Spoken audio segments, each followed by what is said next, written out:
Lord of Mystery, Lucky by author Nan Haiyu Xing Chen. Chapter 476-500. Chapter 476 Chapter 54 Treasure. Alice hadn't actually left. Angry as she was, she hadn't forgotten the purpose of her visit. Although she intuitively felt that this Sequence 9 Miss Marauder wouldn't even be enough to fill Amon's tooth gap, she was already the person in this household most likely to be connected to Amon. Of course, it wasn't because of her sequence. If that were the case, it would be better to check if any of the not-so-strong Beyonder bodyguards in this house were marauders. What Alice cared about was the item on Hazel. Even without attempting divination, Alice could tell that the item had an effect similar to stealing abilities. Alice wasn't sure what sequence of the marauder pathway this belonged to, but marauders and swindlers clearly didn't have such an ability. This meant the item came from at least a mid-sequence. In this era of increasingly scarce Beyonder characteristics, Sequence 7 could already be called mid-sequence.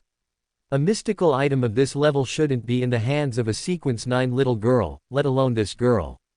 Alice looked at Hazel, who was holding the book that had previously been on the table as a decoration, but her gaze wasn't on the book at all. She looked like she was daydreaming. This was indeed true. Hazel was still thinking about what had just happened. The short encounter had shocked her too much, and she hadn't yet recovered. Alice realized this after a moment of thought, but that wasn't what she cared about. What truly bothered her was that this girl seemed to know nothing about the Beyonder world. She didn't seem to possess the natural reverence that most Beyonders had for beings of higher sequence or more bizarre abilities. She even dared to refute Alice. This level of offense was something Alice had rarely experienced since becoming an angel. Alice didn't think it was a problem with her attitude, because others usually became more afraid after seeing her demeanor. Therefore, Hazel must be the anomaly. Alice had actually hesitated for a moment whether to delve into Hazel's past fate. Even if it had been concealed, Alice believed it would be difficult to hide from her, unless Amon himself had intervened. But Amon wouldn't need to lead her there in such a way. If this truly was Amon's doing, Alice had no complaints about her past, she would accept her lot. However, Alice ultimately gave up on directly obtaining the answer. After all, she had plenty of time, and the process of seeking the answer might even be interesting. Nevertheless, Alice didn't stay put and stake out. She merely left a mark on Hazel and then began to wander around Counselor Matched's house. It wasn't as large as Audrey's residence, or rather, it was far too small. This huge disparity surprised Alice, but after remembering that Backland's East Borough was home to the poor and beggars, Alice felt relieved. She realized this might be the disparity between rich and poor. To the nobles, those impoverished people might be little more than interesting toys. While Alice was pondering, there was finally some movement from Hazel's side. She turned her head to look and found that Hazel had finally come back to her senses and put down the book in her hand.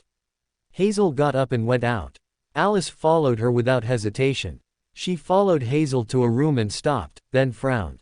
When Alice had swept Counselor Matched's house with her spirituality, she hadn't failed to notice this room. It was only slightly more normal than Hazel. The problem with this room wasn't about some noble lady becoming a Beyonder or anything like that. In fact, the main problem was that there was a demigod in this room. Due to the limited number of Beyonder characteristics and the restrictions of rituals, high-sequence Beyonders were very rare.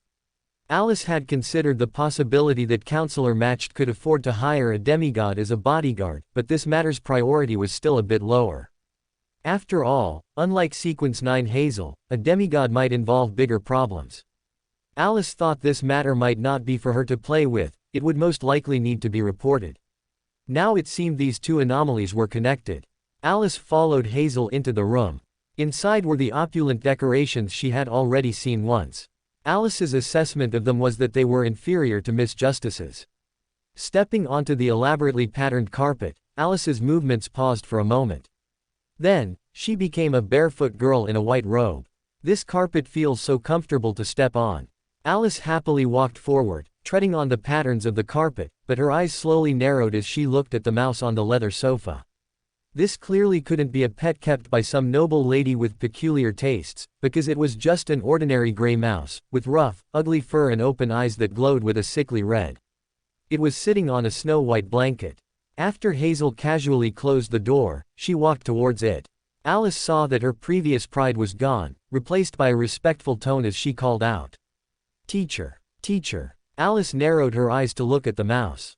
Up to this point, the sequence of events seemed clear. She knew that Eamon had a habit of eating beyonders of the same pathway as snacks. This demigod, hiding in a mouse's body, if she was of the marauder pathway, was clearly a good snack. Counselor Matched and his wife were probably just collateral damage. Alice felt little pity, she merely frowned slightly and looked at Hazel. The word, teacher, seemed to expose the relationship between Hazel and this marauder demigod, but Alice was full of distrust for this pathway, which had stealing and swindling at its core. Student. Alice glanced at the rather unattractive mouse, blinked, and didn't appear. Instead, she patiently watched the interaction between these two, teacher and student. Teacher. Hazel looked around, as if fearing something. Do you have a way to confirm if anyone, if there's an existence like you listening in on us? An existence like me. The mouse spoke. Alice watched this scene with surprise. The voice wasn't pleasant, it was somewhat hoarse and carried a faint sense of weakness, but it was discernible as a woman's. Alice glanced again at the disheveled fur, murmuring to herself. It looks like its condition is very poor, or perhaps her. Although she had seen beyonders who were animals, that demon dog that day hadn't become a demigod, and Eamon had genuinely transformed into an animal. Therefore, in Alice's opinion, it was more likely that this marauder pathway demigod was a human. She suddenly appeared. Hazel began to describe what she had just experienced. Alice frowned slightly, and her fingertip twitched. She didn't want Hazel to mention anything related to Eamon. So, the frightened Hazel focused on describing Alice's peculiarities, but did not mention Eamon or the two instances of he. After all, it was understandable for a frightened person to omit some details when speaking to someone. The mouse demigod listened to Hazel's description, and didn't think to ask about Alice's purpose, only repeating in a low voice. Miss Fate. Clearly, as a legitimate Beander, the mouse demigod had an instinctive reverence for such a mysterious title. She shifted her attention to guessing Alice's possible identity. Fortunately, she had indeed heard relevant news, and soon, Hazel got the answer she wanted. I seem to have heard that name. I remember the night church recently had a newly promoted saint, that is, a half-human, half-god existence. She is very famous on the sea, and it is said that when she travels, she likes to call herself Miss Fate. A saint of the church. Hazel also remembered Alice's suggestion to take her to the church. She felt relieved and asked, "So, is Miss Fate here on behalf of the church?" This was also not good news for a wild demigod, especially a demigod in a weakened state. But Alice's reputation on the sea was relatively unique. The mouse demigod thought for a moment, then shook her head and said with certainty, "Impossible." Hazel still wanted to ask questions, but the mouse demigod was not a qualified teacher. She had lost interest in answering, merely glancing at Hazel and saying coldly, "Discussing other demigods behind their backs is very impolite. However, given that you were frightened today, if you feel scared, you don't have to go treasure hunting tonight." Treasure hunting. Alice's ears perked up, and she sat up a little straighter, slightly excited. No child doesn't dream of finding a treasure. Alice was no exception, and Hazel certainly couldn't be, especially since the mouse demigod had used a challenging tone. So Hazel said without hesitation, "I can." This was the result Alice had hoped for, but she couldn't help but look at Hazel with a sympathetic gaze, saying thoughtfully, "She might get along well with little son." Alice shook her head, focusing her attention on the conversation between the teacher and student in front of her. But their chat ended there. The mouse demigod immediately found an excuse to drive Hazel out of the room, as if the room belonged to her. Alice was both shocked by the mouse demigod's shamelessness and marked Hazel, planning to come back after dinner. She was also going treasure hunting. Alice's dinner went smoothly, undisturbed. After dinner, Hazel, like all noble young ladies, said goodnight to her parents and, after a series of preparations, went to bed. In the middle of the night, after the bedroom became a silent darkness, Hazel suddenly sat up from her bed. Alice watched her change out of her pajamas and into clothes more suitable for movement. "She's going out." Realizing this, Alice immediately followed excitedly. Alice watched in surprise as Hazel climbed out the window. After a moment's thought, Alice also leapt out, following the young lady. Hazel was fast, agile, and very cautious. Alice also noticed that she was skilled at walking along the shadows, like an experienced thief. This should be the effect of the Marauder potion. This was clearly not a skill a noble lady should possess. After a moment's thought, Alice realized this might be due to the potion. She followed thoughtfully. Having reached this point, Alice certainly wouldn't give up halfway on watching Hazel. She only followed after confirming there was no danger ahead. As Alice's curiosity gradually turned to astonishment, Hazel arrived beside a manhole cover. Under Alice's surprised gaze, she reached out and moved the manhole cover, then smoothly climbed down, not forgetting to replace the cover. Alice stood in front of the manhole cover in silence for a moment, then, after a slight hesitation, she also lifted the cover and tried to climb down. This was to ensure the completeness of the adventure. But she quickly regretted it. Although both robot and clown provided body control, it was ultimately different from a clown's instantaneous reaction ability. When you don't know how to climb into a sewer, you can easily slip. Of course, it wasn't easy to slip and fall. Alice just slipped her foot, then slid down the pipe with a whoosh, hitting Hazel, who had just landed steadily, without even feeling any pain from the collision. As for being discovered, haha, when she moved the manhole cover, she had no intention of hiding anymore. Can you go close the manhole cover? Alice shook her head, recovering from the rapid slide and getting up from Hazel, pointing to the manhole cover above her head and asking Hazel. Hazel took a breath. She had been knocked into the pipe wall by Alice. She wasn't actually injured, but the feeling of pain from her bones to her internal organs was something Hazel felt she never wanted to experience again. She couldn't even stand up now, or even think about the current situation. So Alice's request was not granted. Only then did she remember to check on Hazel's condition. She walked forward, stared at Hazel's still open eyes, thought for 2 seconds, then held up an index finger vertically in front of her and asked, "What number is this?" 1. Hazel answered subconsciously. "Not stupid, not dizzy." Alice stroked her chin. "Can you still move?" Hazel subconsciously followed Alice's words and tentatively moved her body. The intense pain finally brought her back to her senses. She looked at Alice and exclaimed, "It's you." The voice was very loud. Alice listened to the momentum of the voice, nodded with satisfaction, and said to her, "It seems you're really well now. Then please go close the manhole cover. Otherwise, it'll be troublesome if someone discovers this place, and someone might even fall down." Yes, it would be troublesome if someone fell down. So why was she here? Are you following me? After some delay, Hazel finally came to this conclusion. Alice didn't answer the question.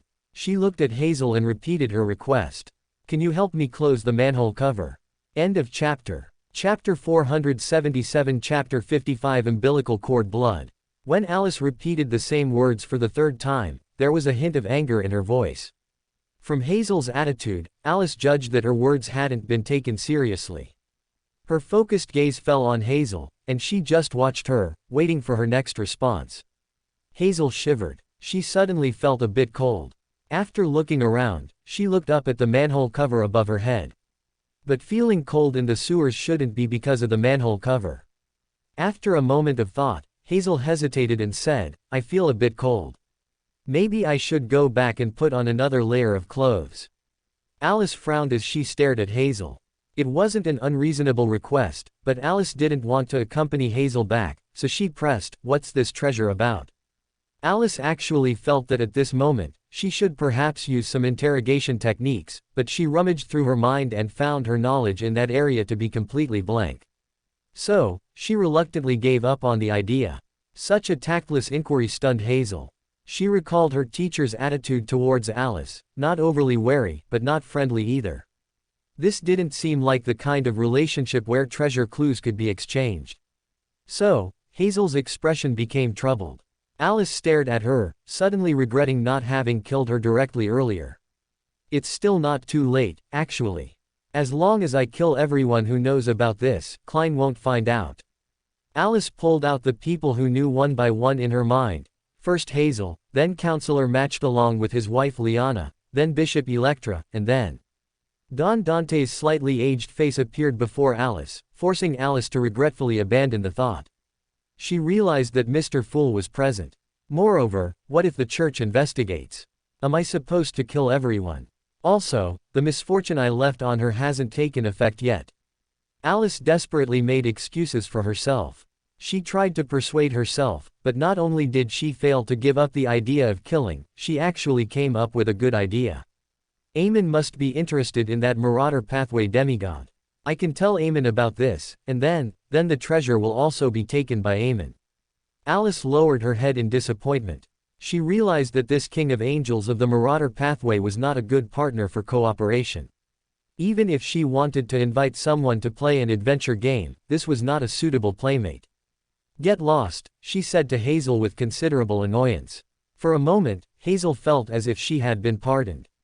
She was inexplicably overjoyed and quickly ran towards the spot where she had climbed down.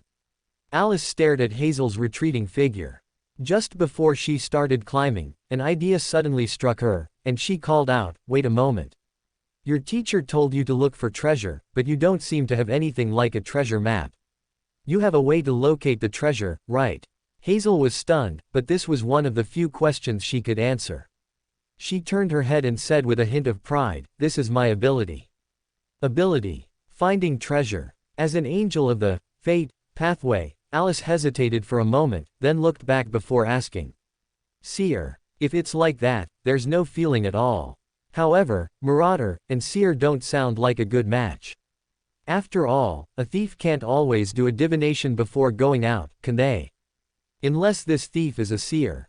A strange image of Klein in a stealth suit stealing things popped into Alice's mind. It was too bizarre, so she quickly shook it off and pulled her straying attention back. Hazel's confused and surprised expression gave Alice her answer. She sighed, trying to analyze an ability more suitable for a marauder. Let me think. A thief. A thief seems to always scout before stealing, confirming how many people are home, their going out time. Well, that's home invasion. This ability should perhaps be simplified a bit, suitable for all occasions requiring theft. I know. Alice's eyes lit up. She stared at Hazel and said with certainty, "You can know where valuable things are." Hazel's expression was again filled with surprise.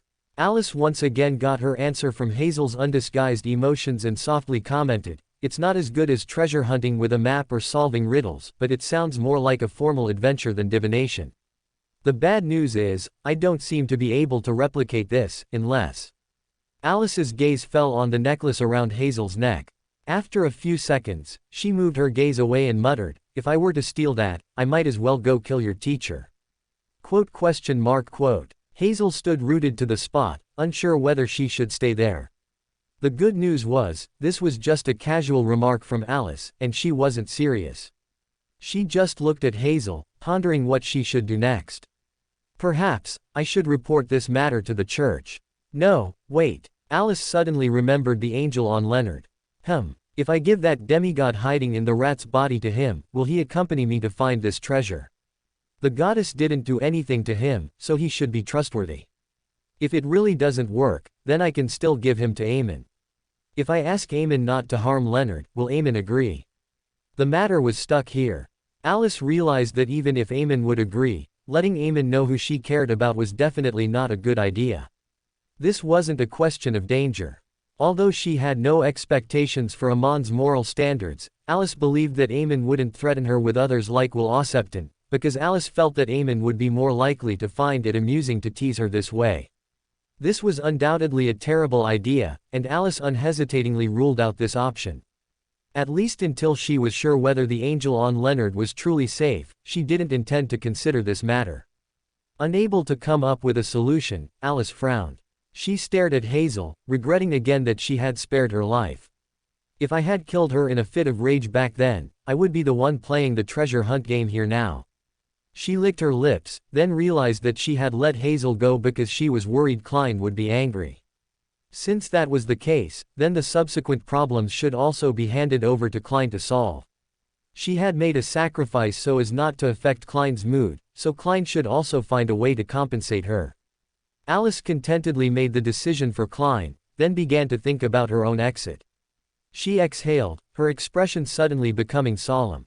Under Hazel's puzzled and bewildered gaze, Alice tidied her long robe, smiled at her, but her eyes seemed to look through her at something else as she said, even though I really want to, fate seems to think that for your teacher, wearing a monocle is much better than death. I hope you don't get infected. Then, Alice shook her head. Without waiting for Hazel to speak, she walked past her and disappeared under Hazel's surprised gaze. Alice didn't go looking for Klein. Although she had visited Mr. Fool's bedroom more than once at night, sometimes she would choose to let Mr. Fool get a good night's sleep. Like now, for example. Alice returned home. She should have chosen to lie down and sleep, but she realized something was wrong. There was someone at her doorstep. The person could be described as disheveled, but he probably didn't mean to be.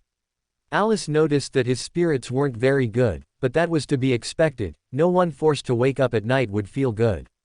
Moreover, this was Alan Kreese. Alice remembered that his wife was pregnant with Will Ossepton. He shouldn't be in good spirits no matter what. However, how did he end up here? This was quite surprising, because it meant that Will Ossepton might want to contact her. Otherwise, Alice didn't think Alan would have the chance to stand before her. Oh, the main reason was that Alice almost forgot there was such a person as Alan. Of course, Alan himself must never know about this, so Alice opened the door behind Alan, startling Alan, who was leaning against the door, into jumping. This gentleman, whose eyes were bloodshot, was clearly very frightened. He turned his head in alarm, then noticed Alice. His eyes lit up, and he quickly called out, You're back." Alice looked at the overjoyed Alan, thought for 2 seconds, and made a reasonable guess. "You had a nightmare again." This was the only possibility she could think of. "No, it wasn't me," Alan denied. "It was Vilma." "Vilma?" Alice asked, puzzled. "That's my wife," Alan explained.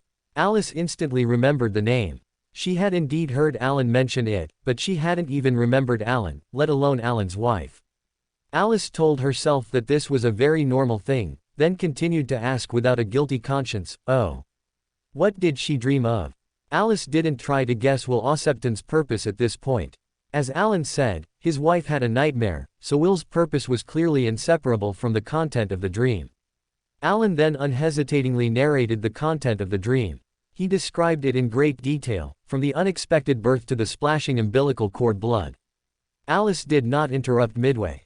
She patiently listened to Alan's narration, and finally asked curiously, "Umbilical cord blood?" Alice almost instantly realized the potential special nature of umbilical cord blood.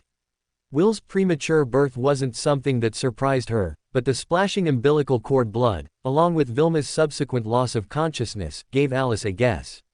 She knew what umbilical cord blood was. For a newborn, it was an extremely special existence. In the modern medicine Alice understood, possessing umbilical cord blood was, in a sense, like having an extra life.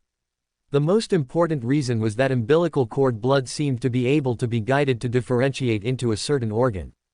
If any organ in your body was damaged due to an accident, that was when umbilical cord blood would come into play. Besides that, bone marrow transplants also seemed to involve umbilical cord blood. This sounded like an extremely precious component in blood, and for mythical creatures, it inevitably led one to think of mythical creature blood, those bloods containing the power of authority, which were naturally also incredibly precious existences. The first thought that popped into Alice's mind was rather strange. She remembered the mythical creature blood she hadn't yet given to Hermit Catlia. If she snatched Will's umbilical cord blood, would she not have to draw her own blood? And, it sounded like there were many drops in it. Alice remembered her past idea of selling blood. At this moment, she began to hope that this was a prophetic dream. Alan didn't realize how unwise his plea for help was. He nodded, eagerly asking, "Yes. That one told me to tell you this dream. He said that only you would probably know what it means." You. Alan looked at Alice. Alice realized that there was a hint of fear in his eyes. She was only stunned for a moment before remembering Alan's first dream. In that dream, Alice, who was suspected of cutting open Vilma's stomach, was clearly not a benevolent character either. Just like Alan's original reason for seeking out Alice, he just felt that Alice was at least still a human, and he didn't actually believe in Alice's kindness. However, he was actually much smarter than Hazel. Remembering Hazel's attitude when speaking to her, and then looking at the hidden Alan, Alice shook her head and commented, "You're quite clever. If possible, try to live a little longer, okay?" Cold sweat trickled down Alan's spine. He froze in place, losing the ability to speak. No, what did he mean by that? Alice looked at him in confusion, then recalled Alan's words just now, stroking her chin and muttering to herself, Will thinks this has something to do with me. But what did I do? No, it should be, how can I achieve that effect? Remembering Will's umbilical cord blood, Alice's heart stirred again. You know, if too much mythical creature blood is taken at once, an angel can fall into a period of weakness. If Will can't take back the umbilical cord blood, even if the showman doesn't get it, it doesn't matter, because no matter whether it's a good thing for Alice, it will definitely be a bad thing for Will. Alan was stunned for a moment. It took him some time to react, realizing that this was the answer to his previous question, but Alice's subsequent tone was no longer one of doubt. She seemed full of anticipation for the scene in the dream. This was undoubtedly bad news for Alan, but he didn't even have the anger to clench his fists, only a deep sense of powerlessness. After all, he had been with Will for so long. Alan was absolutely certain that neither of the two choices before him were good people, at least, neither of them took him seriously. End of this chapter. Chapter 478 Chapter 56 Opportunity. But in reality, he had a third option.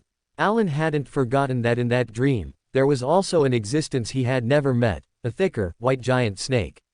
Even when she first forced him to make a choice, Alice had actually reminded him of the third option. But for Alan, this should have been a meaningless option. After all, it sounded like these three could only live one at a time.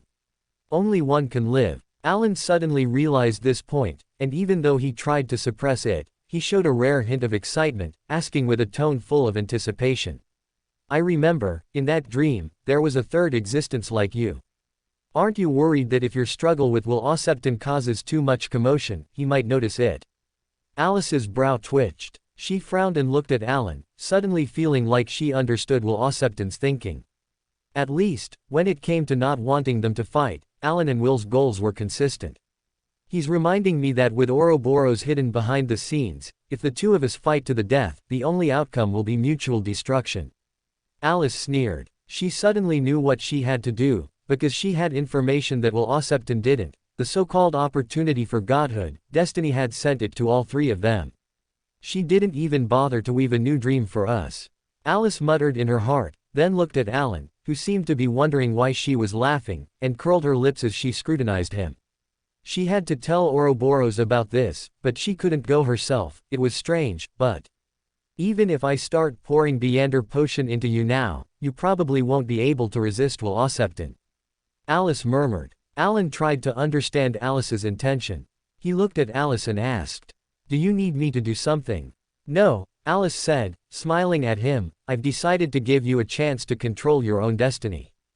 Alan was slightly stunned. He couldn't quite grasp the meaning of that sentence, but Alice smiled and leaned closer, asking, If I help you eliminate Will Ossepton's prying and interference. Alan's body tensed up instantly. Noticing his excitement, Alice smiled with satisfaction, tilted her head, and said, Go find Ouroboros, and tell him that your wife is pregnant with an angel of the destiny pathway, and you need his help. But how do I find Ouroboros? Alan tried to get more information. He didn't know much about the Beander world, but after this period, he at least knew the gap between an angel and an ordinary person. He didn't think he could find such an existence. Alice spread her hands, chuckling as she said, That's your business. I'm just giving you a chance. You should know, first, I don't necessarily need you, and second, I haven't placed all my bets on you. This was a fact, and Alan himself was well aware of it. He fell silent, but Alice, uncharacteristically, decided to be a good person. However, I can give you a hint. Alan's attention was immediately drawn back to her. Alice shook her head and gave him some potentially helpful information. I'm not sure if Will Ossepton has told you, but in any case, angels have honorific names. If you can find Ouroboros' honorific name and recite it, in a sense, that counts as finding Ouroboros. Of course, you'll need to use languages that can leverage natural power, like ancient Hermes, dragon language, or Elvish. Alan nodded, seemingly already aware of these things, so Alice didn't elaborate further and brought up something related to Ouroboros. All right, besides that, given that you know nothing about Ouroboros, even if you find him, you might not recognize him. Perhaps I should introduce him to you. He currently serves the true creator, and his faction is the Aurora Order. As for his authority, I think you've already experienced it. Alan nodded, and Alice unhesitatingly retreated into the room, closing the door behind her. Alan stood at the door, momentarily stunned. He didn't dare to knock again, silently turned, and walked towards the hospital. His wife was still at the hospital. Alan, with his respectable job as a doctor, could be considered middle class, but he wasn't wealthy enough to afford a private room for his wife for a month, so his wife stayed in a double room. He planned to have his wife stay in the hospital until she gave birth. However, the hospital where he worked was not a specialized maternity hospital, and the number of delivery rooms was actually not many. As a doctor at the hospital, Alan successfully used money to secure a bed in a double room for his wife, but he couldn't get her into a delivery room. She wasn't in a hurry to give birth yet. His wife's roommate was a girl who looked about 17 or 18. She had long, wine-red hair, bright eyes, and a pair of very noticeable dimples when she smiled. This girl was Serena, whose parents were followers of the Night Church. She was said to have come to Backland to take the government employee exam and was currently studying for university. Half a month ago, the child accidentally broke her leg and was admitted to the hospital. Serena's surgery was performed by Alan himself, and her recovery looked good so far. Alan peered into the ward from the doorway. It was late at night. His wife, Vilma, though startled by that nightmare, had fallen asleep from exhaustion after arriving at the hospital. Alan wasn't sure if Will Ossepton had a hand in this, but it was a good thing, at least. He just observed the ward, confirmed that both patients inside were asleep, and then left. Although she returned to her room, Alice's attention never left Alan. Her promise to help Alan escape Will Ossepton's prying and interference was no joke. She truly intended to give Alan a chance to decide his own destiny. The main reason was that Alice realized her acting progress increased when she said that sentence. So Alice immediately decided to try a bit harder. After all, it was just about eliminating interference, and it didn't require her to think much. The weakened Will Ossepton was not without the ability to influence external destiny, but under Alice's almost overbearing attitude, Will wisely withdrew his attention from Alan. Alice had no interest in understanding Alan's daily life. After fulfilling her promise to Alan, Alice unhesitatingly lay down. "She sounds like a little girl interested in treasure hunting," the rat demigod commented after listening to Hazel recount Alice's efforts to obtain treasure clues, "but it is indeed very troublesome." She glanced at Hazel, then continued in a steady voice. "Those people of the destiny pathway are always like this, chaotic and illogical in their actions. You never know what they'll do next, and they call it the arrangement of destiny. It's truly troublesome to be noticed by such people, especially since you don't know what can move them. How about this, since she knows of my existence, invite her over. I'll meet her, I think she should come. After all, it seems destiny's guidance is now leading her to find this treasure." With these instructions, Hazel found Liana, who was still finalizing the guest list, and presented her request. Saturday evening, 8 p.m. When she received the invitation to the ball, Alice was actually a bit stunned, as she sounded like she shouldn't be an invited guest at all, unless it was an invitation from Miss Justice. No, actually 2 other people might invite her. Alice shook her head, recalling Viscount Glaint, who had been greatly frightened, and Winifred Grigori, who had come looking for her after being similarly tricked by the diary. These 2 people couldn't hold Alice's attention for too long. Alice quickly shifted her focus to the ice cream and Klein that might appear at the ball. "I can't seem to be too familiar with Dwayne Dantes." Alice sighed sorrowfully, appearing around a corner not far from Councillor Match's house, then slowly walked over. Councillor Maury Mahert and his wife, Ms. Liana, were greeting guests at the door. Alice noticed their expressions stiffen for a moment as she stepped inside.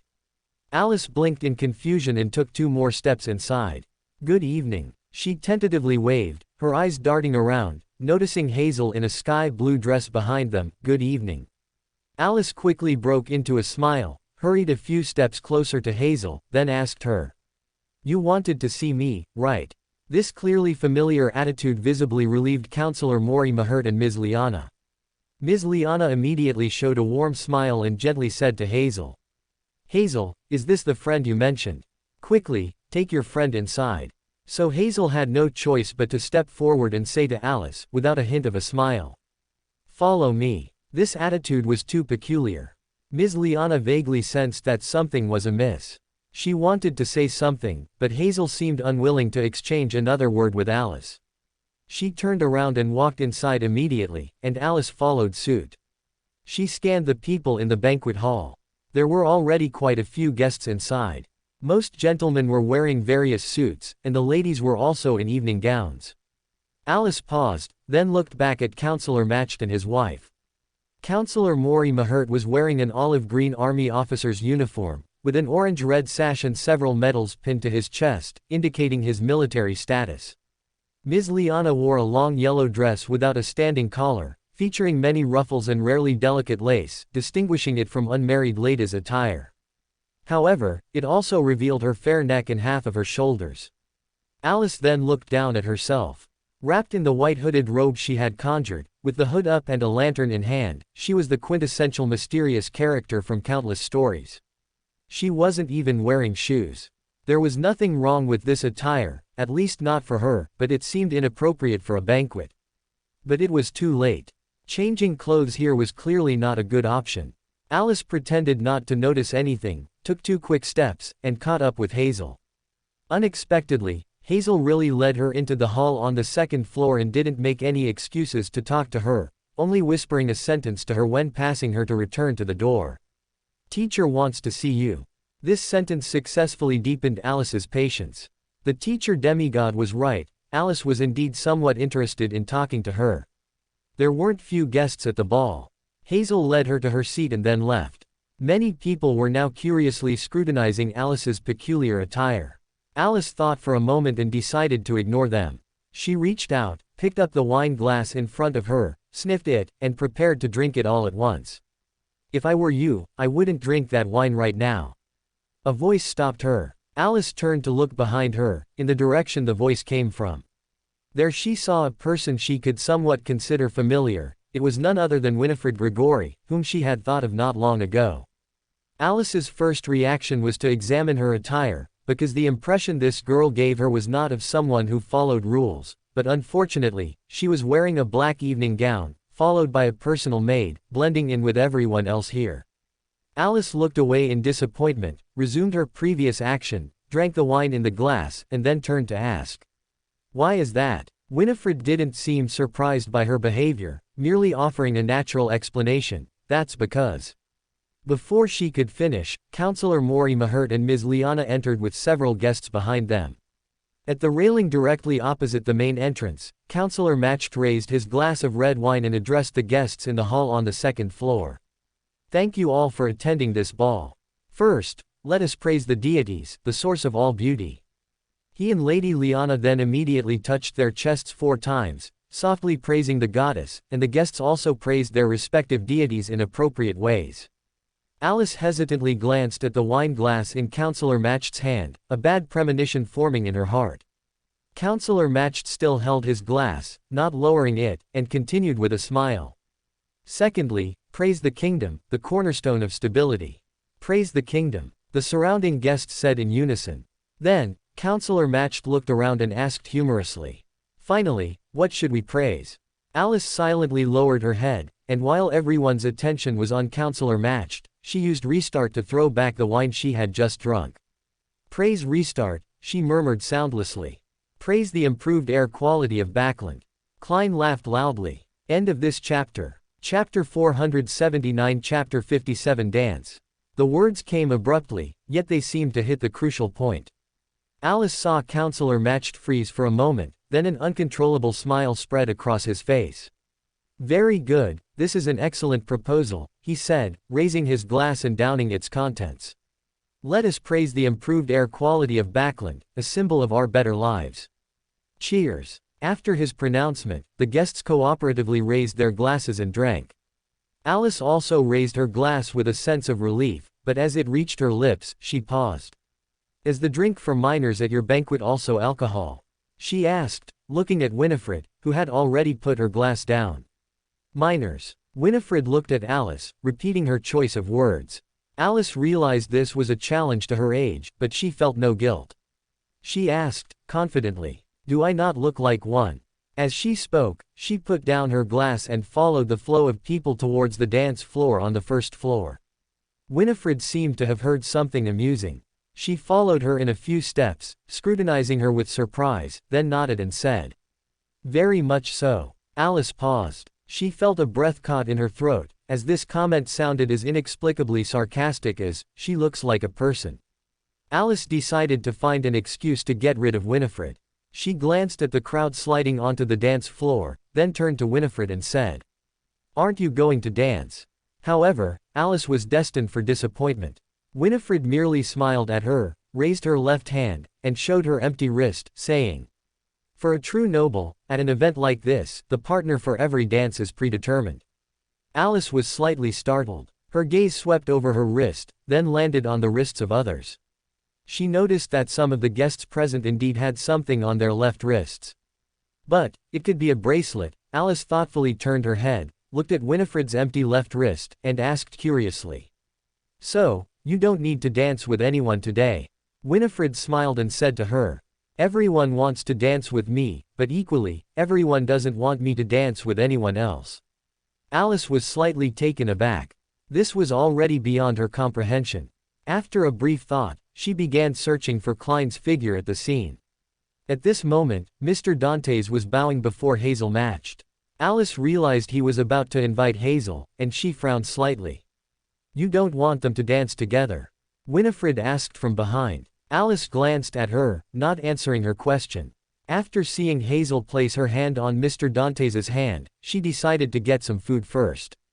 She ignored Winifred, who insisted on following her, and walked around the food area with her plate, taking a serving of pan-fried cod, a serving of red wine foie gras, and a serving of fried pork chop with apple juice. As she reached for the lamb, Winifred finally couldn't help but stop her. "Can you really eat all of this?"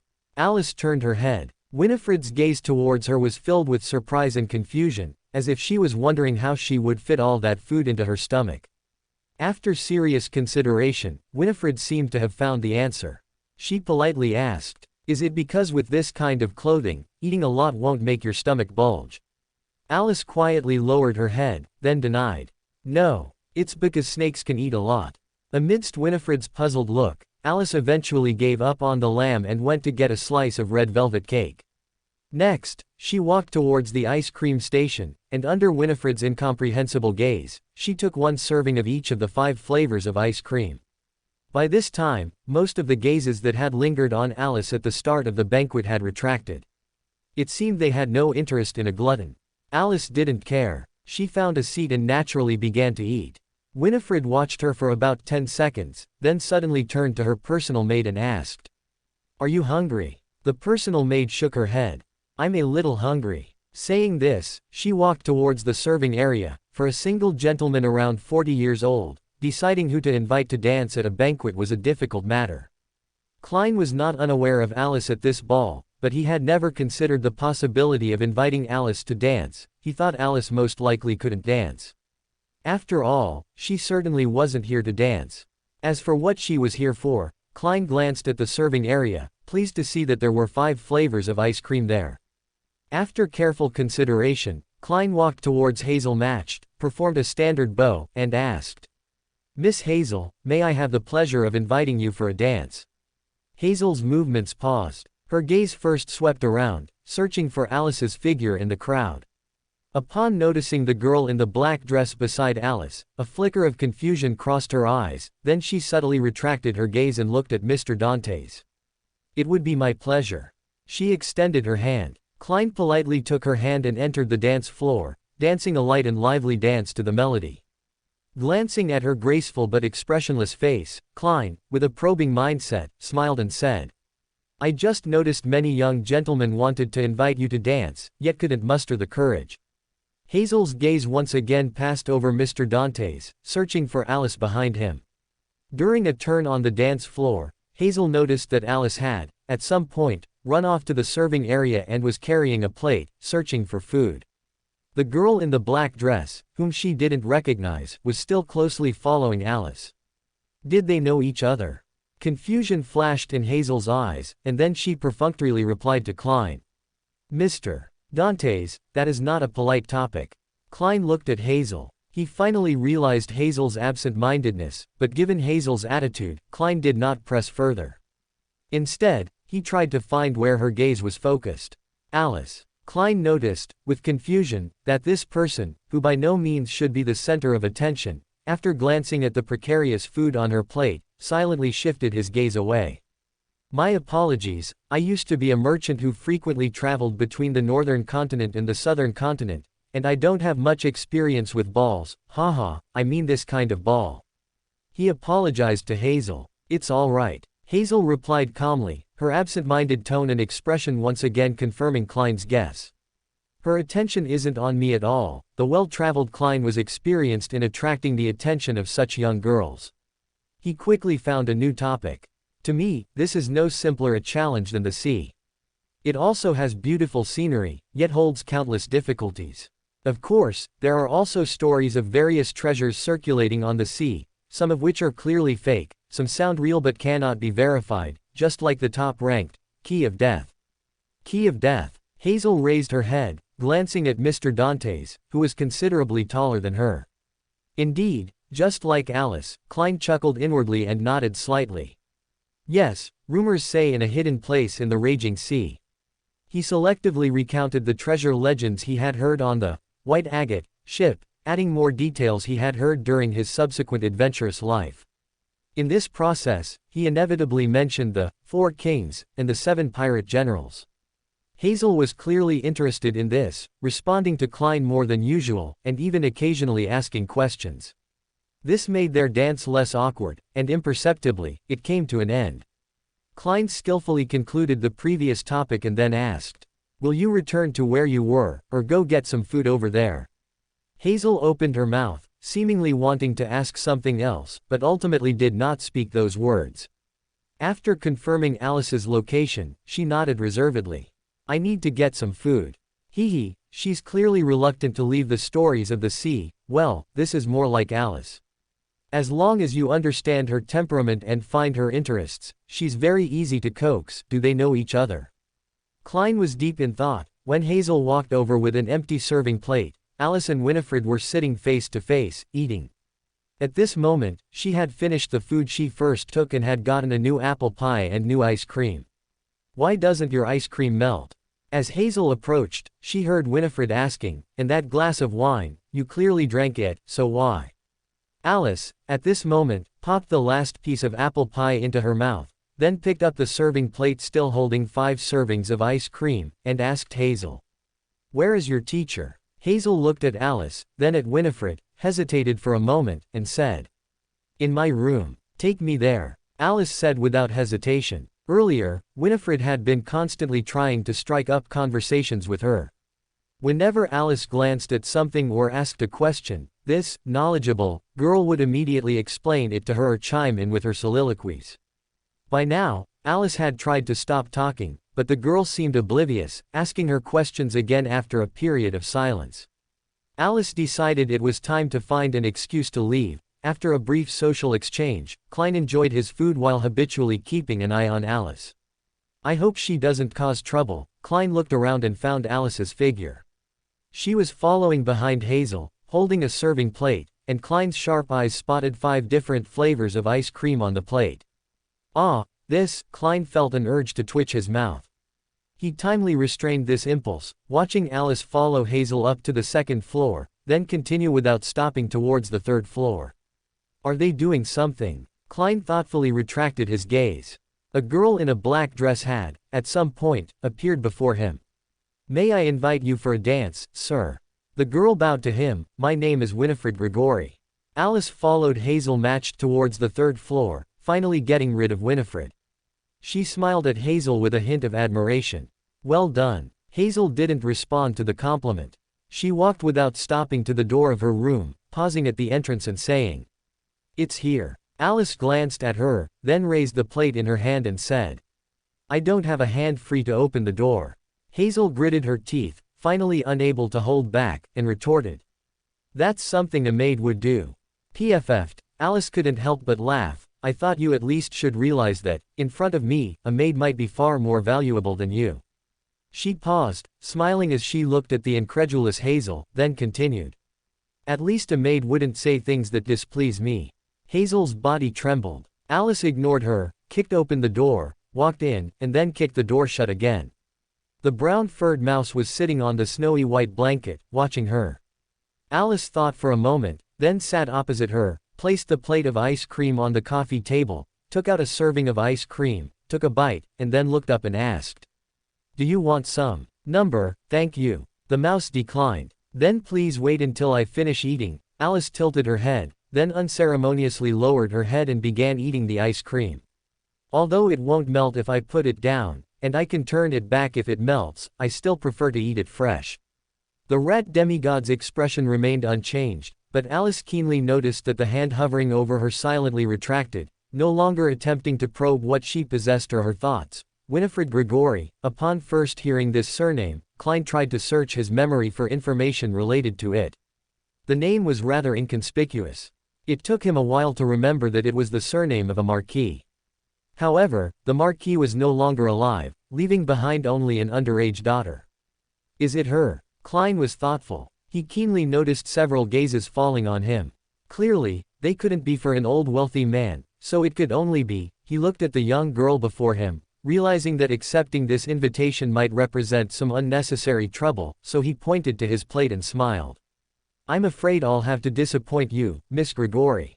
I cannot waste food. All right, Winifred didn't seem intent on pressing the issue. I actually just wanted to ask if you know Alice. The girl who was with me just now, I saw you looking at her. End of chapter. Chapter 480. Chapter 58. The Rats of Jacob's Family. As expected, she came for Alice. Alice doesn't want me to dance with others. Klein was only surprised for a moment before remembering Alice going upstairs with Hazel. He immediately thought this was definitely not because of him, but very likely because of Hazel. After all, from the information Rhodes provided, he realized that Hazel had some connection to the Marauder pathway. At that time, he linked it to Alice's chaotic prophecy and planned to relay the news to Alice after the ball. Now it seems, they've already connected. It seems Alice thinks there's something wrong with Hazel. Klein understood the situation and smiled without changing his expression. Is that so? That lady and I only met once. However, I just noticed her leaving with Miss Hazel. Perhaps she's unhappy that her friend was stolen by me. That last sentence was actually a joke, but somehow it struck a sensitive chord in Winifred. She dropped the smile from her face and replied with extreme coldness. Friend. Klein always felt there was a hint of sarcasm in that sound. He wanted to say something to ease the atmosphere, but he seemed to have nothing to say. The girl in front of him had already stood up and said in a rather cold voice. I have some matters to attend to. I hope you enjoy your meal, you'd best eat less. Then, she walked to an empty seat nearby and sat down forcefully. I always feel like she wanted to tell me directly, eat less, don't choke to death. Klein looked at Winifred's direction with slight hesitation, then lowered his head to continue enjoying the food in front of him. I'll tell Alice about this later. Alice slowly finished the 5 servings of ice cream on her plate, then looked up, admiring the rat demigod, and said to her as if to encourage her. You are much more sensible than your student. Haven't you taught her how to speak to high-sequence beyonders? I apologize, the rat demigod said cautiously, she only recently became a beyonder. There are many things I haven't had a chance to tell her yet. It would be better if you taught her this, Alice advised. The way she sometimes talks to me seems similar to how I talk to other people. You know, so far, at least 2 angels and 1 true god, or perhaps 2 true gods, have wanted to kill me. The so-called true gods referred to the true creator and the Lord of Storms. Judging by the true creator's tone when he cursed at the time, Alice had no doubt about his determination to kill her in that instant. As for the Lord of Storms, he probably didn't want to kill her because Aemon was still to blame. As for the angels, Alice hesitated for a moment, ultimately not including the seemingly desireless Ouroboros, only counting Aemon and Will-Osepton. But that was enough. Alice saw the rat demigod's small body tremble, and she said tremblingly. I am very sorry. It's fine. Alice waved her hand magnanimously, interrupting the rat demigod. Speaking of which, I still don't know your name. Oh, by the way, has your student told you? My name is Alice Kingsley, you can also call me Miss Fate. I have heard that name, the rat demigod replied. My name is Flora Jacob, a descendant of the Jacob family, perhaps you have heard of this surname. Alice, who was not very cultured, frowned and tried to recall information about this family.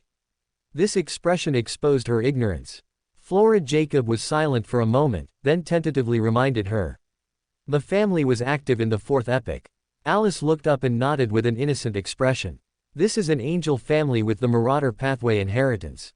Flora Jacob had no choice but to continue introducing. Oh, Alice nodded, returning the courtesy with an introduction of her own. I might have awakened in the second epoch, I'm not too sure, I lost a lot of memories. Anyway, I fell asleep again later and only recently woke up. Her choice of words was quite peculiar. Flora Jacob realized almost instantly that awakening was not equivalent to birth. However, for this girl, who was suspected to be a naturally born mythical creature, Flora thought it might be the same thing. But that wasn't important. Flora asked cautiously and carefully. Are you here for? Do you like wearing monocles? Alice pushed the monocle over her right eye and asked the rat, is she trying to give me that monocle? Is there something on it to monitor people? Or is it? Flora Jacob subconsciously glanced at the monocle over Alice's right eye and honestly denied. I do not have such a hobby. Alice frowned and scrutinized the rat. To be honest, I also find it hard to imagine what a rat wearing a monocle would look like. Flora Jacob couldn't help but feel confused. She was clearly puzzled by the connection between Alice's few sentences, but she also understood that the style of the fate pathway seemed to be like this. She tried to ask directly. Why are you asking this? Did you see me in a revelation about the future? Alice blinked and smiled. That's paid content. The hint was too obvious. Flora understood almost instantly what Alice wanted. She could only want information about that treasure. Why didn't she just kill me to get the treasure's information? Doubt flashed through Flora's mind. She remembered her initial judgment. This girl sounded like she wanted to play a treasure hunt game. Maybe it's true. With such anticipation, Flora honestly introduced. This is a treasure left by the Jacob family ancestors. You've probably noticed that my current state is very weak. I came to Backland precisely to find this treasure and replenish myself. Oh, Alice nodded thoughtfully. So, the things in this treasure probably aren't useful to me. And the Marauder pathway, considering your situation, I estimate it would be difficult to find a buyer. Flora nodded honestly. You don't know the exact location of the treasure either. Alice continued to ask. Flora continued to nod. In other words, this treasure is hard to find and doesn't offer much profit. If I wasn't idle and just wanted to play, perhaps giving away the treasure clue would be more convenient. Alice shook her head and sighed. All right, since you say so, then I'll truthfully report the situation here to the church. A drop of cold sweat slid down Flora's body. She hurriedly called out, Your Highness, I. Her voice stopped again. She realized that such a willful angel might not entirely side with the Night Church, but certainly wouldn't side with her either. Don't worry, Alice reached out her hand, then thought about it and switched to her index finger, tapping the rat's shoulder. I'm doing this for your own good. If you continue to stay here, even if the church doesn't come for you, you will still be in danger. Flora was slightly stunned, then remembered her purpose just now, and hurriedly asked. Did you see any prophecies related to me? Alice nodded and spread her hands. I saw you wearing a monocle. Flora looked at Alice in confusion, seemingly not understanding what that meant. After a few seconds of eye contact, Alice realized the crux of the problem and asked her. In that case, have you heard of Amen? Flora Jacob was first stunned by the name, then she asked nervously with a voice full of fear. You mean the blasphemer Amen? Yes, Alice nodded, saying with a smile, besides our great angel of time, who else would be named Amen? Flora ignored the latter half of Alice's sentence. She asked in a panic. Amen is in Backland. Alice looked at her in confusion and couldn't help but mutter. To be honest, I sometimes feel like Amen is everywhere, but that's not what I wanted to say. She reached out and pushed the monocle over her right eye before continuing to say to Flora. You probably don't know, Amon's biggest hobby is wearing a monocle over his right eye. I think he should be called the incarnation of monocles. That last joke was quite offensive. Flora's movements paused. She looked at the monocle over Alice's right eye and couldn't help but wonder if Amen was among the two angels she had previously mentioned who wanted to kill her. His tone when mentioning Eamon seemed very familiar. No, that's not the point. If Eamon likes to wear a monocle on his face as a distinguishing mark, then his seeing me wearing a monocle in the prophecy means. Flora dared not think deeply about the possibilities behind it. She quickly spoke up. Thank you for the reminder, I will leave here now. You're welcome. Alice looked at her with a smile. Where's my reward? Flora was slightly stunned. She clearly thought the information about the treasure was the reward, but Alice seemed to have read her thoughts and tapped the table with her fingertip, saying, Your information made me lose out on a fun game. It's good enough that I didn't ask you for compensation. How could you even think of using that as a reward? Seeing fate's unreasonableness for the first time, Flora couldn't hide her astonishment, looking as if she had a completely new understanding of fairness. Yes, she replied like a ball of cotton, that indeed isn't a qualified reward, but I don't seem to have anything presentable on me. If you don't mind, I am willing to serve you. This way, I might gain the protection of an angel, Flora Jacob said, secretly calculating. Alice hadn't thought about this aspect. She genuinely considered the possibility. Finally, she looked at Flora Jacob's appearance and frowned. I don't like keeping rats as pets. Can you transform into other animals? Flora's expression looked very troubled. Changing hosts is not an easy task for me in my current state. Alice frowned. She didn't ask what would happen if she forcibly changed hosts, but rather muttered to herself. So, if I want to keep you, I first need to help you recover, and then I need to help you find a good-looking body. Her emotions were clearly exposed. Flora Jacob realized that she thought it wasn't worth it and quickly spoke up. I can do these myself. As long as I find the treasure left by my ancestor, everything will be resolved. But aren't you leaving here? Alice asked in confusion. To this question, Flora answered without hesitation. I can have my student continue searching for the treasure. Perhaps this will make him help Hazel search for the treasure, so I can get results faster. When I recover my strength, it won't be too late to find him a thank you gift. Oh, right, Alice nodded thoughtfully, then glanced at the rat's outer shell and suddenly asked a question. Speaking of which, since you're parasitic in a rat's body, do a rat's living habits affect you? Like tastes, routines, maybe even estrus. Flora froze instantly. Its expression, could it really have an impact? Alice was greatly shocked. She leaned closer and asked, do you really want to mate with male rats during a rat's estrus? Your body should be a female rat, right? Flora's expression gradually twisted. Alice was surprised to see shame, anger, and pain on a rat's face. She licked her lips, resisting the urge to continue provoking Flora, and decided to let the poor rat off for now. If I provoke it further, it might pounce and bite me. There are no vaccines in this era. What if I get some infectious disease? Except for the power of authority, I don't seem to get infectious diseases. Alice felt much relieved, but she still chose not to continue provoking Flora.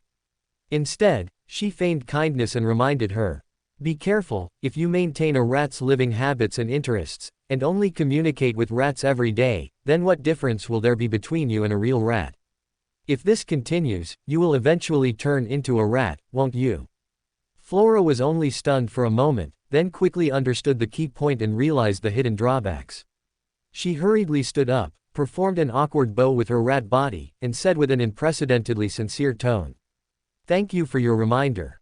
Well then, Alice smiled, how exactly will you thank me? She sighed and shook her head, saying, You're so strange. You just say you thank me, and then you tell me you have no reward to give me. You know what? You sound like some adults who often say, I'll treat you to a meal another day, and after saying it, that, another day, is never known. Are you sincerely trying to thank me? Of course, regardless of what she was thinking, Flora replied without hesitation, but I truly don't have any reward that would interest you. End of chapter. Welcome to Fanfic Audiobook, your go-to place for immersive audiobooks.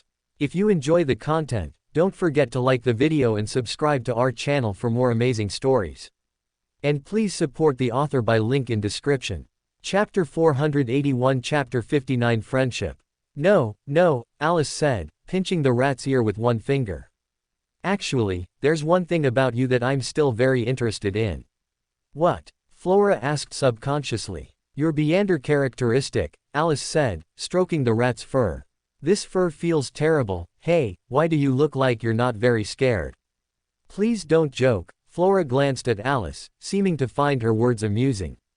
For an angel in perfect condition, killing me is merely a thought. News about Miss Fate had been widely spread, and Flora had actually heard quite a lot. She claimed to have accidentally swallowed a grade 0 sealed artifact, and rumors said her personality was more like an innocent child. Those who knew more about high sequences mostly suspected that she was actually a grade 0 sealed artifact that had integrated with humanity. In other words, she might be more like she was swallowed by the sealed artifact.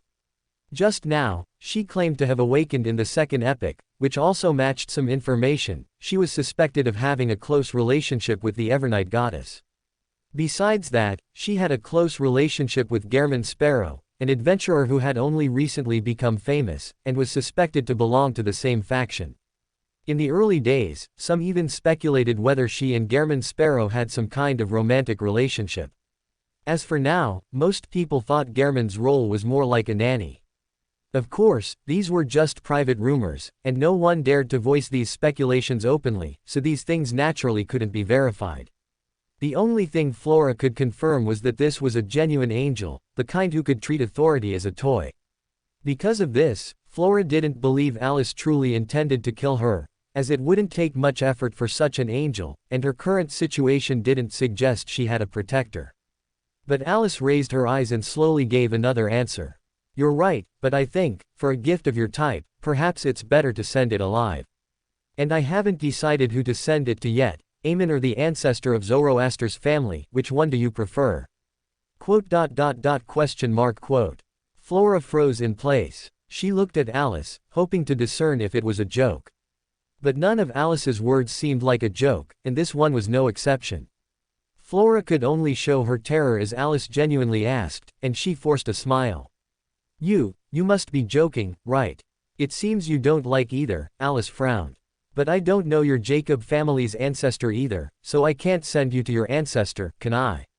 Flora's expression gradually became blank. Seeing her expression, Alice shook her head and laughed again. All right, actually I haven't decided whether to inform yet, I'm not even sure if I should tell the church. After all, I just don't want my dear friend to appear at a certain noble banquet one day. Speaking of which, that would expose Klein to Amen, wouldn't it? Realizing this, Alice suddenly became wary.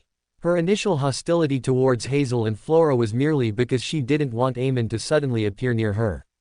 Now, it had changed to not wanting Amen to discover Klein's whereabouts. The latter was far more important to Alice than the former. After all, Amen wouldn't really kill her for now, but he would show no mercy to Klein. She stared at the dark brown rat, successfully making Flora, hidden within the rat's body, sense the danger. She pondered Alice's words from earlier. She didn't ask who Alice's dear friend referred to, because the tone in which she spoke of her friend sounded like she wanted to tear the person to shreds. It sounded more like an enemy. However, Flora could confirm that it must be an angel of the Marauder pathway. Knowing this was enough for Flora, and she promised. My student has a manor in the suburbs of Backland. I will have her send me there.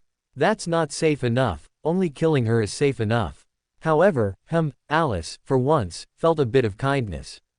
She thought of Hazel, who had just left, and believed this might cause Hazel considerable psychological trauma, so it would be best to stay far away, kill her, and then pretend this rat ran off on its own. Well, she just found explaining to Hazel troublesome, but directly killing Hazel would lead to more trouble. As for passing Flora's information to the church, that also seems like an idea, I'll consider it later. Alice nodded in satisfaction, watching the rat, which had relaxed considerably due to her attitude, and smiled. All right. She didn't remind Flora about the possibility of being discovered in the suburbs. She simply stood up and opened the door. Hazel, who was waiting at the door, was startled by the sudden opening of the door. She looked up at Alice and said hurriedly, I was waiting here for my teacher to call me. Nonsensical. Alice glanced at her and turned to go downstairs. At the bottom of the stairs on the first floor, Alice met the second person waiting for her. Winifred stood not far from the stairwell. Seeing her descend, she smiled at her with feigned warmth. Oh, you're finally back. I thought you weren't planning to come down. You and Miss Hazel must have had a very pleasant chat, right? Unlike me, I don't even know what you like to hear, and I only say things you can't be bothered with. Nonsensical, Alice looked up at her and advised. You and Hazel must get along very well. Quote. Winifred looked upstairs with confusion, then back at Alice. Alice didn't continue to pay attention to Winifred. She glanced at Klein, who was enjoying his food, shook her head, and turned to walk towards the hall entrance. The ball was still in its middle stage. Leaving the host's house at this time was extremely impolite, but strolling in the garden was not considered overstepping. Although she hadn't really attended many balls, Alice could at least understand this point. She stepped into the garden and slowly began to stroll inside. Walking among the flowers, Alice's gaze searched everywhere. Finally, she found a flower with many petals. Alice reached out and picked the flower, then, as she walked, she plucked off one petal after another, throwing them away while muttering. Kill Flora, tell Amen, tell Pales, tell the church. Yes, she was counting petals. Alice certainly didn't intend to get a result through this, she was merely trying to think during the process. She didn't try to use prophecy. Having encountered Adam in a prophetic dream, Alice clearly realized that her prophecies regarding Amen would likely be difficult to be accurate, and something might go wrong somewhere. This was very bad. Alice didn't want to make such a dangerous attempt, so she just casually threw a petal for fun. But Winifred, like a lingering ghost, followed her out of the hall after a brief pause, and found her in the garden counting petals. What are you doing? The girl unceremoniously snatched the flower. Her thoughts were abruptly interrupted. Alice frowned, her eyes slightly cold as she looked at Winifred. A dangerous message emanated from her. Winifred was clearly not a fool. At this moment, she realized the source of the danger and said through gritted teeth. Aren't we friends? Her voice trembled slightly, with a strange sense of grievance mixed with fear. Alice looked at her for a long time before remembering that when they first met, Winifred had indeed asked her if they could be considered friends. Her answer at the time was, yes. As for now, that irritation, which had long ago turned into tears, surged up again.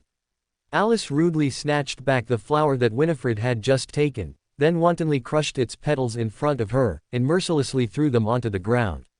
The broken and withered petals were scattered all over the ground, and only the broken pistil remained of the flower's body. Winifred looked at the flower on the ground, and as if sensing something, she raised her head and asked in a daze. Are you going to treat our friendship like this? Friendship? When did we ever have a friendship? Alice glanced at Winifred, then lifted a cruel smile and asked. You can also crush this flower like this, right? Winifred nodded. Then, Alice tilted her head to look at her. Would you be friends with this flower? Winifred paused. Alice didn't wait for her answer and smiled indifferently. You wouldn't, no one would be friends with something they can easily crush, easily kill. Saying this, she stepped past Winifred and walked towards the hall again. She had only taken a few steps when a trembling but firm voice sounded behind her. I would. Alice turned her head. Winifred was still facing away from her. Alice saw Winifred bend down, seemingly picking something up from the ground. Then she turned around, and Alice saw her holding the broken body of the flower in her hands. I would, she said again, her voice no longer trembling. Alice looked into her eyes. Her gaze was very firm. Alice looked at those rare black eyes and, for the first time in a long while, thought of Evelyn again, and then of the captain. Actually, I would too, she sighed, lowered her eyes, and under Winifred's gaze, their figures moved forward, backward, rotated, and finally returned to their original state, just like the torn flower.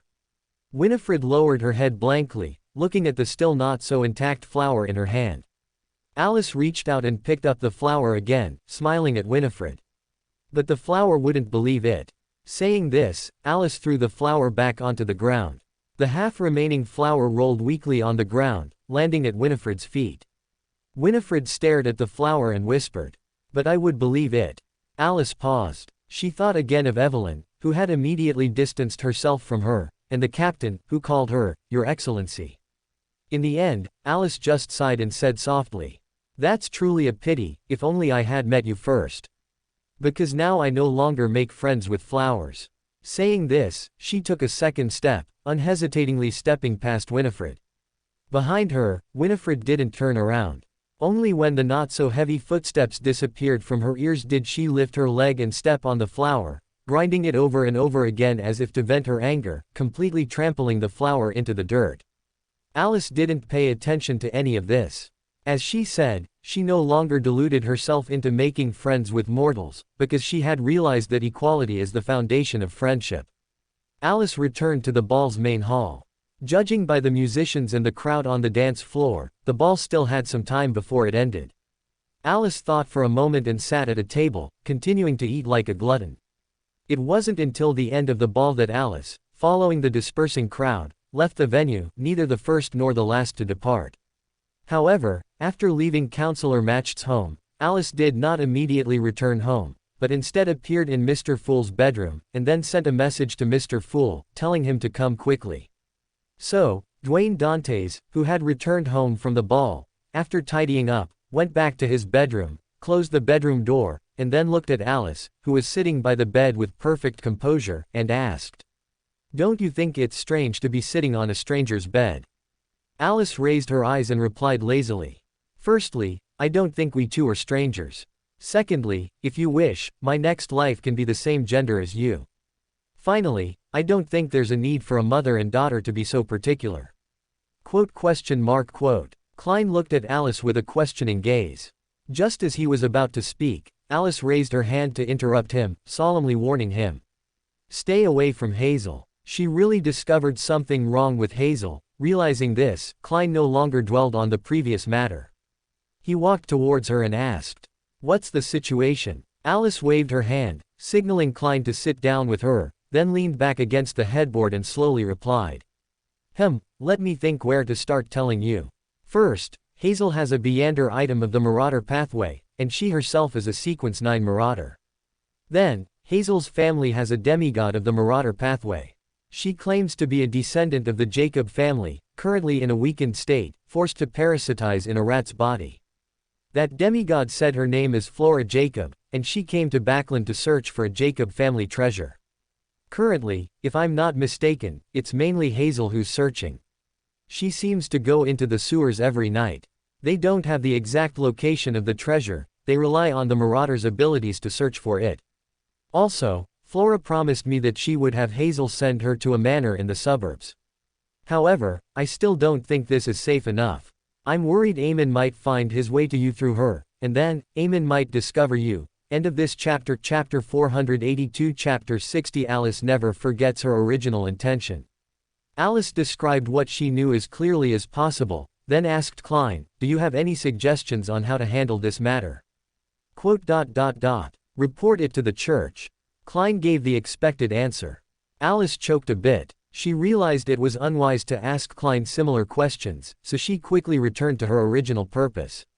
Forget it, just stay away from Hazel. That's probably hard to avoid. Klein glanced at Alice helplessly.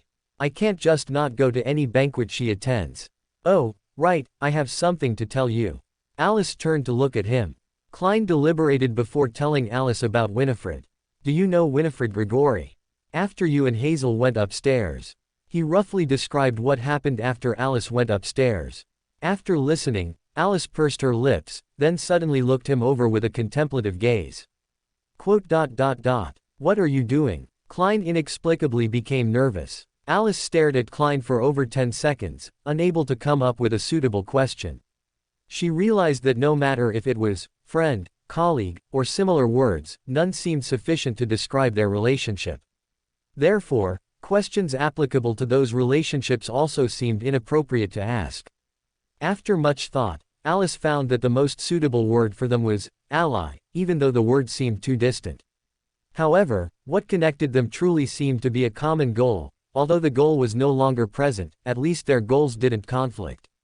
What if their goals did conflict? Alice opened her mouth but ultimately didn't bring up such a realistic topic.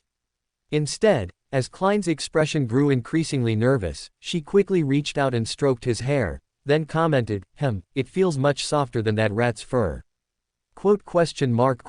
Klein's eyes widened. Before he could react, Alice vanished from where she stood, leaving him with only empty air. It was exactly 3 o'clock in the afternoon, Backland time. Crimson lights lit up on both sides of the mottled long table, solidifying into vague, distinct figures. Alice patiently watched this scene, waiting for Miss Justice's familiar voice to begin the new week's Tarot Club meeting.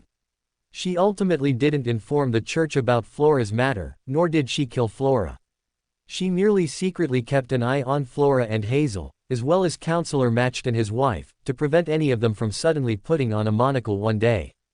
The reason for taking such trouble was that Alice had a vague premonition. The time for that scene to appear would not be far off. "Good afternoon, Mr. Fool," Miss Justice Audrey's pleasant voice rang out. Alice gathered her thoughts and shifted her attention to Miss Justice Audrey, watching her greet everyone in turn, then looking towards Hermit Catleya. Hermit Catleya did not disappoint Alice. She stood up, lowered her head, and said, "Mr. Fool, this time there are 3 pages of Emperor Rosal's diary. It's still not a whole book." Alice frowned slightly and withdrew her gaze. Klein wasn't as impatient as Alice.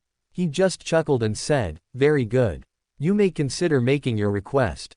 After saying this, Klein lowered his head to browse the diary. With the clown's Beyander ability, Klein's process of reading the diary was destined to be boring.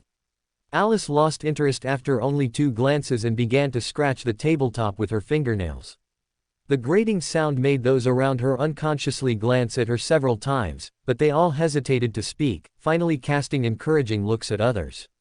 The one who finally stopped Alice was the world at the end of the long table, or rather, the exasperated Klein.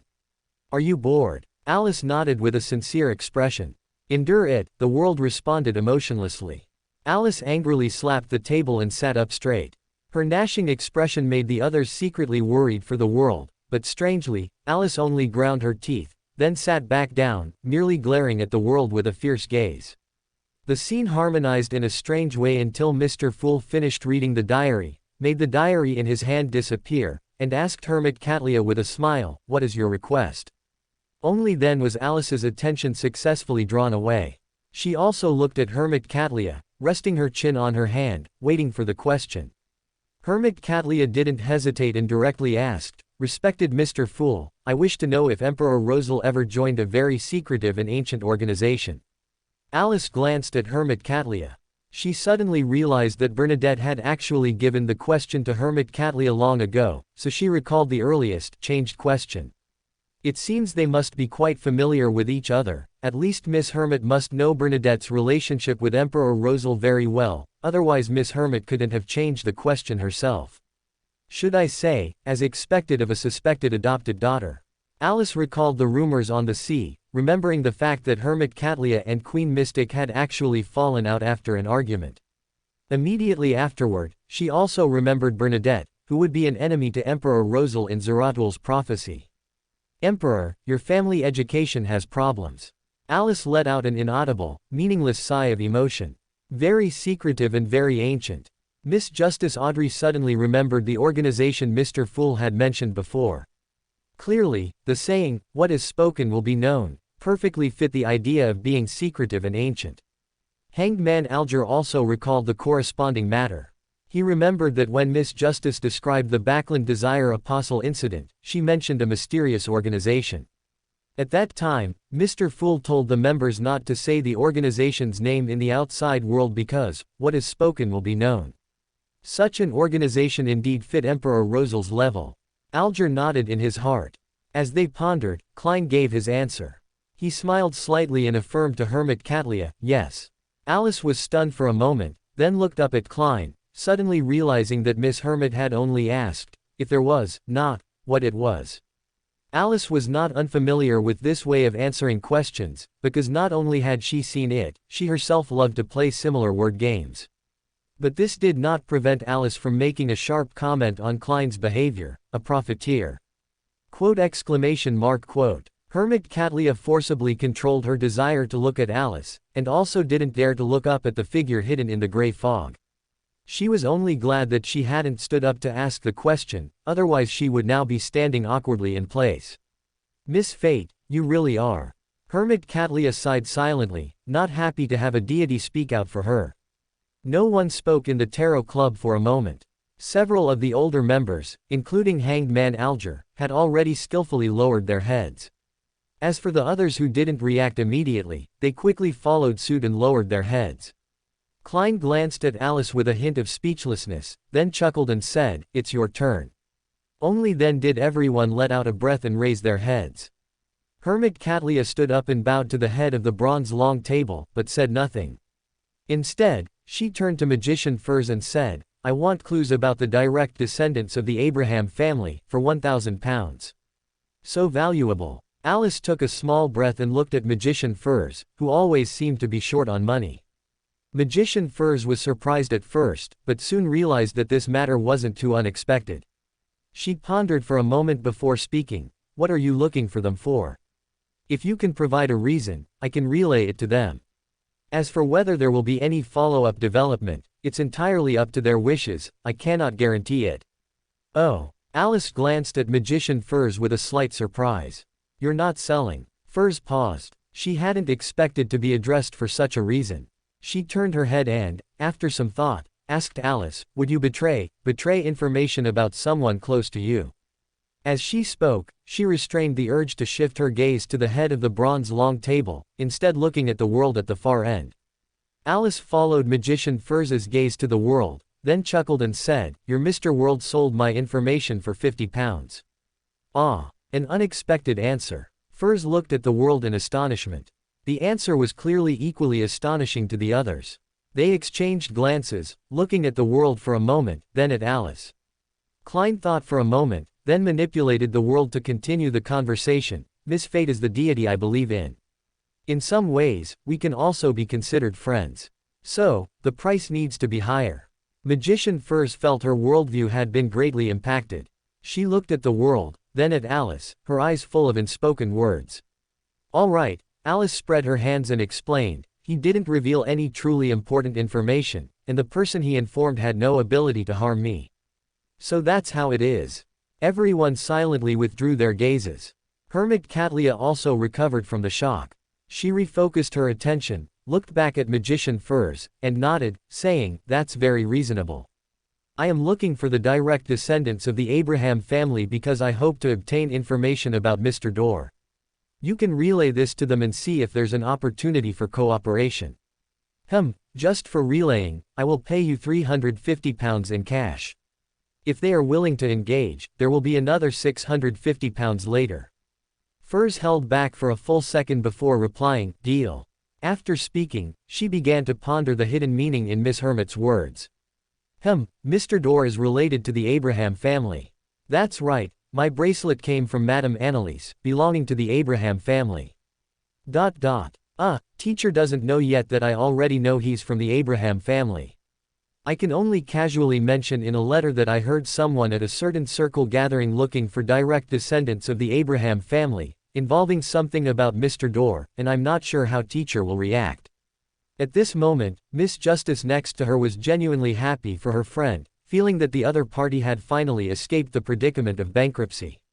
Furs is already sequence 7, almost catching up to me.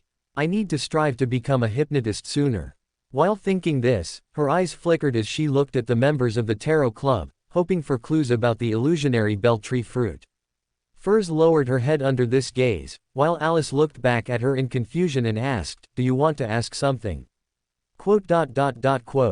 Audrey silently shifted her gaze, then looked towards the resource-rich Hanged Man Alger and Hermit Catlia. Under this hopeful gaze, Hanged Man Alger on the opposite side pondered for 2 seconds and said, I have a clue, but it will likely take at least 2 weeks to acquire. No problem. Audrey was overjoyed, not even asking the price. Alice looked at Audrey with admiration, then her attention was drawn by Hermit Catlia's voice. Miss Fate, is it convenient for you to prepare mythical creature blood now? Alice suddenly remembered this matter. She smiled, would you be willing to wait another month?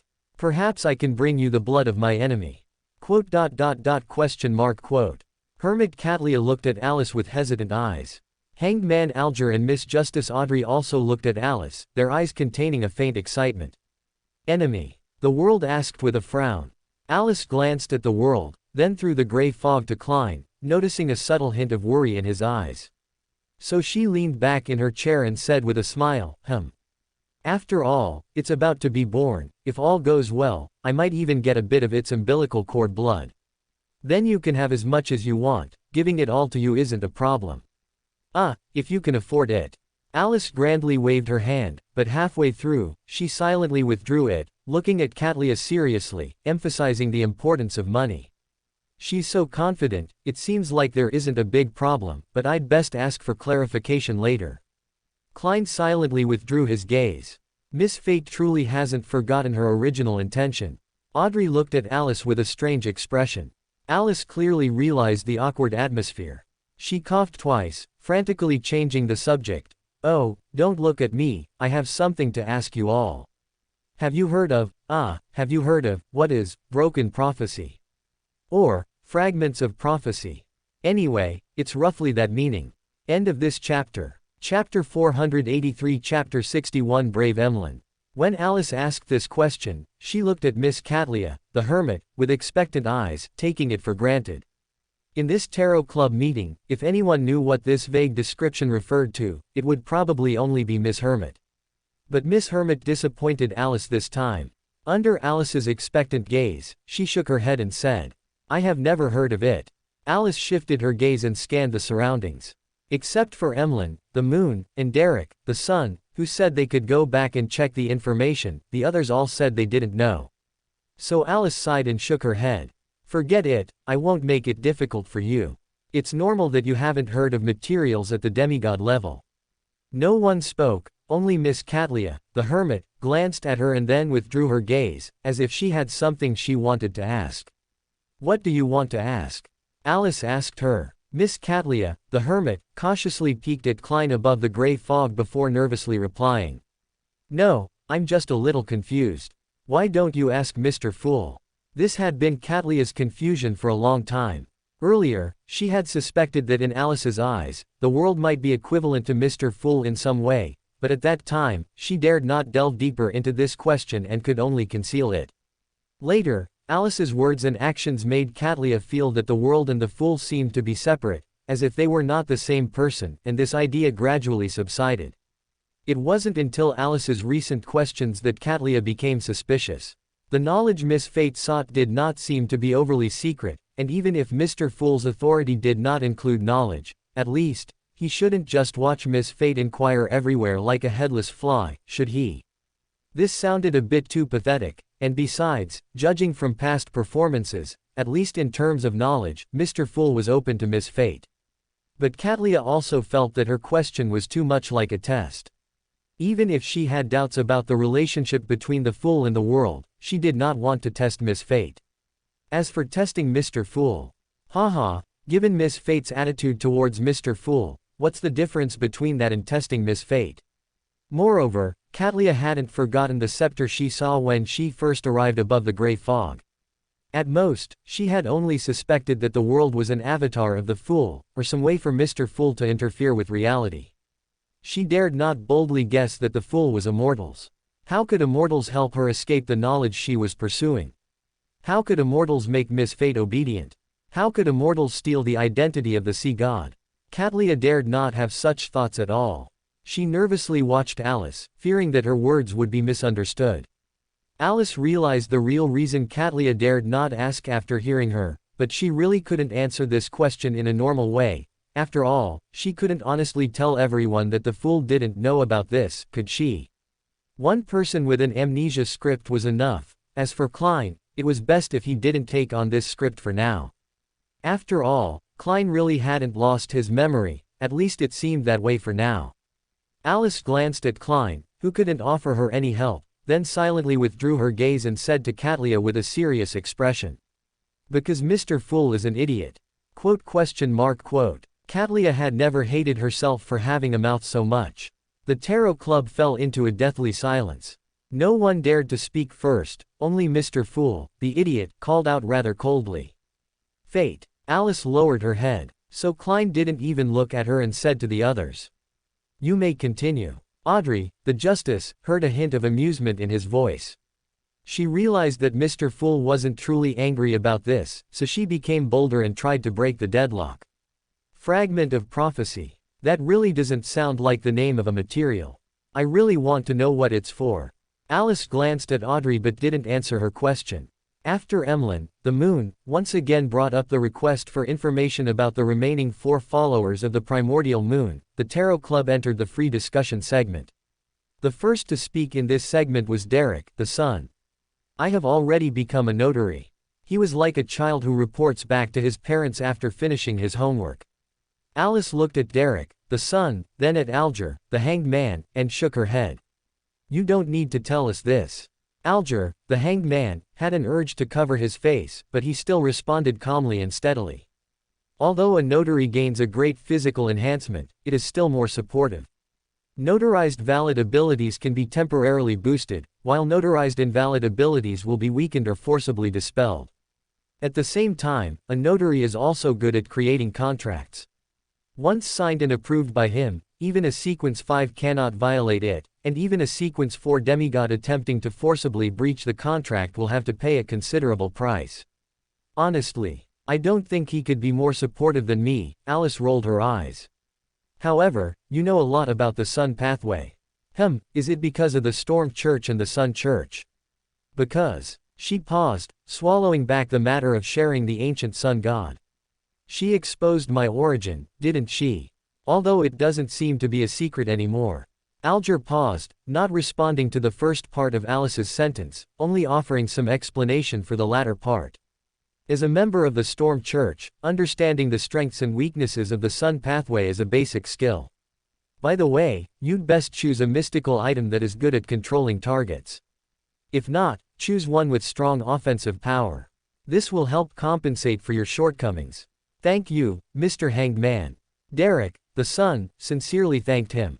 In his heart, among the entire Tarot Club, the greatest and most revered was Mr. Fool, the most admired and longed for was Mr. World, and the most reliable, kindest, and benevolent was undoubtedly Mr. Hanged Man, the wisdom.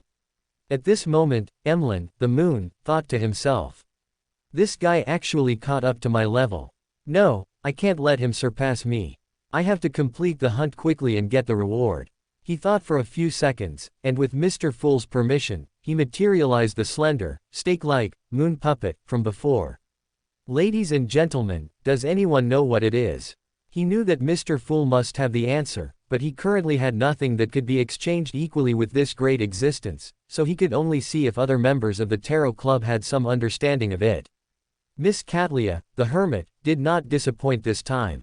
She carefully scrutinized it for a few moments, then slowly frowned and said, "This should be a moon envoy. It is a Beander item created by followers of the primordial moon through bloody rituals spanning hundreds of years. It is said to be infused with divine power, and each one possesses unimaginable terror. Where did you get it? This is very dangerous, it's best to hand it over to your sanguine superiors." Sounds like a powerful item. Could he actually not be as useless as he seems? Alice thoughtfully glanced at Emlyn, the moon. Emlyn changed his sitting posture, then grunted. I encountered her while hunting that primordial moon follower. She's dead, and I'm still alive. He's showing off. Alice looked at Emlyn, the moon, in surprise and asked curiously. So, you defeated her? Miss Catlia, the hermit, was astonished and deliberately asked back without concealment.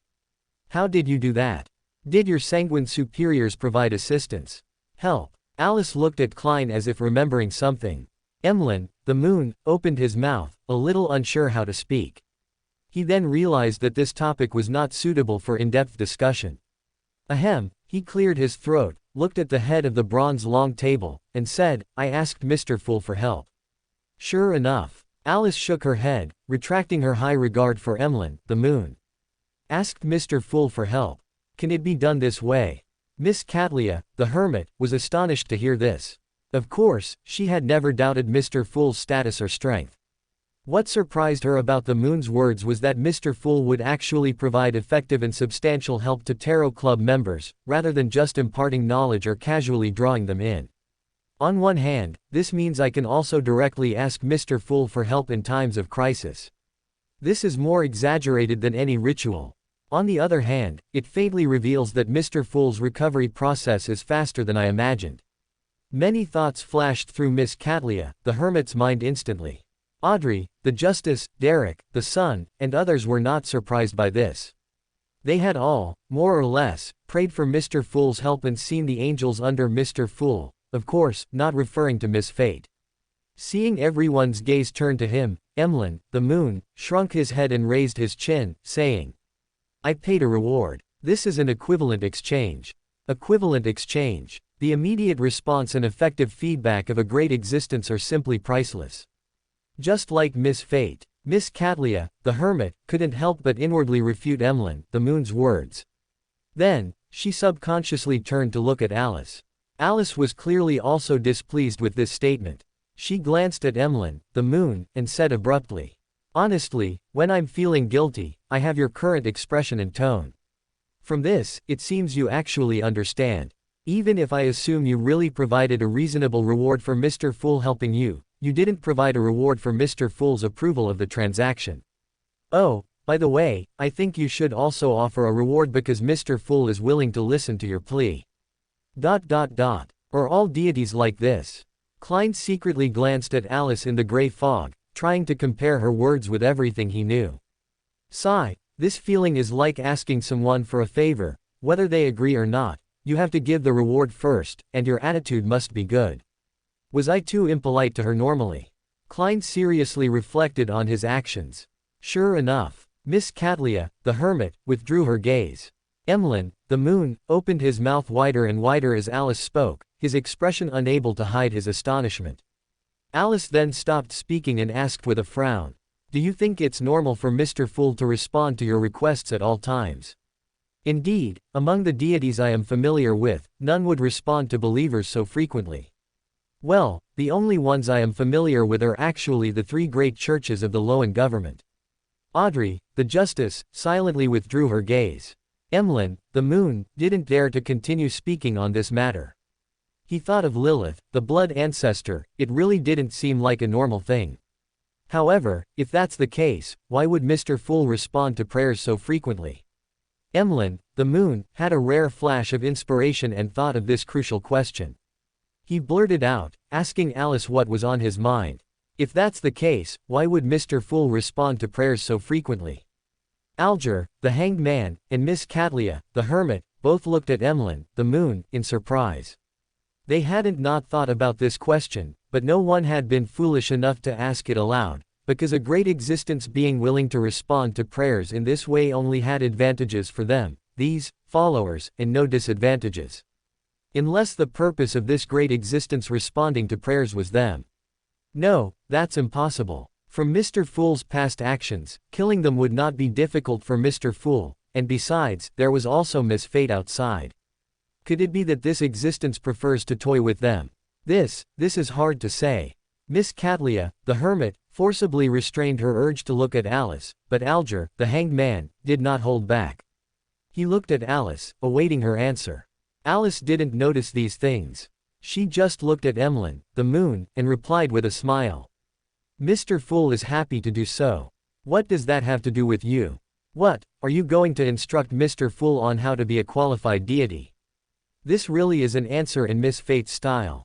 Alger, the hanged man, silently withdrew his gaze. Emlyn was choked by this answer. He was a little unconvinced. At this moment, he had already forgotten what the core of the topic was at the beginning, and only for the sake of winning, he retorted. Then if it's something Mr. Fool was already planning to do, why should I still pay a reward for it? Clap, clap, clap. Amidst the crisp applause, Alice leaned leisurely back in her chair and smiled, raising her lips. What a courageous answer. You know, I met someone as brave as you just 2 days ago. I gave her a gift. Do you want one too? End of chapter. Chapter 484 Chapter 62 Choice and Test. A gift. Emlyn momentarily snapped out of his previous emotions. Instinctively, he wasn't very keen on this gift, so he demurred. Actually, I'm not really that courageous. Alice didn't speak, leaning back in her chair, smiling as she watched him, as if waiting for him to finish. Emlyn wasn't entirely unfamiliar with this smile, because Alice usually smiled like this when mentioning his close friend, Eamon, and Will Ossepton. This was clearly not a friendly smile, so Emlyn tensed the muscles in his body and began to ponder in his mind. But he wasn't actually too nervous, after all, he could still think normally. If it were Katlia or Alger being stared at like this by Alice, they'd probably be terrified, which could be seen from their sympathetic gazes. This was normal, because Emlyn was different from everyone else present. He considered himself the sanguine savior. In other words, he thought he was the protagonist. He wasn't even humble towards the fool. And Alice wasn't someone who often reminded people that she was an angel. If she didn't instill fear in others' hearts, then, provided she didn't genuinely lose her temper without restraint, everyone's interaction with her would probably tend towards how Klein interacted with her, either be angered to death by her, or anger her to death first. Just like Emlyn now, the power gleaned from hearsay ultimately lacked the impact of first-hand witness. Emlyn wasn't someone who liked to go out and listen to gossip, so his understanding of Alice was limited to the Tarot Club. Justice Audrey's gaze, after several rounds of observation, landed on Alice. She understood this point and inexplicably felt a little like laughing. She realized that Moon Emlyn's actions were probably not truly out of courage, but more a result of ignorance and impulsiveness. This really was. Audrey glanced at Alice. After a moment of consideration, she still didn't speak. Mr. Fool is here. Mr. Fool won't let Miss Fate go too far. Besides, Mr. Moon really should learn a lesson. Emlyn thought for a long time and finally came up with what he wanted to say. Just as he was about to speak, Alice, who had almost simultaneously lost patience, cut him off. I will give you a gift you'll never forget, I promise. Under Alice's gaze, Emlyn couldn't help but become restless. Alice said no more. The Tarot Club ended amidst Emlyn's unease. After the others disappeared, Klein skillfully shortened the table, then handed over the 3 pages of the diary, saying to her, Alice, I know you've tried very hard, but try not to. His voice gradually trailed off under Alice's strange gaze. Finally, Alice couldn't help but ask him, can you tell me what you thought of or saw? Klein was slightly embarrassed. He pointed to the 3 pages of the diary in Alice's hand and explained. Emperor Rosal wrote in it that after becoming an angel, one would find it difficult to control the urge to become bloodthirsty, cruel, indifferent, and insane, and would uncontrollably desire to kill and devour surrounding Beander characteristics. Alice reached up and massaged her forehead. She wasn't too unfamiliar with the symptoms Klein described, but this didn't seem to be entirely consistent with her. At least for now, she wasn't very interested in Beander characteristics of other pathways. But she felt she might have understood the reason for Klein's strange attitude just now. She sighed and said helplessly, I don't think Emperor Rosal and I are the same thing. Why? Klein asked, puzzled. Because of time, Alice sighed. Even if my memories are blurry and chaotic, I can at least confirm one thing. She paused, looked up at Klein, and after taking a deep breath, slowly replied. Judging from past events, my first awakening was probably in the second epoch, several millennia ago from today. And even at that time, I could no longer be considered human. I seem to have already come into contact with the key of light before then, and I remember I seemed to have told you that the time I truly transmigrated might have been when I just started elementary school. As for later, even what the world in my memory was like, what humans were like, was taught to me by the key of light. Even if after becoming an angel, divinity will gradually pollute humanity, I should first have complete humanity before it can be polluted, right? That statement doesn't seem quite right. Well, it should be said that even if divinity affects one's personality and cognition, making one indifferent and bloodthirsty, I should at least have my own personality and cognition first, right? A child of a few years old. She didn't continue, but Klein already understood her subtext. For a child of a few years old, personality, cognition, etc., were all unformed and incomplete. For Emperor Rosal, he would be gradually polluted by divinity and become indifferent, but for Alice, she could entirely grow into an indifferent personality. Her situation didn't seem as bad as Emperor Rosal described in his diary. It wasn't that divinity had no effect on her, but rather that the influence of divinity was often precisely her own personality. Realizing this, Klein felt a chill. He looked at Alice, slowly exhaled, and asked, this isn't a good thing, is it? Not necessarily, Alice said with a serious expression. Have you ever memorized a text before? What does this have to do with memorizing a text? He looked at Alice with great confusion and asked, what? Alice cleared her throat, switched to Chinese, and recited fluently. When heaven is about to confer a great office upon a man, it first exercises his mind with suffering, and his sinews and bones with toil. It exposes his body to hunger, and subjects him to extreme poverty. It confounds his undertakings. By all these methods, it stimulates his mind, hardens his nature, and supplies his incompetencies. She paused, then, under Klein's bewildered gaze, she smiled again. This just goes to show that I am a chosen one of the fate pathway, and everything now is a test for me. Ouch, don't hit me. She hugged her head, dodging Klein's outstretched hand. I understand one thing now. Klein withdrew his hand, looking at her expressionlessly. I should never worry about you under any circumstances.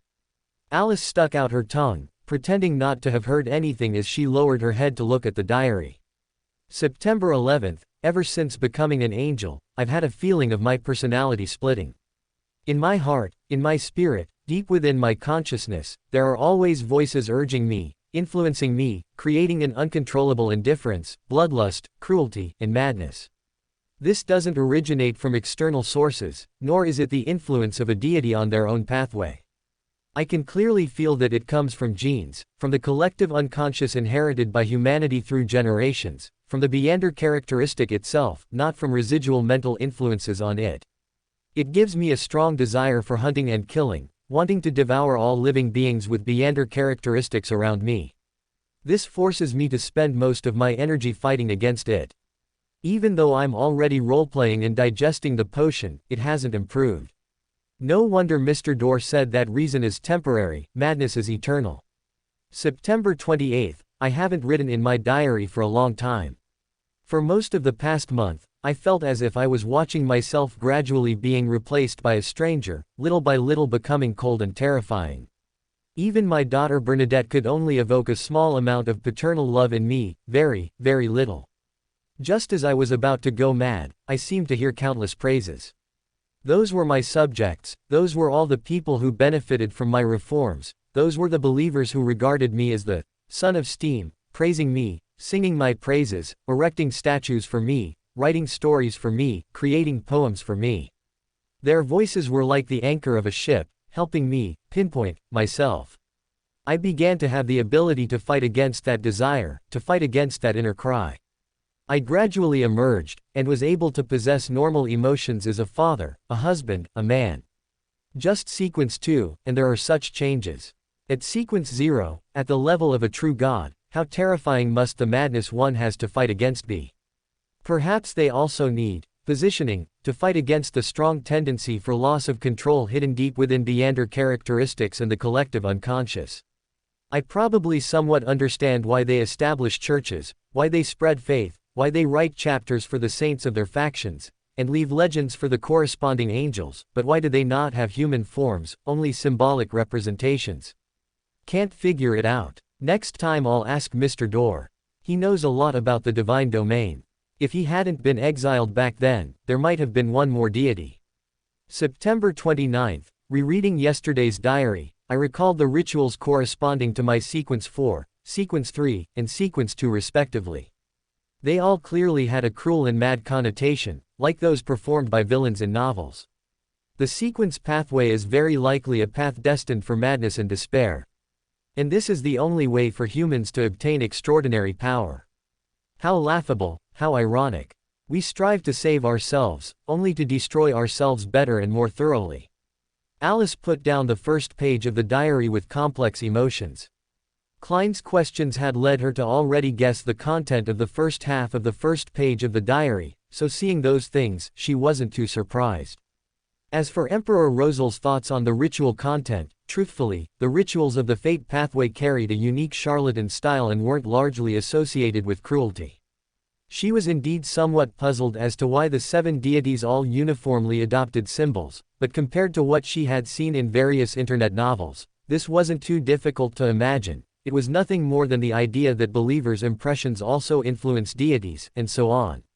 However, Emperor Rosel's last few sentences made Alice a little melancholy. After all, relying on fate is the only way I can fight against fate right now, Alice sighed, deciding to provoke Klein and make him angry. Klein, she said, raising her head with a serious expression, do you know that water is actually poisonous? Quote, comma, question mark, quote. Klein looked at her with the gaze one would give a lunatic. Klein's first reaction was actually water intoxication caused by excessive water intake after strenuous exercise. When he thought about it carefully, he decided that Alice probably wasn't at that level, so he didn't speak, waiting for Alice's subsequent statement. Alice said to Klein with a serious expression, "Statistics show that everyone who has drunk water has died, no, ouch." She clutched her head, glaring at Klein. Klein withdrew the hand he had just used to tap her head, shook his head, and said to Alice, "If you're trying to use water as a metaphor for Beander characteristics, I don't think it's very appropriate." "Then what should I use?" Alice humbly asked for advice. "Oxygen," Klein replied. "But this isn't entirely suitable either, because for most people, even if they don't become a Beander, they won't die. I just want to say that for us, Beander characteristics might be like oxygen." Alice looked at Klein with some surprise. Even she had to agree that this analogy was quite reasonable, and she would be hard-pressed to find a more suitable one. So Alice lowered her head again and opened the second page of the diary. The first half of the second page of the diary was about the discussion of accommodating uniqueness.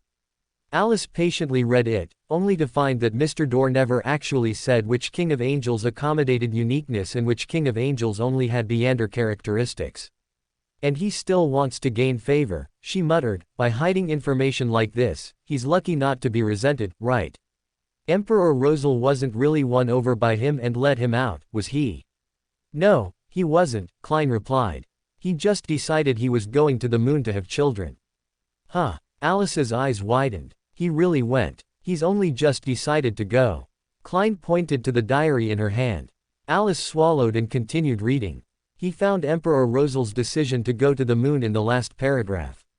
The good news was that Emperor Rosal remained vigilant, believing that Mr. Dorr might be luring him."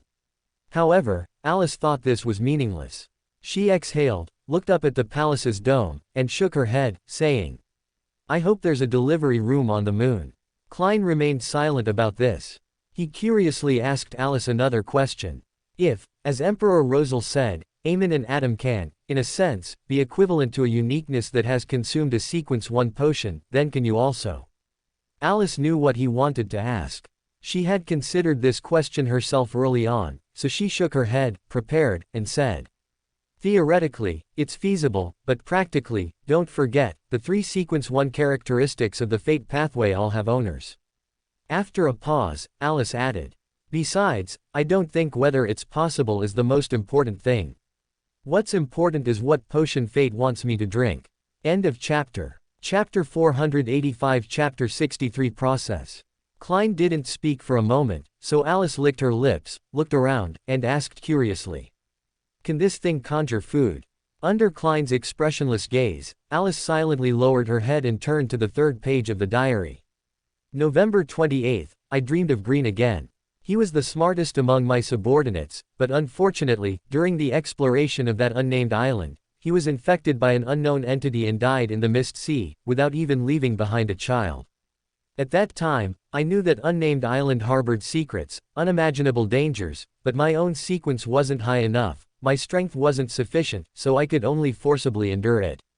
This dream should be my spirituality reminding me that I can go explore that island, grasp its secrets, and bring Green's matter to a complete end. November 29, I gathered 3 subordinates, and with the help of Benjamin Abraham and a period of searching, I finally rediscovered that unnamed island. We didn't enter directly, deciding to rest for a day at the edge. Edwards said he also often dreamed of Green and felt deeply guilty for being unable to save him at the time. "This isn't your responsibility, it's my problem," I told Edwards, because I was their leader. November 30, we delved deeper into the island. There were a large number of Beander creatures, reportedly extinct, gathered together without fighting, seemingly worshipping something. Such a group of unintelligent Beander creatures seemed to be performing some ritual. Were they praying to an unknown deity? During the ritual, I saw Green. Extinct Beander creatures and a resurrected person. Alice frowned thoughtfully. Resurrection? No, that doesn't sound quite right. Rather than being resurrected, it's more like being corrupted. We usually call this not resting in peace even after death. Klein understood her line of thought from Alice's murmuring and asked her, Do you think those extinct Beander creatures and the resurrected green are the same thing? Alice nodded and said, after all, before becoming extinct Beander creatures, they were first dead Beander creatures, right? Klein nodded in agreement. He had no objections to this, or rather, the limited clues made it difficult to draw more conclusions. He then asked, what do you plan to do to Emlyn? Alice clapped her head, to be honest, I haven't really thought about it. Klein gave up communicating with her and his tone became firm. You know what I'm going to say, right? It was nothing more than a few sentences, and Alice, of course, knew the answer. She pouted and said discontentedly, I know, I won't let your tarot club lose a member for no reason. Don't worry, Mr. Fool. This didn't sound like a good thing to say, and Klein didn't feel relieved by it, but he knew that when Alice played, she would at least be careful not to play someone to death. As for anything else, Alice probably couldn't be bothered to care. Forget it, I can't ask too much of her. I'll just pay more attention later. If it really doesn't work, I'll pull her back for a restart, and then have Miss Justice provide psychological counseling. Klein sighed, and finally reminded her. You won't let this matter involve the Sanguine, right? Alice knew the gravity of this, she nodded and said, don't worry, I won't expose you. I don't think that's what I meant. Klein gave her a helpless look and pointed out the crux of the problem. What does it matter if you expose me or not? Plenty of people know you're my angel. Even if you don't say anything, others will think I made you do it, or at least that I tacitly approved. Alice frowned in thought. In the pause of her silence, Klein asked again. What about that material you mentioned, that fragment of prophecy? Alice wasn't too surprised by Klein's question. She spread her hands and explained the material's main purpose. The full name should be, All Fragments of a Broken Prophecy. This is the auxiliary material for my Chaoswalker potion. Although I always have a feeling now that I'll end up swallowing a soothsayer Beander characteristic. Klein didn't comment on Alice's guess, he had no say in that matter. He just frowned and said to Alice, honestly, the name of this material, like your advancement ritual, sounds vague and incomprehensible. Right. Alice looked at Klein with a mix of sadness and indignation. I have no idea what it's talking about. Indeed, on this point, Klein fully agreed with Alice. He patted Alice reassuringly and said to her, maybe it's not your problem. When I get my sequence 4 potion formula, maybe I'll be complaining about the inexplicable rituals and materials just like you. Alice gave him a resentful look, then sighed again. I'm just afraid of another outcome. What? Klein asked curiously. I'm afraid. Alice recalled the Chaoswalker advancement ritual, her expression unreadable. I'm afraid you'll discover that your ritual seems to have been designed specifically for you, or rather, this Beander pathway seems to have been designed for you. She paused, her gaze passing over Klein and falling into the surging gray fog in the distance, murmuring softly. You say, if that were the case, did I come into being for the Beander pathway, or did the Beander pathway come into being for me? This was truly a terrifying thought. Klein took a breath and said with a wry smile, it seems you have a better talent for telling horror stories than the great emperor. Of course. Alice immediately became proud, she even puffed out her chest. This made Klein inexplicably want to laugh. He reached out and stroked Alice's golden head, then cut off her internet connection under Alice's furious glare. After having her head stroked, Alice returned to the real world, jumped up in anger, stomped her feet, and then sat back down. Maybe I should go get my custom white sails, she muttered, glancing at the sun outside the window. Alan, using the opportunity to check on Serena, prepared to visit his wife, Vilma. He walked to the door of the ward, and just as he was about to push it open, he heard Serena's voice coming from inside. If you're feeling uneasy about the condition of the baby in your belly, perhaps you could seek some peace of mind through divination. However, unfortunately, my magic mirror divination has never succeeded. No, actually, it succeeded once, but divination. Alan's footsteps faltered. He didn't immediately go in to interrupt the conversation, but instead, he stood outside the door, pricking up his ears to listen further. But Serena's voice was still interrupted. Vilma inside the door let out a soft hiss, which immediately made Alan unable to resist stepping inside. Serena, with good sense, closed her mouth and said no more, while Alan walked to Vilma's side and asked with concern.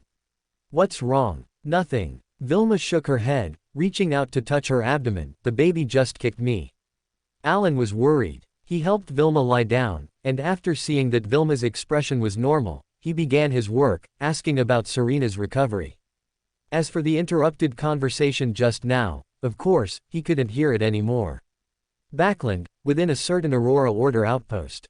Ouroboros put down the paint-dipped brush in his hand, stepped back a few paces, and looked calmly at the newly completed painting on the wall. The scene was entirely white, but the composition revealed a bed, and on it, a woman with a weak but joyful expression. Beside her stood a few people, holding a silver baby in their arms. Ouroboros's gaze fell precisely on that baby. Will Osepton, he repeated, a faint trace of doubt flashing across his eyes. Alice successfully obtained the finished white sails. She was satisfied to see that on the two white cloths on the wooden stick, one was embroidered with, unwavering fortune teller, in black thread, and the other with, dispelling misfortune and calamity, in black thread. With this, and finding a suitable overpass, she would be a qualified fortune teller. No, I still need a cloth to cover my eyes. Alice shook the wooden stick in her hand, remembering this again. It wasn't difficult, but as she did so, she recalled her first meal with Klein. At that time, she had covered her eyes with a cloth, and then she realized that eating with her eyes covered was really not a good idea. Alice, who had chosen to cover her eyes with a white cloth, rolled her eyeballs inside the cloth and immediately came up with a good idea. She brazenly walked out of her home holding the white sail, and under people's curious gazes, casually walked into a restaurant on the street. Under the curious gazes of the customers in the shop, Alice didn't bump into any tables throughout, accurately arriving at a table in the back, placing the white sail beside it, and then reaching for the menu on the table. A professionally trained waiter quickly came to her side, standing with a pen and notepad, and leaned down to ask, "What would you like to eat?" So Alice pretended to look at the menu. She patiently turned the menu from the first page to the last, and didn't hear any laughter. So she put down the menu in surprise, turned her head, accurately met the waiter's gaze, and asked curiously, "Why aren't you laughing?" "Laughing at customers is very impolite, miss," the waiter replied. So Alice uninterestingly withdrew her gaze, reopened the menu, pointed out and read aloud the food she wanted on the menu one by one. She felt a distinct surprise in the waiter's eyes, and only then was she satisfied. Alice, in a good mood, put down the menu, leaned back in her chair, and turned to the waiter, saying, "Perhaps I should give you a gift, a bit of luck, or, maybe I could perform a divination for you." She instinctively felt that she should use words like, "tell your fortune," or similar, but after a moment's thought, Alice realized that such terms probably had no synonyms in Loan language. If she had to say, the synonym might just be, perform a divination. So she had to say it that way. The waiter didn't laugh at her, nor did he agree. He just shook his head and said, "Miss, I still have work to do." Immediately after, he closed his notebook, preparing to leave Alice's table. Alice, realizing this, was quite displeased. With the anger of not being trusted, she said to the waiter, "Very well, now it's misfortune." The waiter didn't take it seriously and turned to leave. It wasn't the same waiter who served Alice. He seemed only responsible for taking orders. While Alice waited, he completed orders for several other tables, and nothing unusual happened. But Alice was not in a hurry. She cut a piece of black pepper steak, took a sip of apple juice, and slowly enjoyed her food. As the meal neared its end, another table of guests came in, and the waiter still went forward to greet them, preparing to take their order as usual. The customer seemed to be deliberately difficult. Alice heard him rattle off almost the entire menu at an extremely fast pace. The waiter fumbled to write it all down, and after a long while of writing, he finally couldn't help but say, "Could you please repeat that?" Alice pricked up her ears. That table of guests, as expected, was impolite and loudly scolded the waiter. But what could he do? It was his job. The waiter could only lower his head and endure the scolding. When the customer mercifully began to repeat his order, he quickly picked up his notepad and jotted it down. After repeating this several times, the plot was getting a bit boring. Alice prepared to speed up her eating, quickly finish the meal, and didn't want to continue watching the waiter get scolded here. Just then, a sentence from that table of guests announced the end of the story. "Did you get it all down?" The waiter hastily nodded, indicating he had. Alice uninterestedly shoved the last piece of steak into her mouth, then picked up her apple juice, ready to drink it all. Then, she heard the punchline of the entire story. "I don't want any of those just now." PFF'd. Alice spat the steak into her juice cup. With a complicated feeling, she ripped off the white cloth from her face and looked at that table of guests, including the waiter. The waiter's expression looked incredulous. Then, as if remembering something, he looked in Alice's direction with a knowing glance, just as he met Alice's barely concealed smile. Alice, meeting his gaze, was unhurried. She winked at the waiter, waved her hand, and then called out loudly. "Check, please." Her clear voice was extremely noticeable even in the somewhat noisy restaurant. Immediately, someone noticed and came over to settle the bill and clear the table, perfectly blocking the waiter's view. After paying the bill, Alice picked up her things and stood up, her gaze sweeping over the white sail in her hand as she muttered to herself. "Which bridge underpass should I go to?" This was a question not intended for anyone to answer. Alice simply shifted her gaze slightly, her spirituality searching for her target. Such a question, of course, should be decided by divination. End of chapter. Chapter 486. Chapter 64. Perfume. Alice first saw an island. As the view zoomed in, a magnificent clock tower appeared on the island. It must have been a church, bearing the holy symbol of the Lord of Storms. The clock tower's architectural design was very bold, with red, blue, and yellow interwoven, giving a refreshing impression. The camera moved past the clock tower, then turned into an alley behind the church, finally settling on an ordinary house. This was not a bridge arch. Alice was confused when the noise of reality flooded in, and she realized the divination had ended. She could only watch the scene dissipate before her eyes, bewildered. What does this mean? Alice frowned, full of confusion. Should I go find that house first? She pursed her lips and walked forward, muttering, "Perhaps I should look for that church." Alice returned home lost in thought. After a moment of hesitation, she decided to first draw the scene she had witnessed. This wasn't difficult, but most of her painting tools, including the paints, had been transferred to Klein's Saphira Castle. If she didn't want to settle for a rough sketch, she would probably need to ask Klein for help. Alice didn't hesitate long before deciding to call Klein to bring her things down. After all, Klein knew she planned to set up a stall under the overpass. Moreover, Alice didn't think a line drawing alone would make people recognize the church's origin. Many churches, after all, looked quite similar. She spoke to Klein about this. That afternoon was a rare free moment for Klein. He had finished his various courses, made his first appearance at a banquet, and was now awaiting invitations. The leisurely Klein arrived above the gray fog, listened to Alice's request, and after assessing his remaining spirituality, he didn't call Alice up directly, as that would mean his remaining spirituality wouldn't be enough to ensure his safety. Having agreed with Alice on a ritual time of 8 p.m., he then returned to rest and recover his spirituality, while Alice lay down to sleep. Alice woke promptly at 8 p.m. and began preparing the ritual.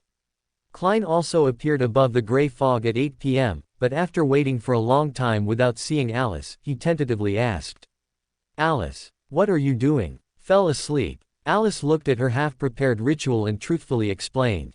"Didn't we say 8 o'clock? I'm setting up the ritual."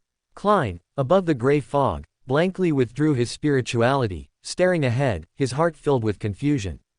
Mr. Fool, who had never gone out with a procrastinator, couldn't understand that 8 o'clock and leaving at 8 o'clock were the same thing. Fortunately, the ritual preparation didn't take too long. Klein eventually waited for Alice above the gray fog. He threw down the items Alice wanted, and then suddenly remembered something, shouting to Alice. "Oh, right, give me that puppet, Beander characteristic, and then when I have time, I'll take you to transfer the bicycle shares." This was something they had agreed upon earlier. Alice remembered it instantly. After tidying her things, she asked directly, "Should I set up the ritual now?" You'd better take me to transfer the shares quickly, because I don't know when I'll forget about this." This was a rather subtle way of putting it. Klein, after hearing it, dismissed it with a sneer, thinking Alice could forget about it completely in the next second. "Set up the ritual now," he replied. "I'll take you to transfer the shares tomorrow." So Alice began to set up the sacrificial ritual again. In between arranging the essential oils, she couldn't help but ask Klein. Why did you choose these herbs back then? Did you like their scent? Klein silently replied, no, actually, I just picked the most relevant ones from the herbs I knew. After a moment of silence, Alice proactively changed the subject. You know, sometimes I feel like the process of setting up a ritual is a lot like blending perfume, though I've never actually seen a perfumer. Sometimes I wonder, when we recite the names of the herbs in the incantation, is it like introducing a perfume to a deity? If so, why can't we just say? Her voice paused, then she cleared her throat before continuing. This is the perfume I've prepared for you. The top notes are night blooming jasmine and moonflower, the middle notes are deep sleep flower and rose, and the base notes are lemon and mint. Klein lowered his head in thought above the gray fog. The herbs Alice listed were indeed ones favored by the goddess, showing her familiarity with them. She definitely wasn't as perfunctory during rituals as she was when dealing with him. Klein had seen her use the wrong herbs many times. He always felt she used whatever she had, whichever was cheapest. Klein shook his head and quickly thought of a response. But if you do that, no deity will respond to you. Oh, right, whether a deity is willing to respond is actually the key to a ritual. Alice sighed, giving up on her earlier inspiration, and focused on setting up the sacrificial ritual, then threw in the puppet meander characteristic. I'll be waiting for you to come find me tomorrow, okay? Saying this, she lay down on the bed with peace of mind. The next day, Alice didn't go out much. She was trying to draw the scene she had seen yesterday. For easier identification, Alice's drawing was very detailed, and the colors were as realistic as possible. She drew not only the clock tower but also a miniature version of the island, the alley, and the house.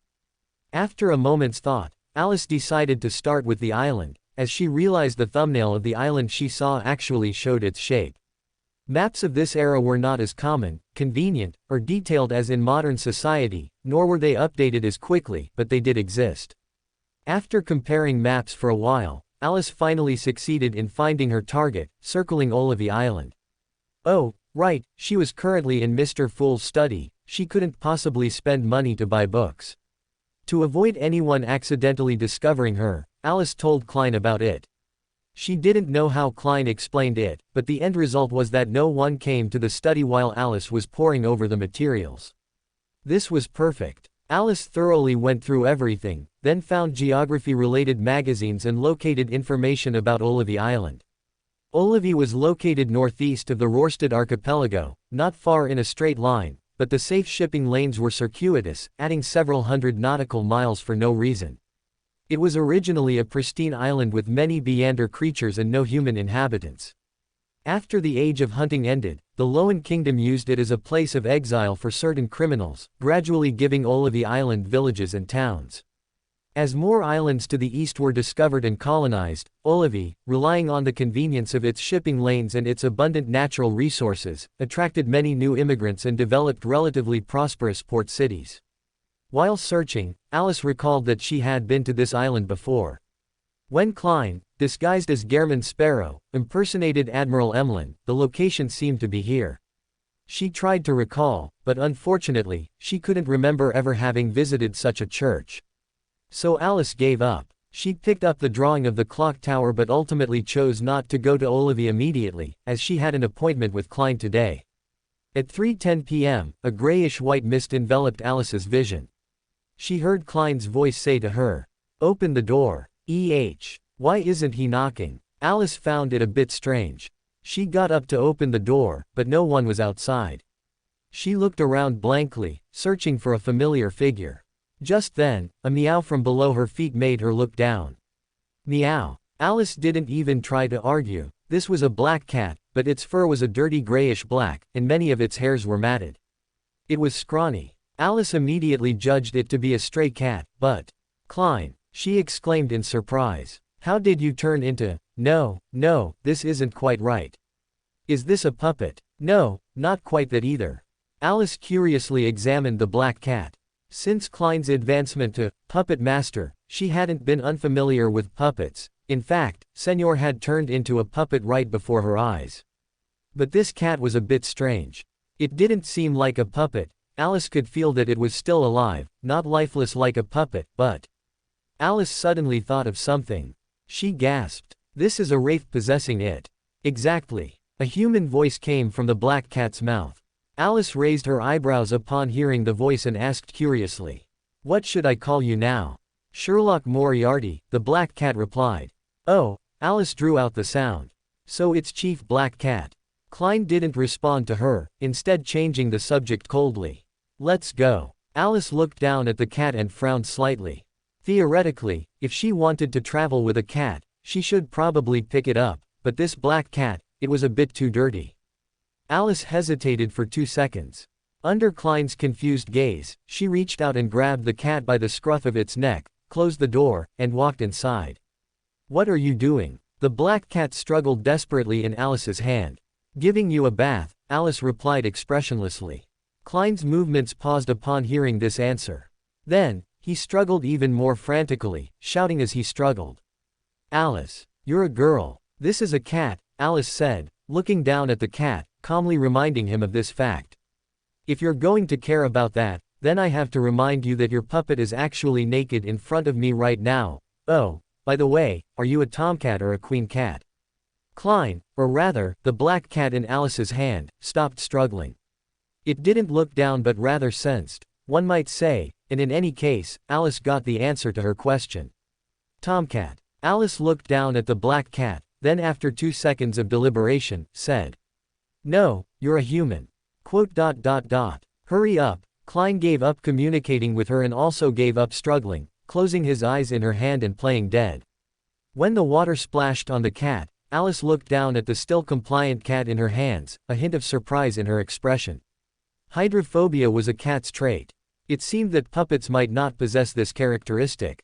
Alice thoughtfully scratched her chin, then unceremoniously increased the water flow, applied foam, and treated the cat in her hands as Klein, though in a sense, it was Klein, kneading it vigorously.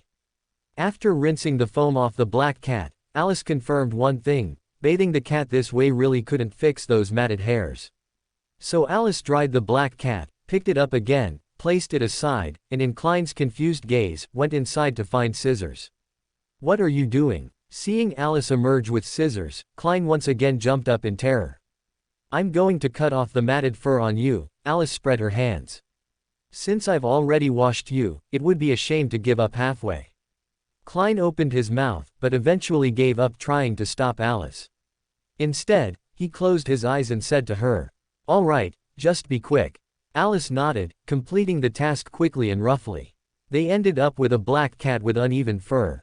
All right, where are we going? By the way, why did you have to turn into a cat to find me? Alice asked as she walked out, holding the cat. I was worried someone might come looking for me because of you. Klein tried to explain. Alice stroked the black cat's fur in her hands, then silently withdrew her hand because of the uneven texture. She walked and said, To be honest, for those few who truly need to monitor me, your worry is futile. ... A few? Klein asked hesitantly. Adam, the goddess, Amen, Will Osepton, the true creator, or Ouroboros. Alice rattled off a long list of names. The black cat remained silent for a long time. Alice had to stop and remind him, You still haven't told me where we're going. Next, Alice, guided by Klein, hired a carriage.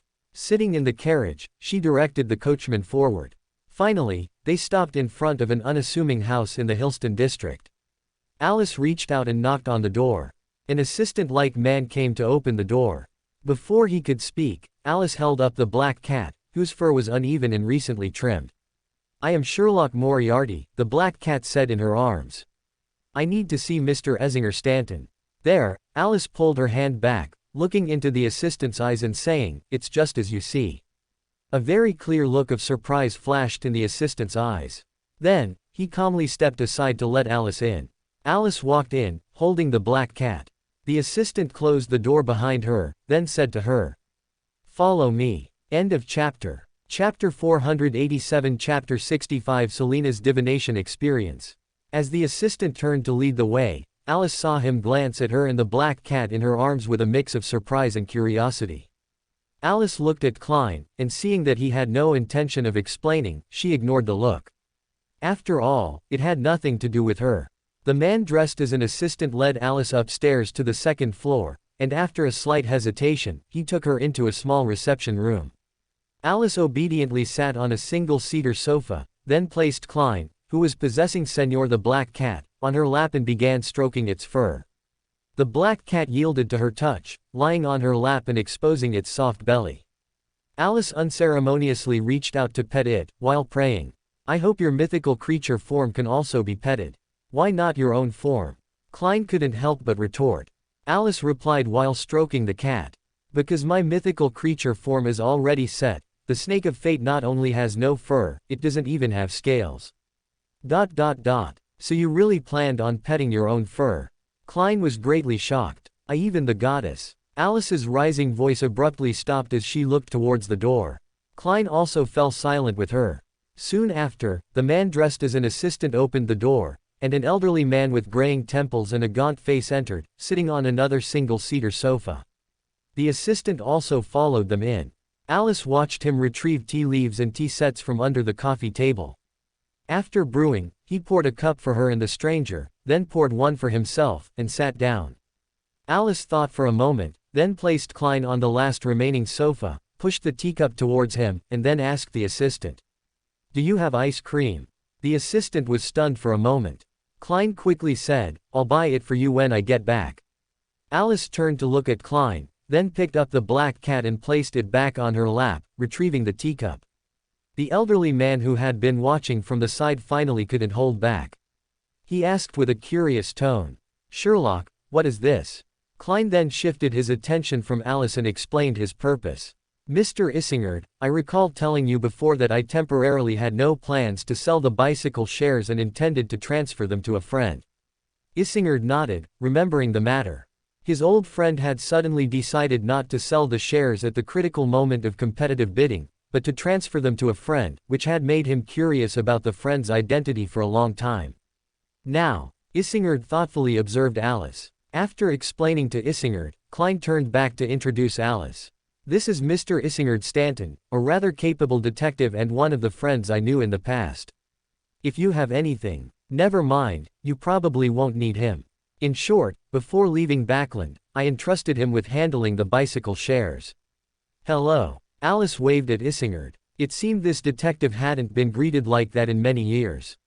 He awkwardly raised his hand and tentatively responded, "Hello." Alice stared at Isingard for 2 seconds, then reached out and poked Klein on her lap, instructing him, "You continue." To make it easier for Klein to speak, Alice simply picked him up and placed him on the coffee table. Klein struggled to stand up from the coffee table, secretly grateful that a marionette felt no pain, at least not yet. "Mr. Isingard," he called out, "as you can see, I intend to transfer the shares to her." Isingard looked at Alice, then at Klein, and finally asked the same question as Alice. "Why did you become like this?" Klein glanced back at Alice. "Initially, it was to prevent others from discovering my traces near her. Later, I found it was futile, but I'm already here." Isingard Stanton looked at them both again. As if confirming something, he carefully advised Klein, "Normally, I wouldn't comment on a friend's relationship, but is this child, is she an adult?" Alice looked at Isingard Stanton with a slightly hesitant gaze.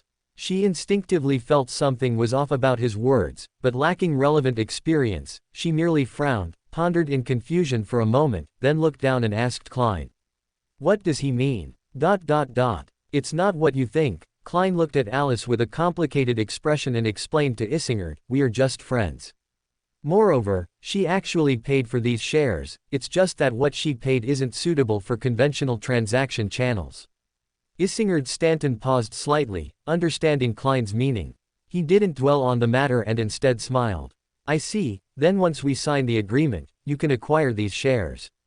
"That easy?" Alice asked, perplexed. Signing the agreement wasn't a complicated process. Isingard Stanton had a prepared agreement template, and after receiving Klein's confirmation, Isingard immediately instructed his assistant to retrieve the template. Next, Isingard copied 2 identical agreements and pushed them in front of Alice. Alice, with Klein's head, reviewed the agreement, and after confirming there were no issues, she picked up the pen and signed her name. After witnessing Alice sign, Klein spoke up. "I've been out for a long time, I need to go first."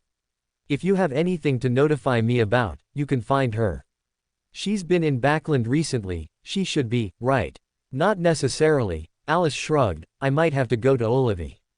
I need to find that bridge arch from the prophecy. You should at least be able to receive letters, right? Klein retorted. That's true. Alice nodded and left her address with Isingard Stanton. After overhearing Serena mention magic mirror divination through the wall outside the ward the day before, Alan had been looking for an opportunity to get a clear answer. This was not an intuitive warning, he simply did not want to miss any suspicious clues. Anything involving fate or divination would attract his attention. Throughout an entire night and an entire day, Alan had been distracted. He constantly sought an opportunity to clarify things, but unfortunately, he had to complete his work first. However, Alan hadn't forgotten the promise he received. The girl who appeared in his dream had promised him an undisturbed opportunity. If that were the case, he thought, it wouldn't be difficult to send away his wife, or rather, to send away Will Osepton. After all, he was a doctor at the hospital. With just one examination, Alan easily diverted his wife. Afterward, he entered Serena's ward, which was also his wife's ward. Dr. Allen. Serena greeted him with surprise. Aren't you with Ms. Vilma? I thought. Serena initiating the conversation alleviated one of Alan's concerns. He shamelessly expressed his worries from that period, telling his half-truth, half-lie. Vilma is undergoing an examination, and I'm a bit worried. I've been worried ever since Vilma got pregnant. You know, Vilma should have told you, this isn't our first child, but I'm still very worried.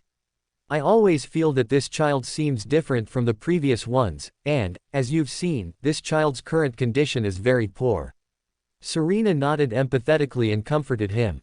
I understand your worries, just like my family was equally worried about me when I had that car accident. But worrying like this isn't a solution. Alan sighed heavily, then casually brought up. I think I overheard you and Vilma mention something about magic mirror divination before, saying it could bring peace of mind.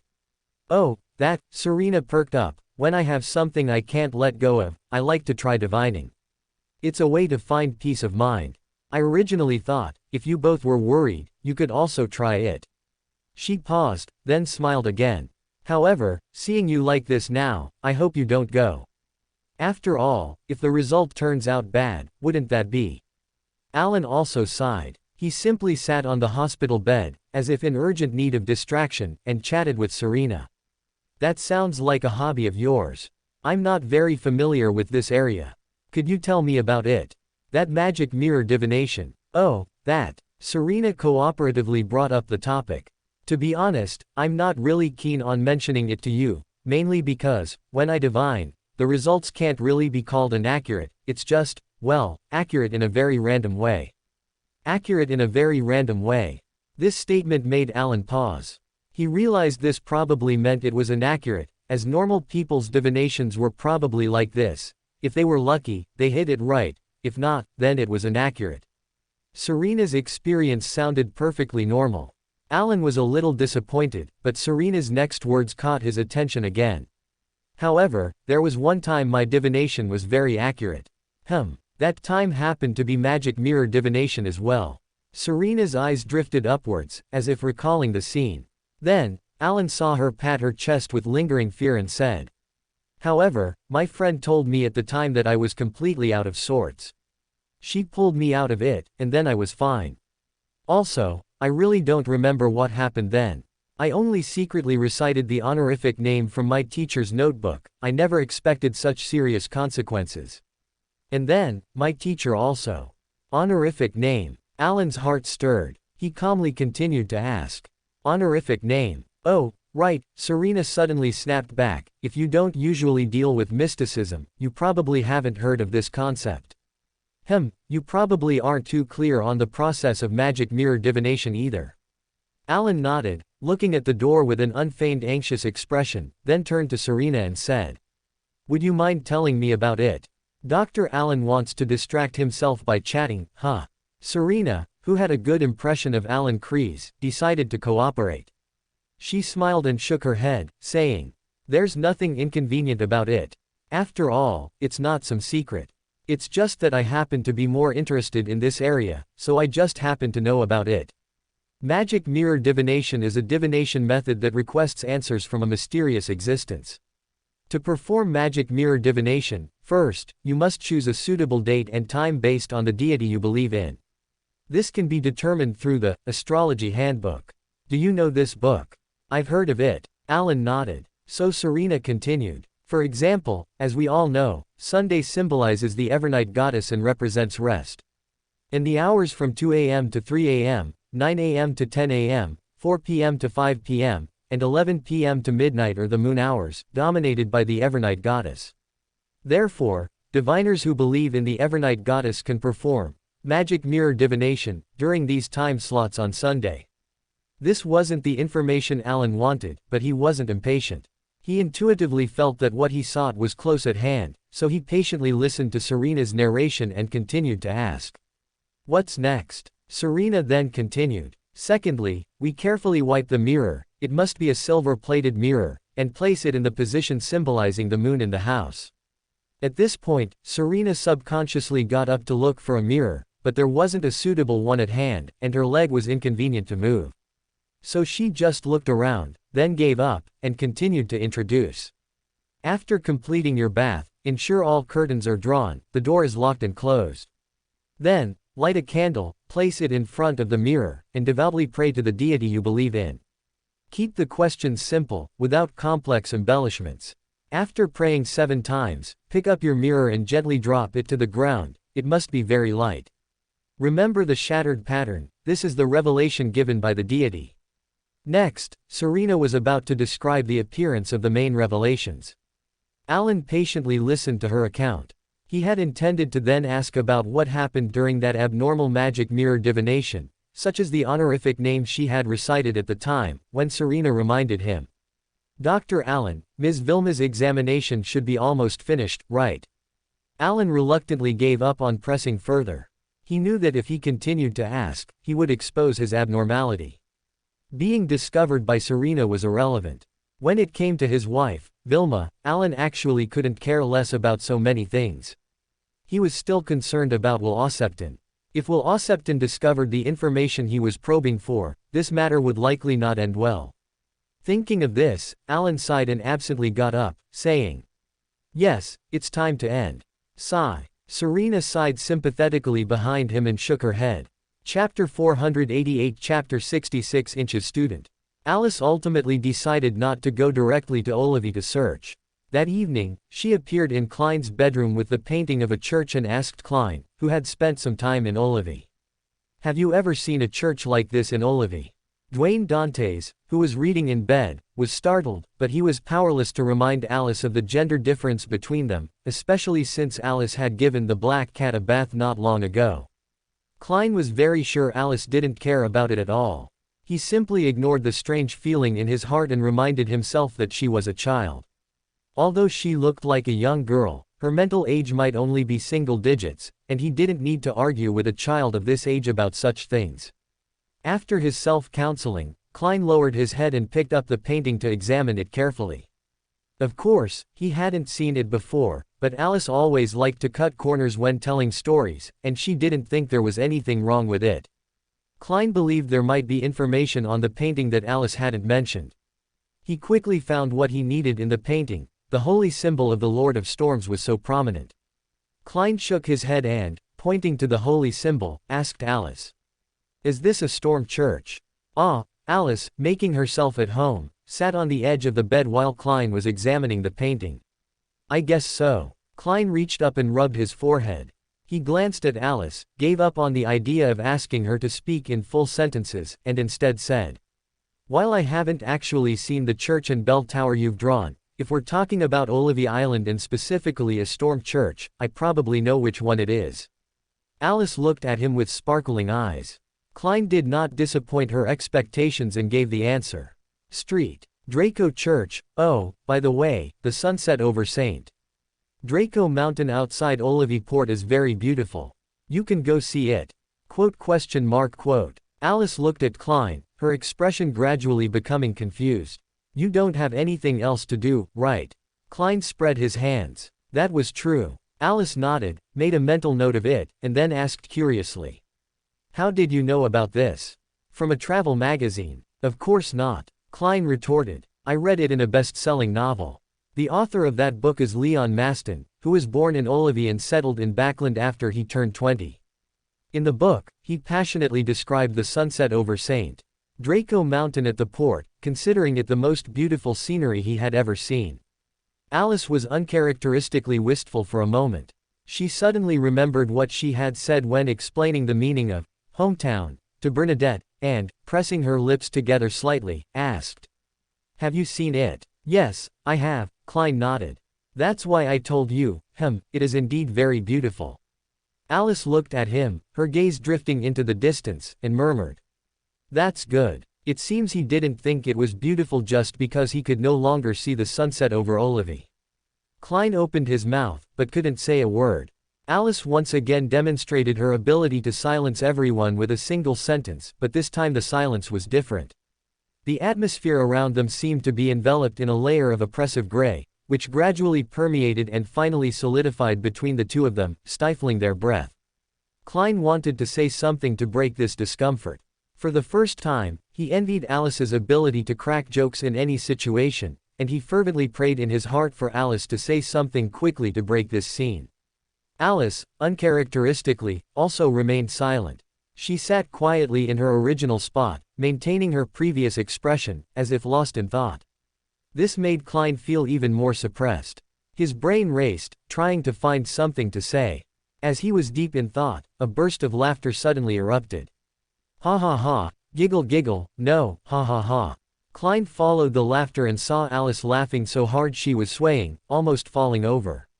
He couldn't quite describe his emotions, but the stagnant feeling from before had indeed vanished. So he asked Alice, "Why don't you just lie down and laugh?" Alice took a moment to stop laughing, then explained with a serious expression. "Because of your leg, it would be uncomfortable to lie down." She's quite picky, but she really didn't think in other directions. Sigh, never mind, a child really doesn't need to be bothered by this. Klein's mouth twitched, then he asked again, "Then why did you suddenly start laughing?" Alice tilted her head, "Don't you think it's funny how serious we both looked?" Funny. Klein didn't know, but Klein felt that, for this reason alone, he should get angry at Alice. So he said to Alice in a rather calm tone, "Scram." Alice blinked. She looked down at her eyes, and said thoughtfully, "Actually, if I couldn't show you my mythical creature form, I might actually be able to roll out. After all, if I just hold my tail, I'm a loop." Klein looked at Alice expressionlessly and said to her in a tone much more genuine than before, "Scram." This time, Alice felt the anger, and she obediently rolled. Klein was not surprised by Alice's disappearance from the spot. He just felt a stifled sense of frustration, so he got out of bed, pulled open the curtains, and decided to get some fresh air. Crimson moonlight entered the room, and Klein, as expected, saw a figure running out of Counselor Match's house. He was not unfamiliar with that figure, he had seen her many times in the past few days. It was Hazel. Seeing Hazel once again disappear into the sewer, Klein inexplicably thought of Alice and couldn't help but mutter. If Counselor Match knew his daughter snuck out of the house every night to crawl into the sewers, he'd probably die of anger, just like how I feel every time I find out Alice caused trouble. Alice had no interest in rushing to Olivy overnight. She slept soundly, then reluctantly lingered in bed at dawn, enjoyed a lavish meal at 10 in the morning, which she couldn't decide whether to call breakfast or dinner, before finally appearing in Olivy. Of course, she had no interest in slowly buying a ticket and taking a boat. However, when it came to finding St. Draco Church, Alice ultimately chose to take a carriage. The carriage stopped on the street in front of the church. Alice stepped out of the carriage, looked up slightly, and saw the magnificent bell tower. It was indeed the bell she had seen in her dream. Alice felt relieved. Recalling the scene from her dream, she walked towards the back of the church. She eventually found herself at a loss in front of a street, because she didn't remember which house it was on the street, and the house itself had no distinguishing features. Most importantly, she didn't see a house number. This was truly bad news. Of course, Alice knew she actually had a way. She could recall that dream again and count which house it was on this street. This wasn't difficult, but after a moment's thought, Alice chose a more direct method. She walked up to the first house on the street, knocked twice on the door, and then calmly sensed. Spirituality was quiet and showed no discrimination, so Alice realized this wasn't the house she was looking for. She turned to leave, but at that moment, someone opened the door from inside. A middle-aged woman dressed as a local opened the door. She looked around in confusion and asked Alice, who seemed to be turning to leave. "Did you knock on the door?" "No," Alice replied calmly. So the woman looked around again, muttering, "Who is it, knocking on the door and not coming out? Sigh, did you see anyone knock?" "I don't know," Alice spread her hands. "I didn't see anything at all." "Nobody knocked, did they?" Her expression was so certain that the middle-aged woman at the door couldn't help but doubt her own ears. She muttered to herself as she closed the door. Alice exhaled and turned to walk towards the second door. "Perhaps I should just go divine and then count," Alice murmured to herself as she knocked on the door. Spirituality still gave no feedback. The good news was that no one suddenly opened the door to ask who had knocked, so Alice confidently walked towards the third door. She knocked on 12 doors this way. Some houses were occupied, some were empty. Some houses had easily fooled occupants like the first one, while others had rude people who refused to believe her, cursed at her, and told her to scram. Alice unceremoniously bestowed misfortune upon this person, then rolled away. When she stood before the 13th door, Alice raised her hand to knock as before, but a voice from inside rang out. "Come in." Alice immediately withdrew her hand, stepped back a few paces, and surveyed the house with a ghost-seeing expression. The voice resounding in her spirituality told Alice that this was the place she was looking for, but the ominous number 13 instantly put Alice on alert. Coupled with this clearly abnormal beginning, Alice stood at the doorway, observing cautiously. The person inside seemed to have anticipated this step. Alice felt something fleeting cover her for an instant. Someone had taken that opportunity to glance at her. Then, the voice sounded a second time. "Come in, fated young lady." Alice frowned slightly. The sensation that enveloped her felt somewhat familiar. It seemed to be of the same origin as her own power. Oh, yes, Alice felt it was the power of the domain of fate. Meander. Perhaps even of the same pathway. Alice immediately recalled the quill pen and the eye behind the Chinese gate. The two sealed artifacts had left a deep impression on her, and there was also a Cassandra outside. Was this the fourth soothsayer? Alice frowned slightly, her spirituality expanded, and she caught a glimpse of an old man with not a single wrinkle on his face. This description sounded a bit strange, mainly because the person inside had a head full of white hair, like snow. The white-haired old man was smiling kindly in a certain direction. His smile could be described as warm and benevolent. Alice guessed he was looking towards the door, which meant he was looking in her direction. Alice judged that this was not a soothsayer. If he truly walked the fate pathway, he should be a chaos walker. This made Alice even more displeased, because it meant that fate had temporarily changed its strategy, no longer rushing her to consume the soothsayer potion, but willing to wait for her to become a chaos walker first. Was this good news? Alice didn't know, but Alice didn't think so. She hadn't forgotten that she had been brought here by her own divination, and she had originally only wanted to find a suitable bridge arch to set up a stall. "Aren't you coming in yet?" the person inside asked again. Alice knew she couldn't wait any longer. She reached out and pushed. The door was indeed unlocked, and she successfully pushed it open. Alice reached out and closed the door, walked through the entryway, and the white-haired old man was waiting for her on the sofa. Alice saw a cup of black tea in front of him, and a steaming cup of milk on the opposite side. Alice grew increasingly confused. She had just classified this old man as a Meander characteristic that had been delivered, but Charlie King's behavior made Alice feel that perhaps that was what a delivered Meander characteristic should act like. She hesitated, glanced at the old man, then walked to the opposite sofa and sat down, picking up the milk and taking a sip. "It tastes good," she commented. "If you like it, there's more here," the old man said with a smile. "If you become my student, you should be able to drink it often." Student. Alice keenly sensed that something was amiss. She frowned, put down the milk, and asked the old man in front of her. "I have a question. Can you tell me exactly what fate told you?" The old man showed no unusual expression at Alice's question. He replied with a chuckle. "Fate told me that around this time today, a student destined for me would come to visit, and she would inherit my mantle." As he spoke, the old man's gaze fell upon Alice. Alice knew he was referring to her. The student clearly referred to her. Her confidence came from the phrase, "Inherit my mantle." Inheriting a Beander characteristic, how is that not a form of inheriting a mantle? Alice couldn't quite describe her feelings. She put down the milk in her hand and asked the old man with a frown. "You're a Chaoswalker, right? You even know that?" The old man looked at Alice in surprise. "That's right, I am indeed a Chaoswalker. I am also a fate counselor of the Life School of Thought.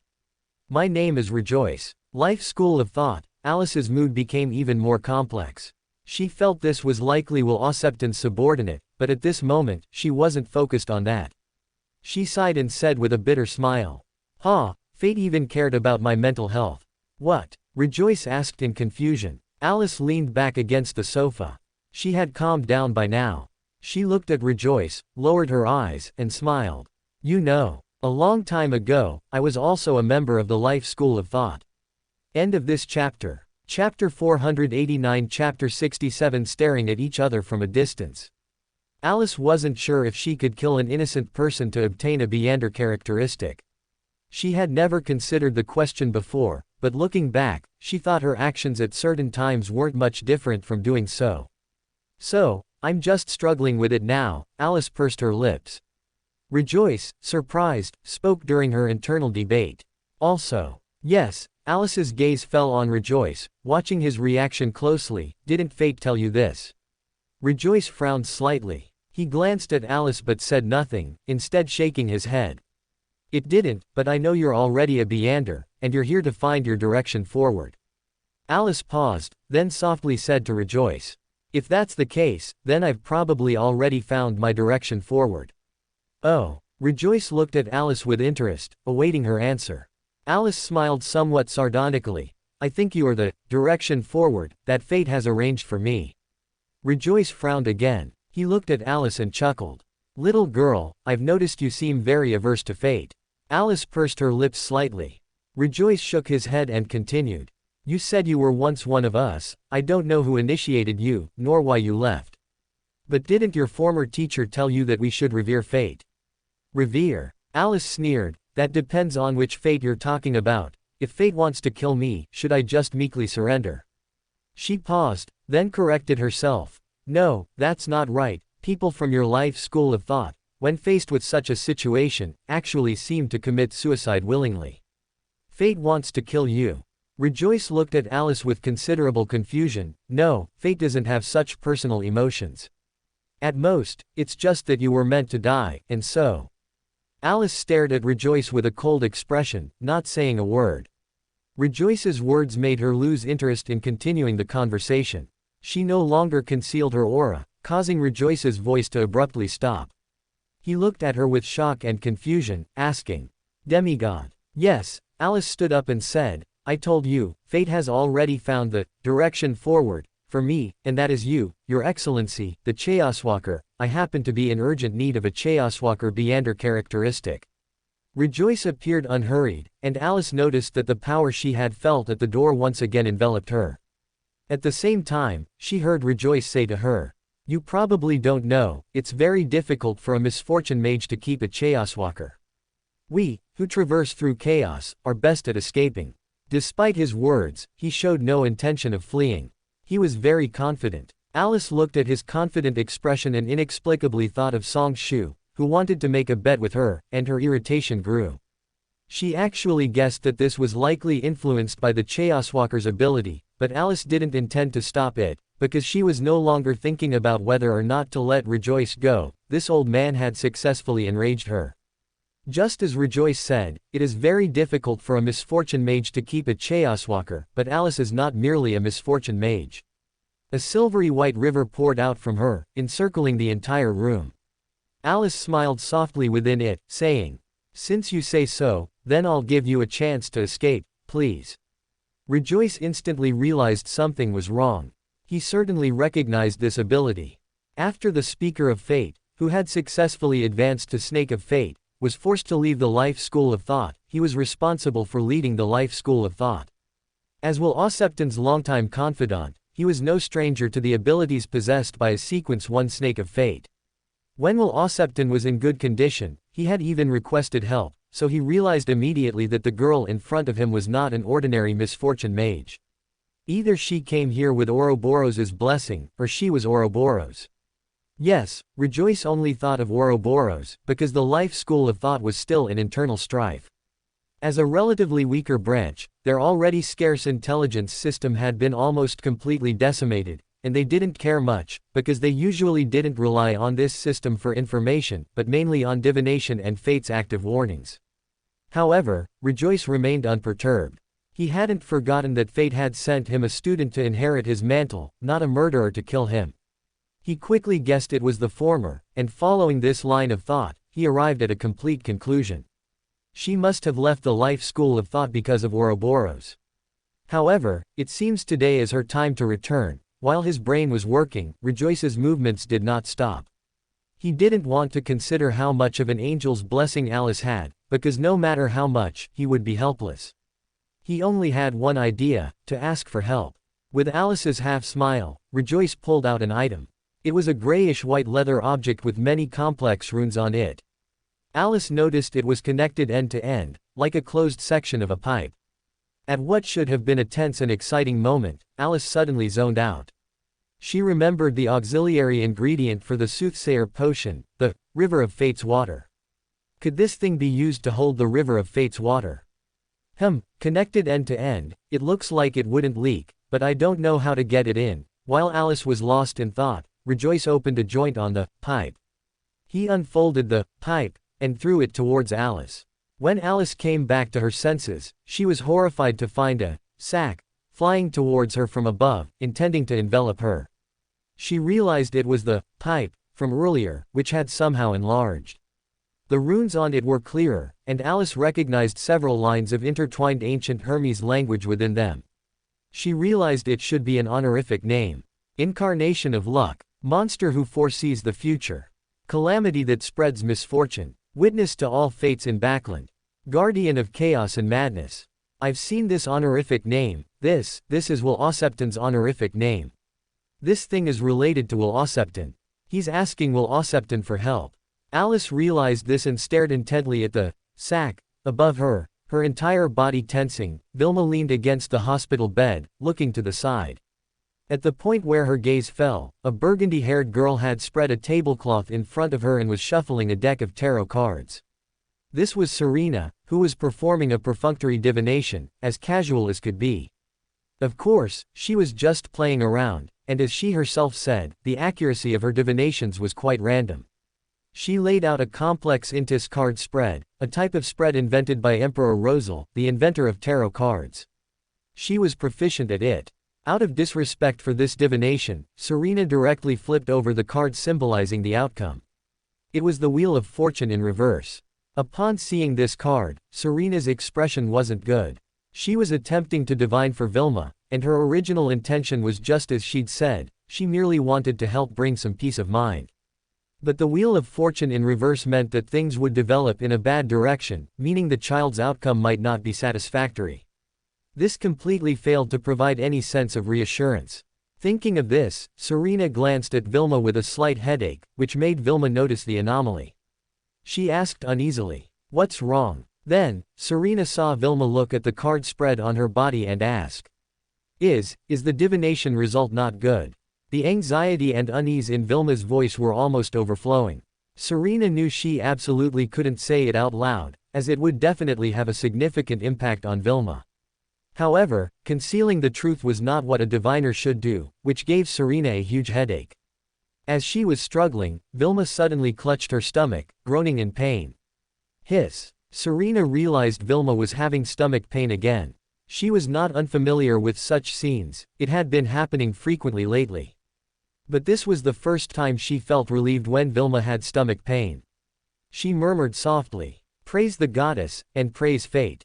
Then, she shouted for help. Ouroboros's thoughts stirred, and he suddenly put down his paintbrush, walked to the window, and gazed outside.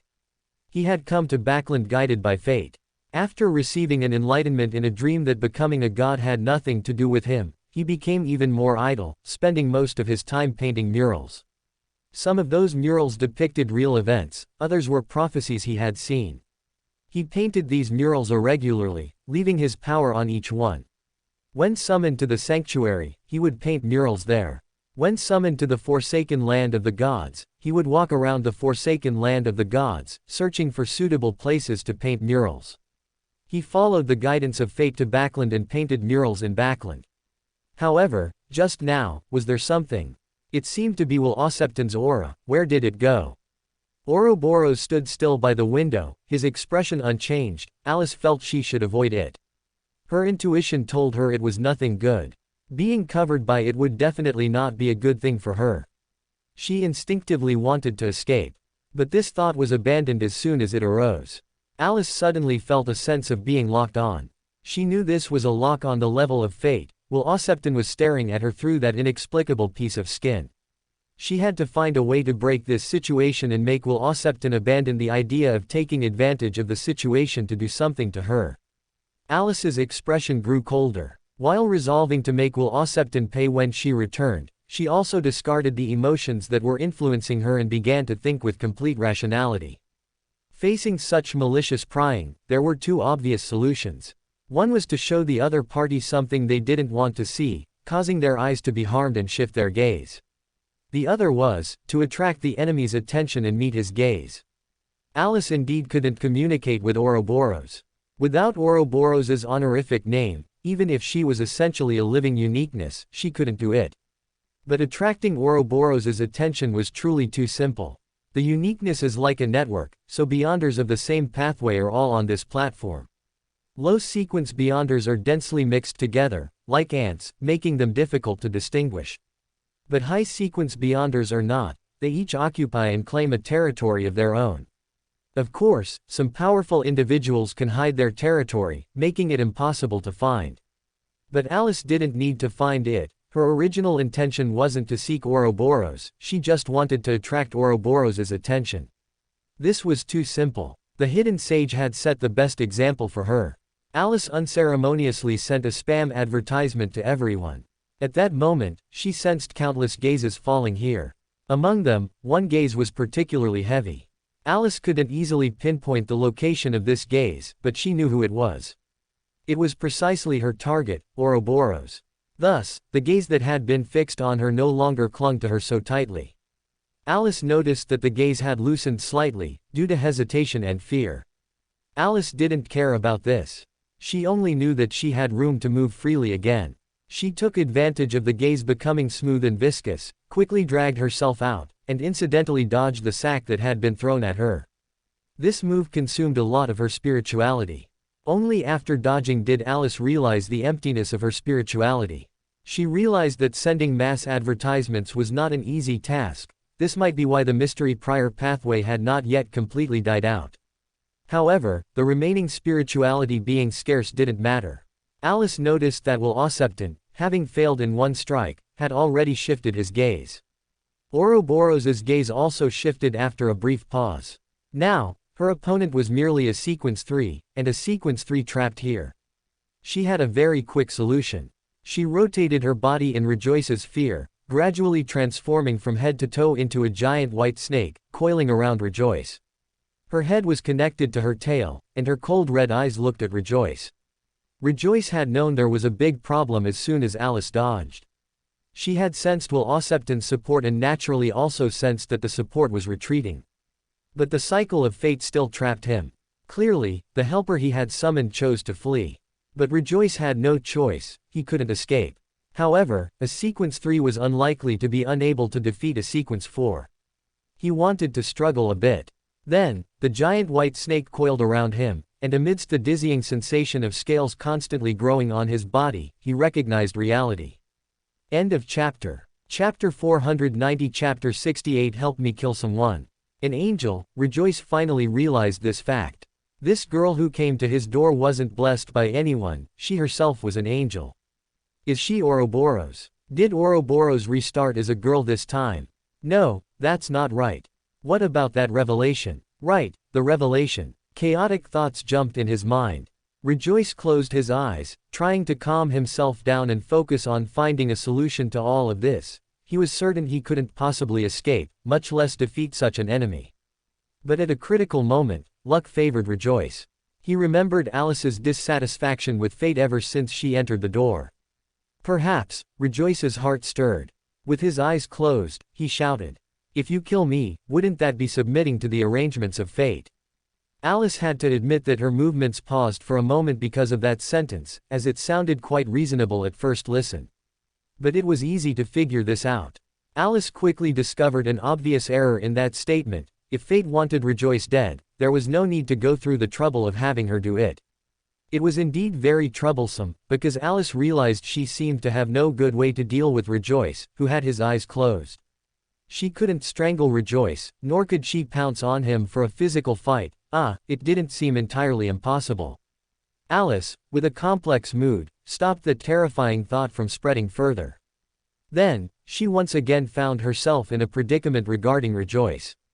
If she didn't consider a physical fight and didn't plan to wait for Rejoice to open his eyes, Alice realized she actually only had one method. She returned to human form, and in Rejoice's future, she unilaterally increased all possibilities related to death. Then, she chuckled and said, "You said one thing wrong. If fate wants you to die, then whether I kill you today or not, you will die." After a pause, Alice ultimately didn't say the latter half of the sentence, that fate wanted her to advance using the other party's Beander characteristic. She wasn't interested in discussing her situation with an enemy who wasn't dead yet. For some unknown reason, Alice was surprised to find Rejoice opened his eyes. She vaguely realized that Rejoice seemed to not believe she would deceive him, even now. Has this guy never been deceived by fate? Alice was greatly shocked. She didn't understand, but she respected it. The moment Rejoice opened his eyes, she once again chose the most brutal method to solve the problem. She transformed back into a giant white snake. Thus, Rejoice's already unstable situation worsened. Alice saw white scales appearing on his exposed skin. Even his face couldn't escape, and his eyes gradually turned blood red. Alice stared at Rejoice, not relaxing. She knew that out-of-control Beanders didn't always turn into a pile of Beander characteristics. Most of the time, they actually turned into monsters. This was an important reason why high-sequence Beanders were difficult to kill. Many times, your opponent isn't about to die, but about to lose control. If you continue to pressure him, you might face a mutated monster. The fate pathway can partially solve this problem. By secretly adjusting probabilities, in most cases, they can fortunately directly obtain Beander characteristics. The reason it's said to be partial is because Rejoice, after all, is also from the fate pathway. From Misfortune Mage onwards, this pathway has had a bit of capital to resist upwards. What if he successfully resisted and lost control, turning into a monster? As for Rejoice harming commoners, although Alice hadn't considered this at first, she did remember it now, but it was irrelevant. No matter how unreliable, she was still an angel. Trapping a Sequence 3 monster that had lost control was not difficult for her. In fact, she had already trapped him. As for killing, she could always call for help. With his sanity hanging by a thread, Rejoice clearly realized his time was running out. He was just a hair's breadth from losing control.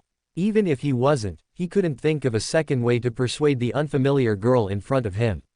He finally questioned the revelation of fate. As his life neared its end, Rejoice's state of mind instead became peaceful. He no longer paid attention to everything in front of him, but murmured to himself as if talking to himself. Does the appearance of a successor inevitably mean the death of the predecessor? Alice was stunned for a moment. This statement seemed to contain a lot of philosophy at first glance. She subconsciously pondered it deeply.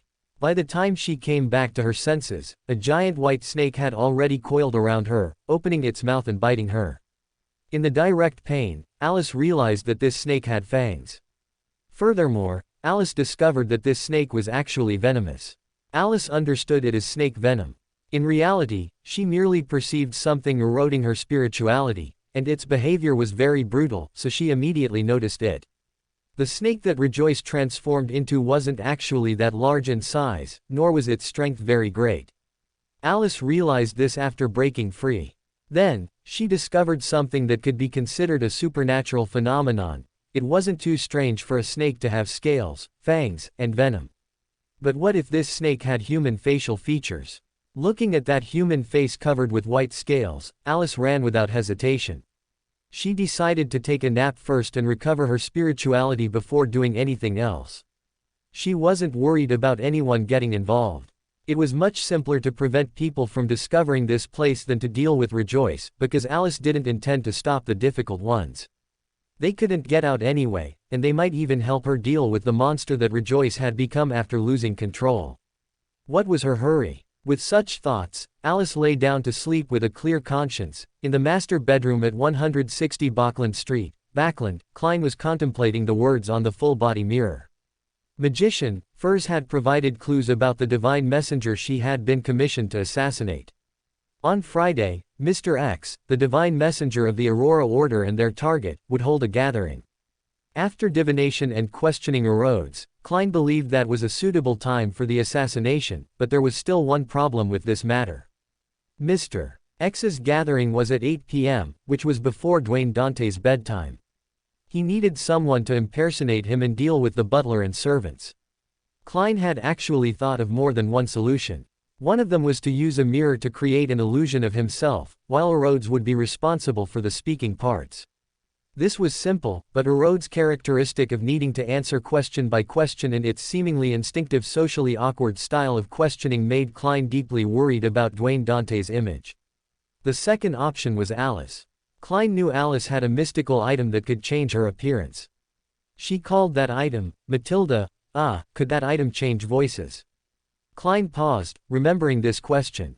Of course, even if he hadn't remembered this question, asking Alice for help was not a good choice either. In fact, when it came to asking Alice for help versus asking Rhodes for help, Klein's worries were actually quite similar. He would also worry about Alice casually ruining Dwayne Dante's character image.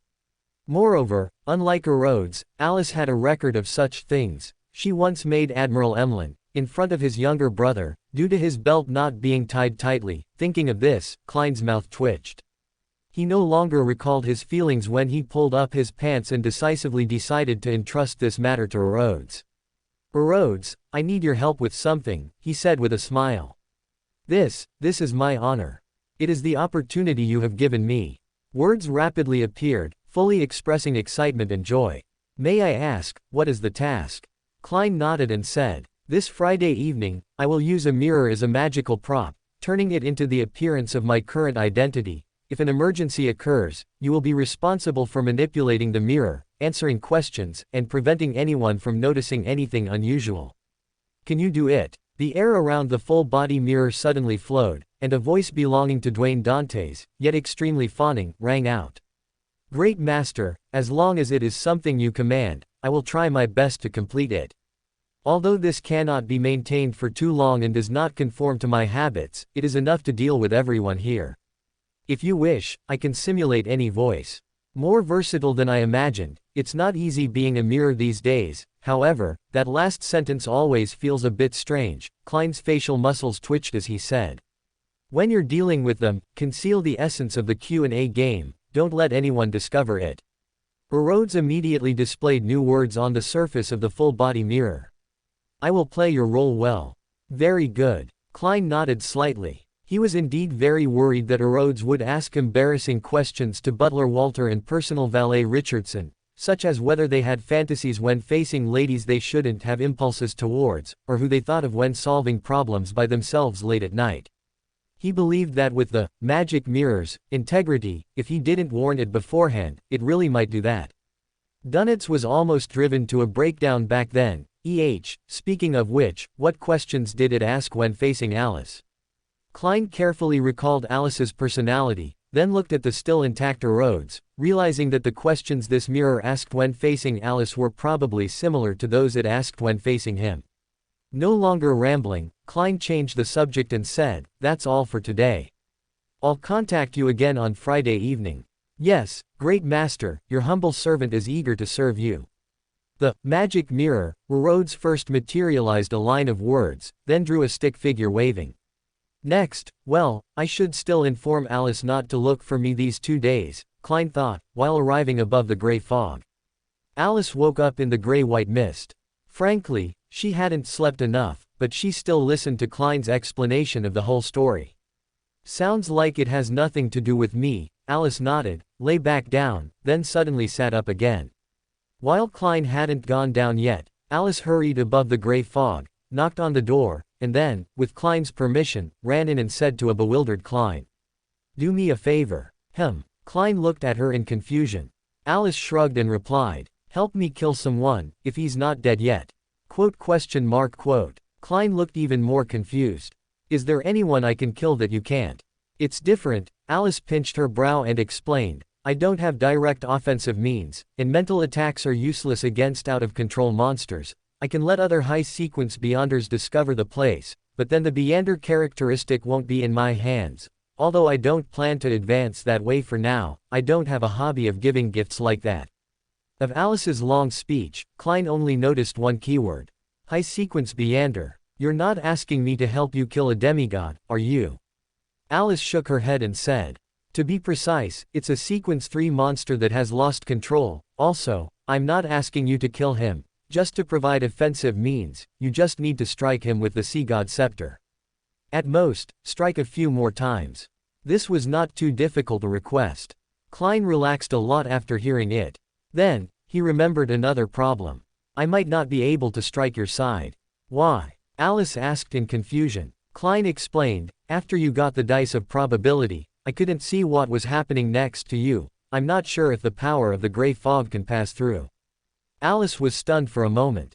She quickly realized that Klein's control over the gray fog wasn't actually that high. This should be a result of his insufficient authority. As he advanced, Klein should be able to once again use the power of the gray fog to peer at her. However, if he needed to do this now, Alice frowned and said thoughtfully. In terms of hiding one's fate and isolating prying, for the fate pathway, it seems to be more like a passive ability. I haven't really managed this matter much, but perhaps I can try to actively, open up my defenses to you. Maybe then you'll be able to see." They looked at each other. Klein thought for a moment and replied, "Try it." So Alice returned to the real world. Above the gray fog, Klein extended his spirituality, enveloped the crimson star belonging to Alice, and tried to clearly see Alice's state. Klein could clearly feel Alice trying, because the concealing power flickered occasionally at first, making Klein occasionally feel that the fog seemed a little lighter, until at a certain moment, everything became clear, and Klein found himself able to see Alice just as he could see other people. He didn't hesitate to touch the star belonging to Alice and sent a message. "I'm ready on my side." End of chapter. Chapter 491. Chapter 69. Divination results. Alice watched the lightning storm engulf the snake that had bitten her, and quietly licked her lips. It smelled so good. Her nose twitched twice. The smell of char gradually faded after the lightning retreated, but Alice still couldn't help but swallow, looking at Rejoice's corpse with a longing gaze. She instinctively took a step forward, then stopped cautiously. Her appetite, combined with an instinctive craving for Beyonder characteristic, mixed together. Alice was already unable to distinguish what this truly was. She knew she had to leave this place immediately. As for the precipitated Beyonder characteristic, hey, isn't Klein there? As long as I send Klein over, let Klein send the item above the gray fog, and then I'll bring him back. Oh right, there's also that pipe-like thing, is that will Oseptans shed skin? Never mind, let Klein take it back first. Before the Beyonder characteristic precipitated, Alice, with her last shred of sanity, appeared in Mr. Fool's bedroom. It wasn't the first time Klein had helped Alice with this kind of favor, but after listening to Alice's description of how fragrant the snake meat was, he still couldn't help but ask. Is putting everything in your mouth your personality or your instinct? Alice looked up at the ceiling. She didn't cooperate, so Klein naturally couldn't continue to explore this question alone. He cooperated with Alice to retrieve the Beyonder characteristic. It was a piece of paper covered in scribbles. With the help of the gray fog, Alice stared at the intertwining lines on the paper for a while, and then she felt like she had woken up at 5 in the morning and studied mathematics for 13 hours straight. She mercilessly threw the paper into the pile of sundries, then said to Klein with vacant eyes, "I'm going back to sleep." Then, without waiting for Klein to speak, she fled the gray fog and immediately fell asleep, Friday morning, in a double room at a hospital in Backland.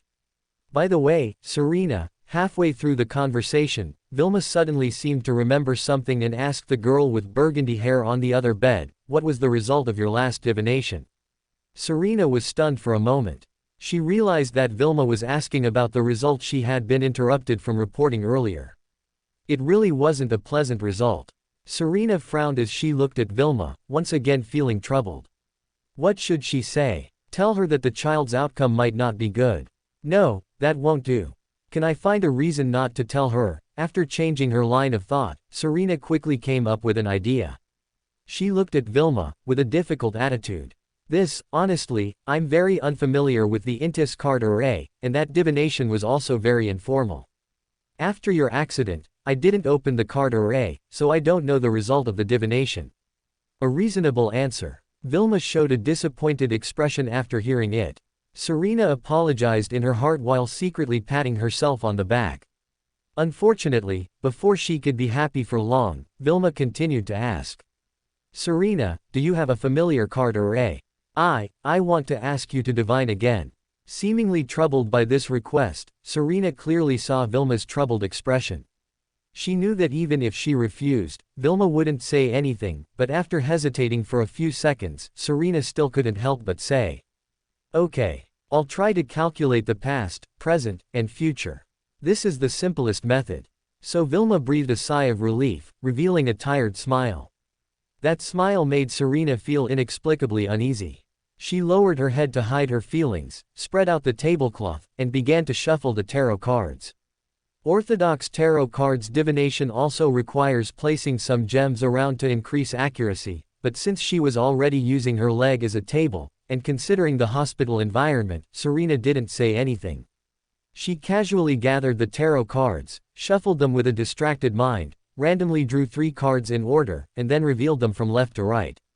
The first card on the left was the upright Wheel of Fortune. This represented the past, symbolizing a favorable change. This was easy to interpret. Serena immediately thought of Vilma and Alan's concern for this child. She guessed they must have been very happy when they discovered the child.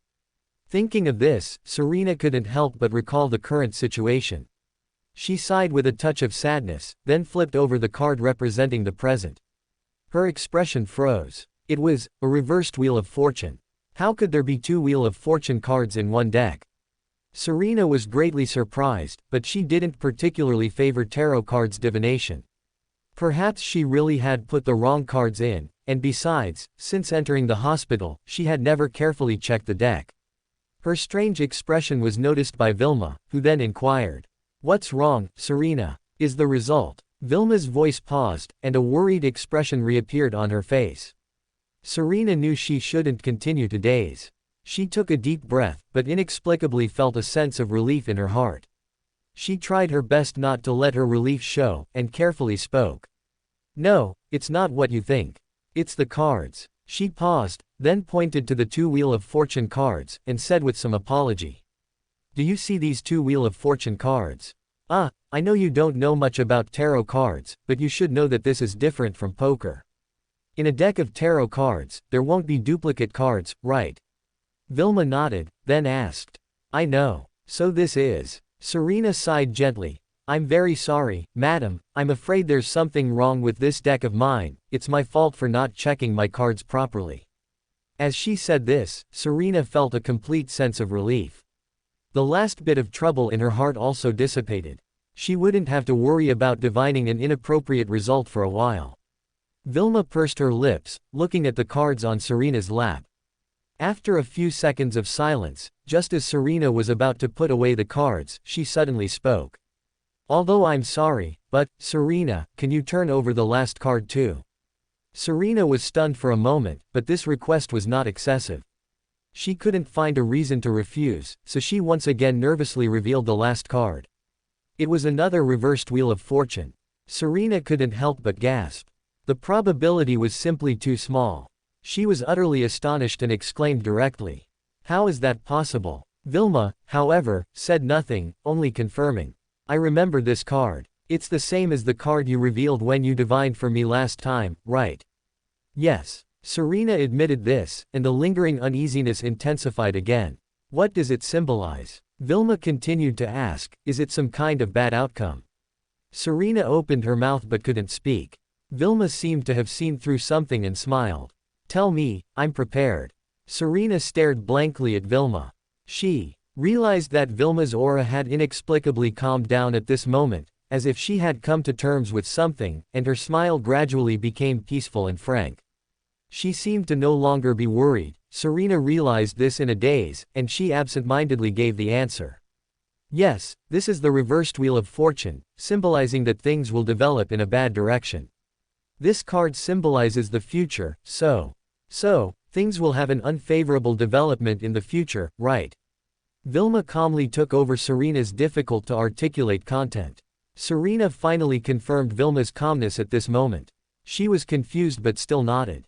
So Vilma lowered her eyelids. Serena saw her lower her head, gently stroking her belly with a gentle and sad expression, and asked softly. "Serena, can I ask you a favor?" "You say." Serena straightened her back. "If," Vilma spoke in a gentle tone. Serena sat upright, listening attentively. "If something happens to me." As soon as these words came out, Serena was greatly alarmed. She was astonished and wanted to speak to stop her, but Vilma, as if expecting it, smiled and looked up, gently shaking her head. Vilma's pleading gaze fell on Serena's face, blocking the words she was about to speak. Then, Vilma lowered her head again, gently stroking her belly, and whispered. "If something happens to me, remember to help me persuade Alan not to be too sad. It's not good for his health." These words, like a last testament, struck like a thunderbolt, stunning Serena into silence. She couldn't react at all. In the midst of the silence, Alan pushed the door open and entered. "What are you two talking about?" The surgeon gently closed the door, then asked them. "Just chatting. Are you here for rounds?" Vilma asked Alan as if she hadn't said anything just now. Serena opened her mouth but couldn't say a word. She suddenly remembered a saying she had heard in the past, that dying people can sense their own death. She looked at Vilma in a daze, pondering the truthfulness of this rumor in her mind. Alice had a very good sleep. She didn't wake up until Friday evening. When she first woke up, looking at the night sky outside, she almost thought she hadn't slept for long. Fortunately, she quickly sobered up, realizing that she couldn't possibly sleep back in time, then got up and slowly got dressed and ate. There were still quite a few food options at this time. Alice happily munched on a pie and then thought of Klein again. She had just confirmed that she hadn't slept for more than a day, so today should be Friday. Klein should be assassinating Mr. X of the Aurora Order right now.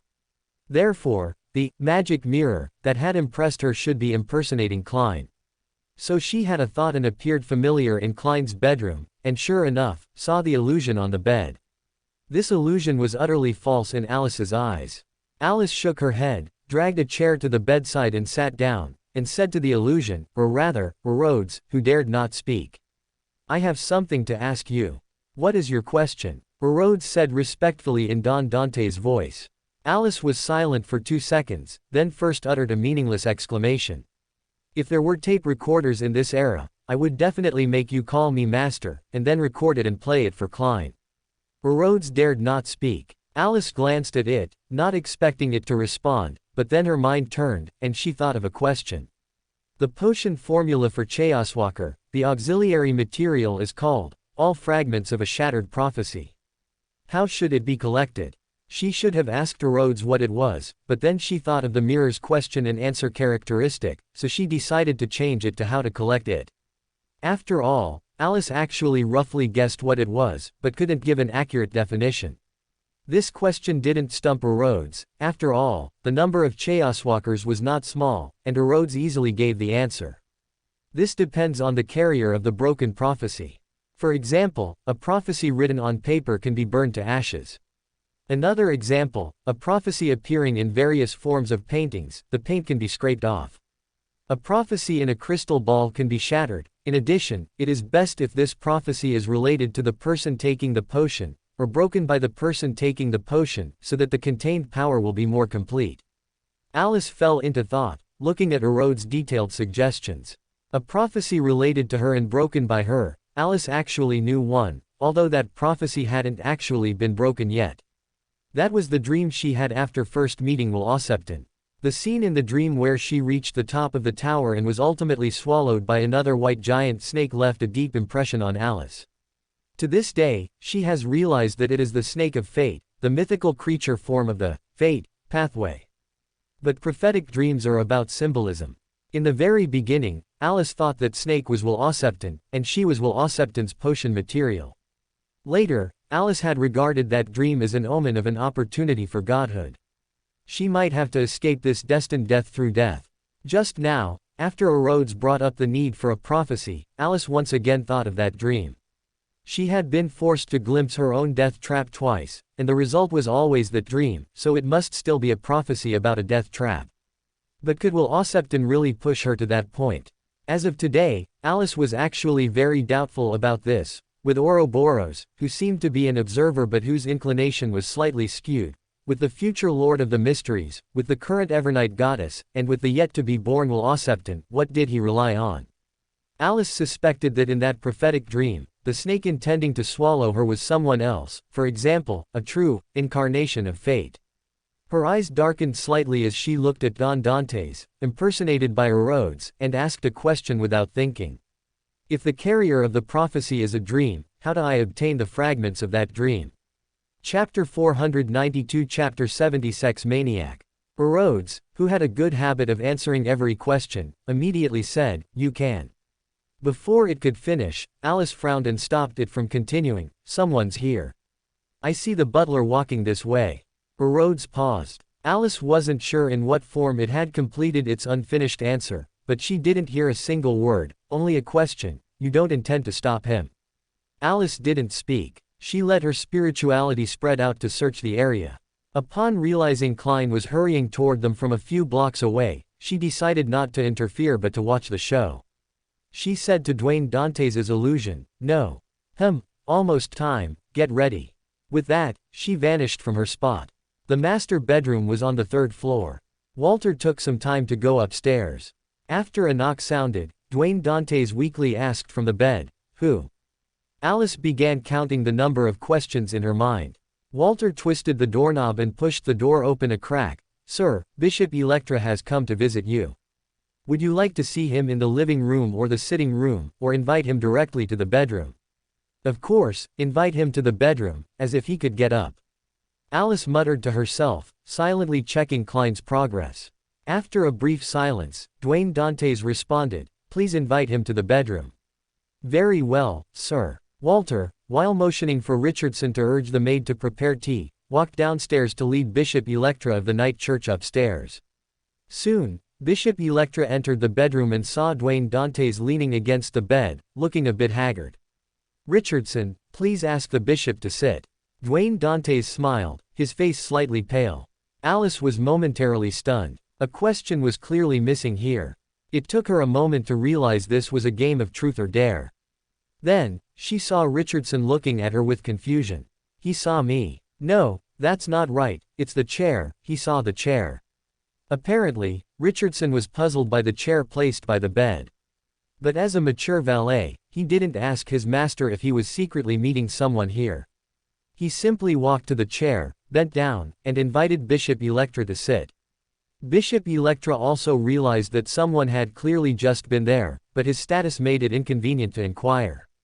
He took a few steps forward, observed Dwayne Dantes' face, and asked with concern, "Dwayne, how are you feeling? Have you called an internist?" Dwayne Dantes coughed twice and smiled. "Actually, I'm almost well. I think tomorrow, or the day after, I'll be able to continue going to church to listen to your sermon." "That's good. I was wondering if I should pray to the goddess for your blessing." Bishop Electra chuckled, stepped back, and sat down in the chair. Alice, startled, stood up to offer her seat. At this moment, Dwayne Dantes glanced at Bishop Electra and chuckled. "Actually, I've always had a question. Can clergy of the goddess's church marry?" Alice stood to the side, tilting her head to look at Bishop Electra, recalling the matter between the captain and Ms. Daly. "It should be possible, right? But it also seems a bit different. Nighthawks and clergy are not the same thing after all." Bishop Electra, who was 2 years shy of 40, sighed and chuckled. "This question has actually bothered us for a long time. In ancient theological conferences, archbishops fiercely argued over it. One side believed that servants of the goddess must remain holy, regardless of gender, otherwise it would be blasphemy against God. The other side found words of the goddess in texts like the Revelation of Night, believing that the goddess encouraged marriage and equal, normal interaction between the sexes. Clergy should be role models, not counter-examples, as this would be the greatest respect for the goddess. In modern times, this issue has largely been shelved. The Church neither forbids nor encourages it. The only requirement is that married clergy cannot allow family members to reside within the Church. Duane Dantes slowly nodded, his lips curving into a slight smile. Bishop, do you have a wife? One more question. Alice blinked. Bishop Electra, with a lean face and not particularly handsome features but an inexplicably pleasant demeanor, sighed, unable to hide his smile. 2 years ago, I entered the halls of matrimony witnessed by the goddess, and this year, I just had a child. I had originally intended to remain single to serve the goddess, but... As he spoke, he gave a self-deprecating smile and shook his head. Alice stared at Bishop Electra for a few seconds, deciding to ask him later if he planned to have another child. Bishop Electra then continued the previous topic by asking in return, "You seem to be single as well. Are you considering marriage?" This question actually made Alice pause. She observed Klein, who was still rushing back, and seriously considered the possibility of him wanting to fall in love and get married. Initially, Alice, limited by that subtle misunderstanding, had suspected Klein's sexual orientation and his relationship with Aemon. Later, Alice gradually realized the lack of a gender concept for mythical creatures, and that Klein and Aemon could not possibly get together. But Alice had never considered the possibility that Klein might fall in love. She knew Klein's initial goal was to go home. Even if he couldn't go home now, he was struggling between revenge and uncovering the truth, seemingly with no time for love. But what if? Alice couldn't help but worry, because the answer to this question was actually crucial to her. After all, she hoped Klein's future lover wouldn't mind her boyfriend getting pregnant and having children. Otherwise, she might really have to appeal to the goddess. Alice sighed and refocused her attention on the current topic. Bishop Electra didn't wait for Duane Dantes to answer before continuing with a second question. What kind of lady do you like? Perhaps I can introduce you to a suitable candidate. Ah. This. Alice looked at Klein, who was still on his way, then silently looked at Erodes, waiting for its answer. Duane Dantes coughed lightly again and said with a smile, "In the past, to accumulate wealth, I always chose adventure, so I was unwilling to marry, afraid of burdening the other person. Hey, I like many types, I'm not picky.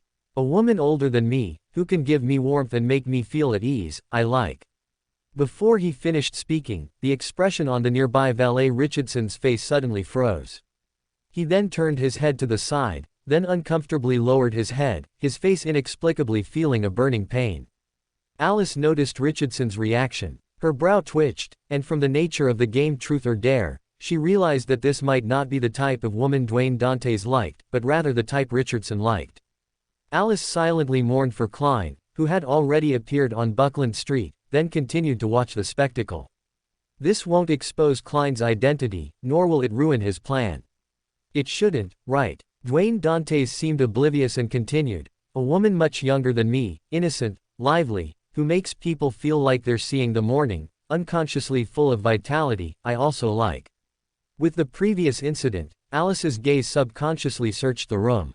She saw the smile on Bishop Electra's face suddenly freeze. He raised his hand, formed a fist, pressed it against his mouth, and coughed twice. Alice realized that this was the type of woman Bishop Electra liked. Duane Dantes didn't stop, he shook his head, and sighed with a smile. A lady who once had a love or marriage, whose status made people afraid to approach, only able to admire from afar, I also like. They are full of charm, every move intoxicating, hard to control, always dreamt of. The nearby butler Walter's body suddenly trembled, as if he had just experienced a bewildering dream he didn't want to wake from yet vehemently resisted, unable to clearly distinguish if it was good or bad. Alice watched this scene, taking a small breath. She glanced at Senor, the wraith that had appeared by the bed, and moved to appear beside Klein, who was not far away. Look on the bright side, she patted Klein's shoulder with sympathy. At least Bishop Electra, your butler, and your valet don't like men or any strange creatures. Klein gasped, looking at Alice with horror. So, Alice asked sincerely, what exactly do you like? Quote. Klein looked at Alice in confusion. Alice blinked, explaining her true intention. I'm worried your future girlfriend or wife will mind you getting pregnant and having children. Quote. Klein averted his gaze, no longer paying attention to her. They didn't stay outside for too long. Even though Klein returned in time, thanks to Rhodes's previous efforts, Bishop Electra didn't stay long, hastily drank a few sips of tea, and left. Alice led Klein, who had reverted to Dwayne Dantes, upstairs. As soon as they entered the room, Dwayne Dantes on the bed got up and bowed. Welcome back, my great master. Your humble and loyal servant Rhodes did well, didn't he? Very well, Alice interjected before Klein could speak. At least your master doesn't have issues like homosexuality, fetishism, or furry obsessions. Rhodes visibly grew more nervous. Klein saw this, his mouth twitched. He reached out and pulled Alice behind him, sighing, it's all right, well disguised. But try not to provoke others when chatting. I will pay attention. The image of the fake Dwayne Dantes quickly disappeared, revealing a small mirror on the pillow. Above the mirror, a silver-white light immediately burst forth, wriggling and condensing into words. Thank you for your affirmation, I will always follow in your footsteps, looking forward to the next opportunity to serve you. After a simple drawing of a goodbye emoji, the mirror returned to normal. It really seems to think that was an affirmation. Alice turned her head, saying with surprise. If it were you, you would also think it was an affirmation. Klein glanced at her. By the way, do me a favor. Alice blinked at him. Klein then explained to Alice, I'm going to herd Mr. X's spirit body later. Can you let me draw, Traveler's Door? Alice knew this skill. She preferred to call it, teleportation gate, or, travel. Its function was to allow people to teleport by traversing the spirit world. If Klein had this skill today, he wouldn't have become a pervert. But there are no ifs in such matters. Alice looked at the perverted Dwayne Dantes and said with pity, then, toss a coin into the wishing machine, my poor sir. Klein rummaged through his clothes, pulling out a gold coin and a copper coin. He looked up at Alice, hesitated for a moment under Alice's glare, and handed over the gold coin. Why didn't you give both to me? Alice asked him after taking the gold coin. Klein's eyes widened in surprise. After a brief silence, he handed over the penny copper coin, then stared intently at the gold coin Alice had not yet put away. Alice ignored his gaze. She collected both coins and told Klein, it's done. I'll send you books next time. Klein threatened expressionlessly. Alice's eyes widened in anger. Klein ignored her, looked around, and suddenly began to tremble violently. What's wrong with you? Alice frowned. After a moment's thought, she blocked the direction of his gaze. Klein exhaled, feeling much better, and sighed to Alice, I have a revolver called Requiem. It's a mystical item. He explained the side effects of Requiem in detail to Alice, then concluded by saying, it seems this time the weakness might be fear of mirrors. Alice looked at Klein in surprise. Klein suddenly felt his spirituality gradually filling up. Having had similar experiences, he immediately realized this was a restart. Sure enough, when Alice moved aside, he looked at the mirror again and was no longer trembling. It's so effective. Klein exclaimed with envy, considering this, are you immune to the side effects of most mystical items? I can't say that, Alice shook her head, the side effects of those mystical items don't work on me, isn't it because the Beander characteristics owner couldn't attack me when he was alive either? Klein nodded thoughtfully, then asked, can I ask for your help next time I encounter such a situation? I don't guarantee I'll help, though. Alice glanced at Klein. After all, if keeping the weakness on you also puts you in danger. Klein gritted his teeth. He knew what Alice hadn't finished saying. Alice might not only not help, but would also frequently expose him to the things he feared, then enjoy his terrified expression. End of chapter. Chapter 493 Chapter 71 Obstetrics and Gynecology Hospital on the Moon. On Monday morning, Alan went to the hospital as usual. The hospital he worked at was very large. Besides various functional buildings, there was also a plaza for patients to relax, which even had some greenery. Before Vilma's accident, Alan would admire the scenery around the plaza every day on his way to work and greet the patients he knew. However, his worry for Vilma made Alan uninterested in these things. He hurried across the plaza but was stopped halfway by an urgent female voice. Dr. Alan. Alan turned his head to look. Serena, with long burgundy hair, was struggling to push her wheelchair towards him. She wasn't very good at operating a wheelchair, and Alan frowned as he watched the wheelchair sway with her movements. Out of professional courtesy, Alan stepped forward to push the wheelchair, asking at the same time, "Are you looking for me for something?" This was the only answer he could think of. Serena nodded hastily, then looked around. Seeing that the surroundings were relatively quiet, she whispered, "Dr. Allen, the other day, on Friday." After 2 days of thought, Serena finally decided to inform Alan about Vilma's abnormality. She truthfully recounted what had happened that day, and then whispered to Alan, "Dr. Allen, you'd best pay more attention to Miss Vilma recently." Alan remained silent throughout. He had already pushed Serena into the inpatient building. He glanced at the stairs and, in a voice devoid of emotion, said to Serena, "I'll find a caregiver to take you back to your ward." Serena subconsciously turned her head to look at Alan's expression, but there was little emotion on Alan's face. He just quietly glanced at her, then turned to call a caregiver. Serena opened her mouth, wanting to speak but not knowing what to say, so she just stood there dumbfounded, carried upstairs by the caregiver. Alan returned to his office without a word. As an excellent surgeon, he had an office of his own, though it wasn't large. He closed the door, then covered his face with his hands and slid down the door little by little, falling to the ground with his head buried between his knees. Inside the small office, whimpers gradually began, eventually turning into hoarse roars. Alan's fist slammed to the ground as if to vent his emotions. Then, he stood up and murmured, "Honorific name." He had no confidence that Alice would protect his wife, and as for Will Ossepton in Vilma's belly, honestly, he seemed somewhat unable to protect himself.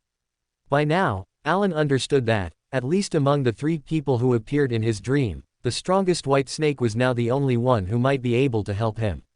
If there were other ideas, Alan wasn't completely without them. For example, he could go to the church for help, hoping that the God he believed in would protect him and his wife in this struggle. Perhaps. Alan sighed, knowing it wasn't a good idea. Such a thing would definitely enrage Alice and Will Ossepton. No ideas at all. Alan closed his eyes in pain, remembering Serena's magic mirror divination. During this time, he had diligently searched for people knowledgeable about mysticism and related events, and had visited many places similar to the divination club, but things never went as he wished, and he found nothing. In the end, the magic mirror divination that Serena hadn't elaborated on became his only hope. Besides that, his only gain might be his reputation in high society. Now, many people knew about Dr. Allen's efforts to seek mystical help for his pregnant wife. Alice had been very bored these past 2 days because she had fallen into a similar state as before. She didn't know what she should be doing. She idled away until Monday afternoon at 3, and after hearing Miss Justice's greeting, Hermit Catlia was the first to speak without hesitation. "Respected Mr. Fool, this time there are 2 pages of Rosal's diary. Why isn't it a whole book yet?" Alice glanced at Catlia, then lowered her head again. Klein, however, had no objections. He nodded and chuckled lightly. "Very good." Alice glanced at Klein, holding back again and again, so she didn't ask him on the spot if he only knew how to say that one phrase. After a brief silence, Hermit Catlia materialized 2 yellowish-brown pages, watching them leap into Mr. Fool's palm as if traversing the spirit world. She watched Klein finish reading the diary and make the diary in his hand disappear, then tilted her head and asked, "Do you have anything you want to ask?"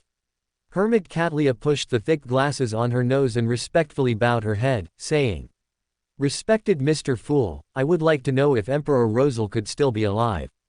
Alice paused, looking at Hermit Catlia with unconcealed surprise. Regarding this question, she and Klein had made many private speculations, and the current version was that Emperor Rosal might be having a baby on the moon. Others also looked at Mr. Fool at the head of the bronze long table with unconcealed curiosity, except for son Derek. His only chance to hear about Emperor Rosal was at the Tarot Club, and he actually didn't understand this person at all. He just followed along because everyone else was looking. Catlia restrained herself from looking at Alice, while Klein, sitting at the head, chuckled and gave an ambiguous answer. "Perhaps. Profiteer." Alice glanced at Klein, not complaining again that he was a profiteer, but instead advised Hermit Catlia. It depends on whether the maternity hospital on the moon is reliable enough. Ah. Katlia made a confused sound. The maternity hospital, on the moon. Miss Justice Audrey also expressed her confusion. Hanged Man Alger also didn't understand this, but he didn't make a sound, only expressed his emotions with his eyes. Magician Furs looked at Alice, remembering Miss Fate's commission to find her mother, and through the imagination of a best-selling author, a very unreliable guess popped into her head. Could Emperor Rosal be this lady's former mother? Without anyone else saying anything, Magician Furs was the first to deny this idea. Moon Emlyn also opened his mouth wide, but he said nothing, instead seriously considering whether this sentence might have another deeper meaning. For example, the moon she refers to and the moon I understand are not actually the same. As for son Derek, he looked at Moon Emlyn, his expression hesitant. A few seconds later, Moon Emlyn shouted as if his fur was ruffled. "Why are you looking at me?" Son Derek sincerely apologized. "Sorry, I haven't seen the real moon, I've only seen you." Moon Emlyn was so choked by these words that it seemed anything he said would be wrong. Finally, he responded dryly. "No, it's fine." The others tried hard not to laugh. In the strange atmosphere, Hermit Katlia tentatively asked, "Miss Fate, could you explain your words in more detail?" Alice shook her head with a smile. "No, I can't." She paused, then, seeing Hermit Katlia about to speak again, explained. "It's not that I don't want to tell you, but this involves a secret that only angels can know." Katlia looked at Alice's smiling expression, swallowed the unspoken question, and asked no further. As a veteran mystery prior, she was no stranger to the toxicity of knowledge. Miss Justice Audrey, however, was slightly agitated. Her gaze towards Alice was expectant yet restrained, seemingly very curious about such high-level knowledge. A hint of obscure fanaticism also flickered in Hanged Man Alger's eyes. His emotions were even more deeply suppressed than Audrey's, yet also more fervent. Alice was drawn by these two gazes, looked at both of them, and her expression became unusually serious, solemnly warning. "Do not investigate similar matters." Her rare seriousness made Hanged Man Alger vigilant. He immediately suppressed his curiosity for the time being, and said in a deep voice, "I will remember your warning." Alice ignored him, her gaze sweeping over the others in turn until everyone indicated they had remembered, then she leaned back against a chair. Above the gray fog, Klein looked at Alice thoughtfully, his expression revealing unconcealed confusion. He noticed that Alice sometimes seemed to care more about the Tarot Club members than he thought, for example, now, but at other times. Klein withdrew his gaze in confusion, trying to understand the possible reasons. Miss Fate was so serious just now. It seems this matter is really dangerous. But, speaking of which, Miss Fate sometimes seems quite kind. Miss Justice Audrey's gaze quietly withdrew from Alice, and she lowered her head in thought. She tried to compare Alice's personality to that of a child and indeed found similar phenomena. A child who wantonly destroys toys will also resist when someone tries to take those toys. Upon discovering this phenomenon, Audrey was momentarily at a loss for her emotions. She wasn't sure whether she should be happy. After all, comparing herself to a toy sounded really strange. She silently gave up on continuing to analyze Alice. The surroundings fell silent again. Magician Furs wanted to seize the opportunity to speak, but Hermit Katlia unexpectedly took the lead again. "Oh, by the way, Miss Fate, the blood of a mythical creature." "Ah." Alice remembered this matter. "Are you in a hurry?" No, I'm not convenient to draw blood for you recently." She frowned, then shook her head and said, "I'm afraid you'll still have to wait for Will Osepton's birth. I'm not too sure about the exact time, but, calculating by the time of conception, it should be close to the due date. Around June or July, I'll try to make him born earlier." Hermit Katlia calculated the time in her mind, then felt relieved, nodded and said, "Okay." This time, Magician Furs finally found an opportunity. She hastily said, "Respected Mr. Fool, I request to speak privately with Mr. Gehrman." "It will be over very quickly." "Communicate with Gehrman Sparrow about what?" Hadn't Mr. X's matter concluded? Klein thought in confusion, while gently nodding. "You may." Alice looked at Magician Furs in confusion, then covertly looked at Klein. Klein blocked the senses of the other members, but this was futile for Alice. She watched Gehrman laugh hoarsely.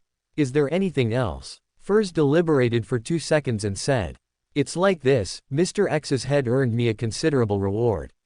I feel that the compensation I paid for this matter wasn't enough to match the difficulty of the task, so I'd like to compensate you with a sum of cash.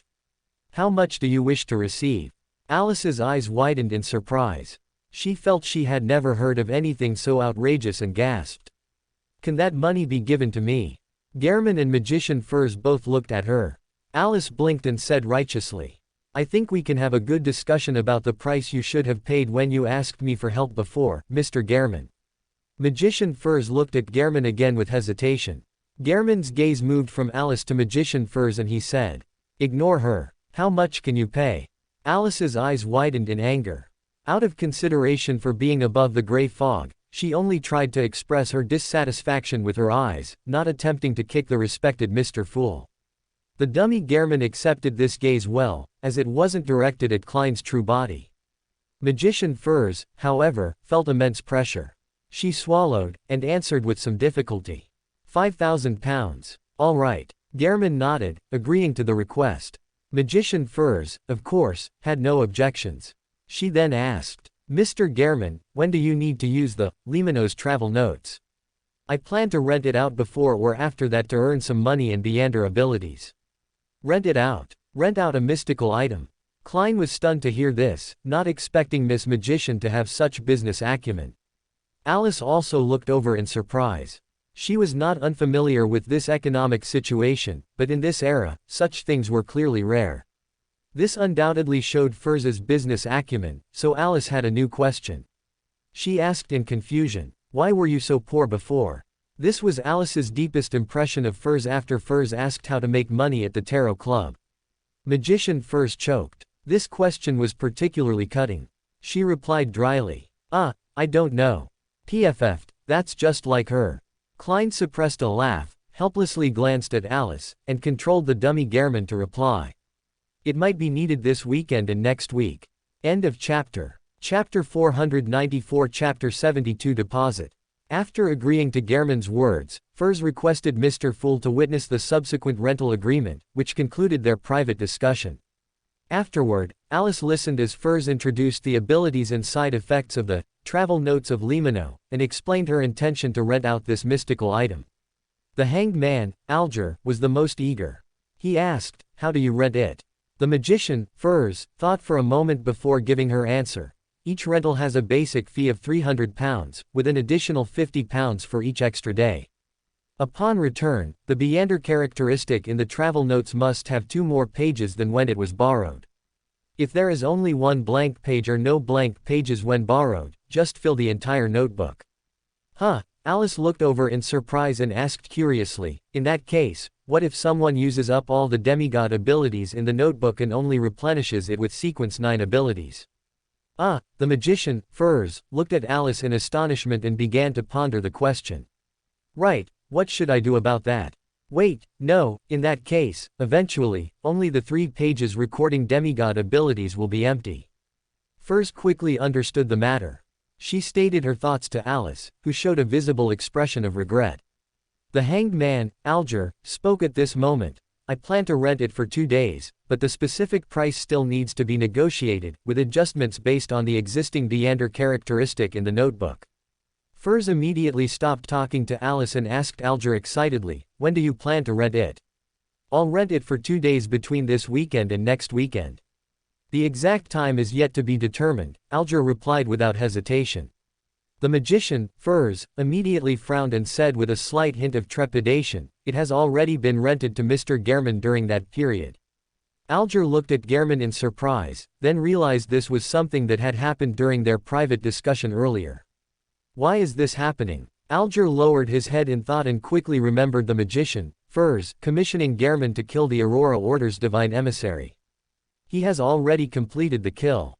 "I wonder if Miss Fate helped." Alger didn't look at Alice. He knew she couldn't give him the answer, and besides, it wasn't important. Gehrman Sparrow had already been confirmed as a powerful Beander capable of independently killing a Desire Apostle in a skirmish. He has the ability to hunt down most Sequence 5 Beyonders. Thinking of this, Alger was deeply shocked. He remembered that he would soon be cooperating with Gehrman Sparrow, and couldn't help but feel fortunate to have Mr. Fool's witness.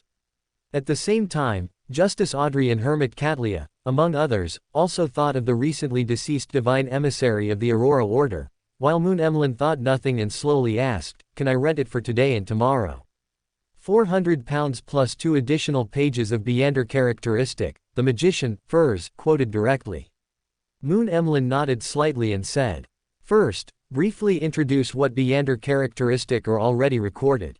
If they are not useful to me, I hope the price can be lowered, because I still have to spend time recording them." Alice glanced at Moon Emlyn, suddenly remembering the intimate connection between vampires and the full moon, then looked at the magician, Furs, who suffered during the full moon, and her expression became strange. The magician, Furs, flipped through Limino's travel notes, and gave a very vague introduction. Alice listened for a few moments and then lost interest. After all, she wasn't the one borrowing the notebook. After completing the transaction with Moon Emlyn, the magician, Furs, looked at Hermit Catlia and spoke to her about the Abraham family. "Madam, the direct descendant of the Abraham family has given a reply. Do you wish to discuss it privately, or should I state it directly?" Hermit Catlia thought for a moment and said, "Privately." Alice listened to this conversation with little interest, then Gehrman began the next transaction. "I want to sell a Beander characteristic of an interrogator for only £1,000. When saying this, Gehrman looked at the magician, Furs, his intention very clear. This price was £200 cheaper than a normal interrogator Beander characteristic. Furs was stunned when she first heard it, and even Hermit Catlia couldn't help but be tempted, wondering if Gehrman had other intentions. However, Furs was still a step faster. "Deal." After this transaction, it was the Tarot Club's free discussion session. The magician, Furs, thought for a moment and looked at Moon Emlyn, saying, "Two things to remind you. First, memorize which ability corresponds to each page. If you turn to the wrong page or use the wrong ability during a battle, it will be very dangerous." Moon Emlyn immediately scoffed and said, "I have great confidence in my intelligence." Alice looked at Emlyn with a very surprised expression and interjected, "Confidence is a beautiful virtue." PFF'd, Furs bit her lip to keep from laughing. She cleared her throat and said, as if to cover it up, "A serious incident involving Beyonders has occurred in the East Borough. The surrounding areas are on high alert. If you plan to operate there, it's best to be extra careful." Emlyn took this information very seriously and immediately asked in return, "Do you know what serious incident it was?" Upon hearing Mr. Moon's question, the magician, Furs, almost blurted out, "I know. Very clearly. I just don't know the details of the process." However, she managed to control her mouth in time, glancing fearfully at Mr. Gehrman at the bottom of the bronze long table. Almost simultaneously, the Hanged Man, Alger, Justice Audrey, and Hermit Catlia, combining their previous speculations, vaguely guessed that the serious incident in Backland's East Borough was the assassination of the Aurora Order's divine emissary, assassinated by Gehrman. As she was not a spectator, Furs could not grasp the answer given by Gehrman. She thought for a moment and looked at Alice again. Alice blinked twice in place, then turned to Gehrman and asked, "Because of you?" There was nothing that couldn't be said. Gehrman nodded naturally and said, "There was a slight accident. I used a demigod-level Beander characteristic from the storm pathway." Alice understood immediately, but Klein hadn't called her at the time, so she knew it wasn't a big deal, at least he could handle it himself. Alice didn't press further, merely shrugging her shoulders and giving Emlyn a look that said, "You're on your own."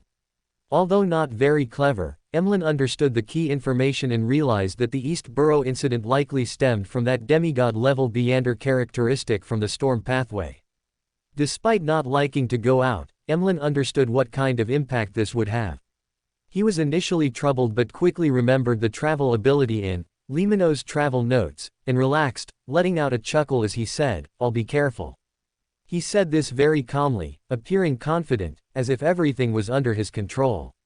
Alice glanced at Emlyn, suppressing the urge to increase his misfortune, then guiltily peeked at Klein before lowering her head and admonishing herself not to actually kill someone. The magician, Furs, said no more, only replying, "In any case, I've warned you." Alice glanced at Furs and suddenly realized that by renting out mystical items like this, she was actually taking a risk. Although she had Mr. Fool's guarantee and wasn't worried about the other party not returning it, what if the other party died? Thinking of this, Alice couldn't help but remind, "Don't you collect a deposit?" "Deposit?" Furs asked, puzzled. Alice nodded and said, "If the rented item is accidentally damaged, lost, or cannot be returned for other reasons, the deposit goes to the item's owner. If not, the deposit will be returned when the item is returned." Moon Emlyn's eyes widened. Furs quickly realized the necessity of doing so, but she also recognized the drawbacks of the matter and frowned, asking, "But in that case, the amount of money required to rent it would increase." "That's a problem you need to consider yourself," Alice shrugged. The observing Moon Emlyn tried to offer a suggestion that would benefit him. "If you want to collect a deposit but are worried about this, perhaps you could set the deposit a little lower." Before Furs could speak, Alice laughed. She turned to Emlyn and said, "If you set the deposit that low, you might as well not set one at all. Because if the deposit is very low, I'd rather pay the deposit to get the mystical item, as if I bought a mystical item at a low price." Justice Audrey also agreed, "Exactly. Even if a deposit is to be set, it should be higher than the value of the mystical item." The magician, Furs, listened to their discussion and immediately made up her mind, "I will not collect a deposit." Furs knew that with a deity as guarantor, the loss of an item was easily handled, and damage to a mystical item was even more difficult, that would require the power of an angel. If such a situation occurred, the person would likely not survive. Considering that Tarot Club members could seek help from Mr. Fool when in danger, Furs was relatively confident in the safety of Limino's travel notes, and decided to prioritize business. This put Moon Emlyn at ease. He said no more, while the hanged man, Alger, asked, "Has that shepherd elder not come looking for you recently?" Alice looked over curiously. "No." Derek paused and said, "The Council of Six seems to be busy with the former chief's mausoleum. What exactly it is, I don't have the authority to know." The former chief's mausoleum. Alice briefly recalled the matter, remembering that the former chief of the City of Silver had built a mausoleum deep underground and moved into it, never to emerge again, suspected of failing to advance to sequence 3 of the death pathway. She tilted her head in confusion. The hanged man, Alger, continued, "Pay attention to this matter. Researching the former chief's mausoleum at this critical stage won't be simple. This could bring you danger." "Yes." Son Derek nodded vigorously, "I will try my best to find out the specific situation." The discussion continued. Not much seemed to have happened this week, and the atmosphere quieted down again. Alice thought for a moment and said to them, "If possible, stay away from Backland recently, or leave temporarily." Klein frowned and looked at Alice. He didn't speak, but Justice Audrey immediately asked, "What's wrong? Is something going to happen?" Although she herself was not in Backland, her father and brother frequently traveled between their territory and Backland, and she was very concerned about their safety. Hermit Catlia instantly remembered Alice's previous words. She directly linked the two matters, believing that Alice might be going to cause trouble for another snake of fate. The hanged man, Alger, also remembered this matter. As for the magician, Furs, although she was also very worried about her own safety, someone else had already asked, so she did not speak immediately. Son Derek looked as if he didn't know what was happening, staring blankly around, while Moon Emlyn frowned, awaiting her reply. "I don't know," Alice shrugged, "it's just that Will is indeed about to be born. You can't expect nothing to happen then, can you?" This was certainly unrealistic. They understood this and all fell silent, frowning. This was not difficult for the hanged man, Alger, and Hermit Catlia. They were, after all, at sea year-round. Son Derek didn't even know what was happening, but the remaining few fell into thought. Even Klein was a little worried and prepared to ask Alice later. This was the last major piece of news at this tarot club. Next, they taught Derek some occult knowledge and languages, and then the tarot club ended. Alice stayed behind as she had done on previous occasions. Although he had many questions for her, Klein first handed her Emperor Rosal's diary. December 29th, it's almost a new year again. All the mausoleums have been built. There's no turning back once the arrow is shot. Mausoleum? What mausoleum? Alice was stunned for a moment, remembering the ritual of becoming a god written on the Black Emperor card. She looked up at Klein, who gestured for her to continue reading, so Alice turned to the next page. This diary page had no date, but the heading was written in ancient Fosak, immediately following the previous one. The handwriting of these words was elegant and neat, clearly different from Emperor Rosal's own script, indicating it was added by someone else. It should be an annotation by Queen Mystic. Alice continued reading, and after just the first line, she couldn't help but sigh. I think, in this world, I am not the only transmigrator. The Emperor also discovered this, but how much did he know? Alice was momentarily dazed, looked up at Klein, and without waiting for his reaction, she lowered her head again. Among these transmigrators, did anyone know of the existence of that book? End of chapter. Chapter 495 Chapter 73 Abnormal. The book Song Shu mentioned in her memory was a thorn in Alice's heart. Most of the time she ignored it, but whenever she noticed it, it became impossible to ignore again. Oh, perhaps breathing is a more appropriate analogy, since once you notice you're breathing, you can't breathe automatically anymore. Alice couldn't help but feel fortunate that above the gray fog didn't require breathing. Of course, she didn't actually have that need when she returned to reality either. For an angel, breathing was like eating, drinking, and sleeping, more of a habit from her time as a human. Alice didn't look at Klein's expression. She noticed that this seemed to be a message from Emperor Rosal to future generations, and she continued reading without a word. If anyone can still understand my diary, you must remember to carefully choose your meander pathway. Once that is determined, it also means your allies and your enemies are roughly determined. I cannot offer specific advice, because I cannot see the 7 deities clearly, nor the true faces of those evil gods. This may be related to some content of the second, blasphemy slate, hidden by that ancient organization. Unfortunately, I only vaguely guessed there was a hidden part and could not get confirmation. Similarly, I don't know what the first, blasphemy slate, recorded.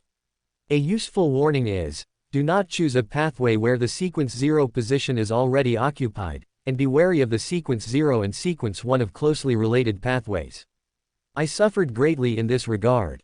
As for what sequence 0 represents, if you still don't know, remember to collect my other diaries. Haha, this page is equivalent to my epilogue. If I succeed, what follows will be a divine life, another story. If I fail, there will be no after. Probably, well, you understand. Go forth, friend who can understand my diary, go explore the secret of our transmigration and the truth buried within. I will be watching you, if I am still alive. Finally, a reminder, you must remember. Beware of the moon. It seems the great emperor ultimately failed. Alice sighed softly, shook her head at the final, beware of the moon, and looked up. Klein asked, as if he had been waiting for her to finish reading. Enemies and friends are already determined, does that refer to adjacent pathways? Alice nodded. This was easy to understand. If a sequence 0 of an adjacent pathway wanted to advance further, they would inevitably become enemies. Alice confirmed with Klein, you know which your adjacent pathways are, right? Klein countered, Marauder and Apprentice. There were no other questions then. Alice nodded, not expecting Klein to ask curiously again. What are the adjacent pathways of the Destiny pathway? None, Alice answered directly. None. Klein looked at her in surprise, envy showing in his eyes. Alice knew why Klein was envious, and she spoke mercilessly. Believe me, this is absolutely not a good thing. It's impossible for you to have no enemies. If the quantity decreases, it can only mean the quality has increased. Otherwise, why do you think I haven't become a god for thousands of years? Klein glanced at Alice, swallowed, you're too unlucky, and tried to analyze calmly. Because of the key of light. Nonsense, Alice rolled her eyes at him, forget it, don't guess. I'm afraid you'll die suddenly if you keep guessing. Klein paused, then quickly changed the subject. Oh right, do you know what the sequence 0 of the seer pathway is called? This question made Alice visibly stunned. She looked at Klein and murmured in confusion. You don't know. Oh right, you shouldn't know, otherwise you wouldn't have asked me. What? Klein had a bad premonition and frowned. Alice pursed her lips. She looked at Klein and softly gave the answer. Fool. The sequence 0 of the seer pathway is called the Fool. This was something the Evernight goddess had mentioned when introducing information about the Sephira and outer deities. Klein reached out and pressed on the table. Even with the meander power of a clown, Alice could tell his gaffe from his tense muscles. She looked at Klein with sadness in her eyes and sighed. You see, where do we get the chance to choose our own pathway? Klein opened his mouth, unable to speak. Becoming a seer was his own decision, a decision made based on Emperor Rosel's diary, but becoming the fool above the gray fog happened long before that. So, he looked at Alice with a complicated feeling, took a deep breath, and asked. So, if I hadn't chosen that way back then, would I have accidentally swallowed something like you did? Alice spread her hands and replied. I don't know. Perhaps destiny has a special preference for you, and used a gentler coercive method on you. A gentler coercive method. Klein gritted his teeth. He never dreamed that one day he would hear the words, gentle, and coercion, appear together. They were silent for a long time before Alice finally spoke, trying to break the silence. Although the great emperor has already warned us, but beware of the moon. Klein gathered his thoughts at this sentence. He looked up at Alice, pondered for a moment, and then asked. You know what's really on the moon, don't you? Alice nodded, looked at Klein, and considering that he had tried to explore this question several times, she thought for a moment and decided to tell Klein a useless truth. On the moon lives the true master of the moon. Klein looked at Alice with a puzzled expression and remarked. I rarely see anyone make a useless sentence sound so useful. Alice shrugged and asked Klein, do you have anything else? After Klein shook his head in denial, she decisively left above the gray fog. It wasn't mealtime yet. Alice thought for a few seconds, remembering the mythical creature blood mentioned by Hermit Catlia, and actively sought out Alan's location. Alan was at work in the hospital. Alice appeared before him during his break, and disregarding his frightened expression, she leaned in and asked. Have you found Ouroboros's honorific name? No, Alan replied honestly. It was an expected answer. Alice didn't find it too strange. She shook her head and then asked. All right, do you have any clues then? This time, Alan did not answer Alice's question directly, but instead asked a question in return. Why do you think I would be able to find it?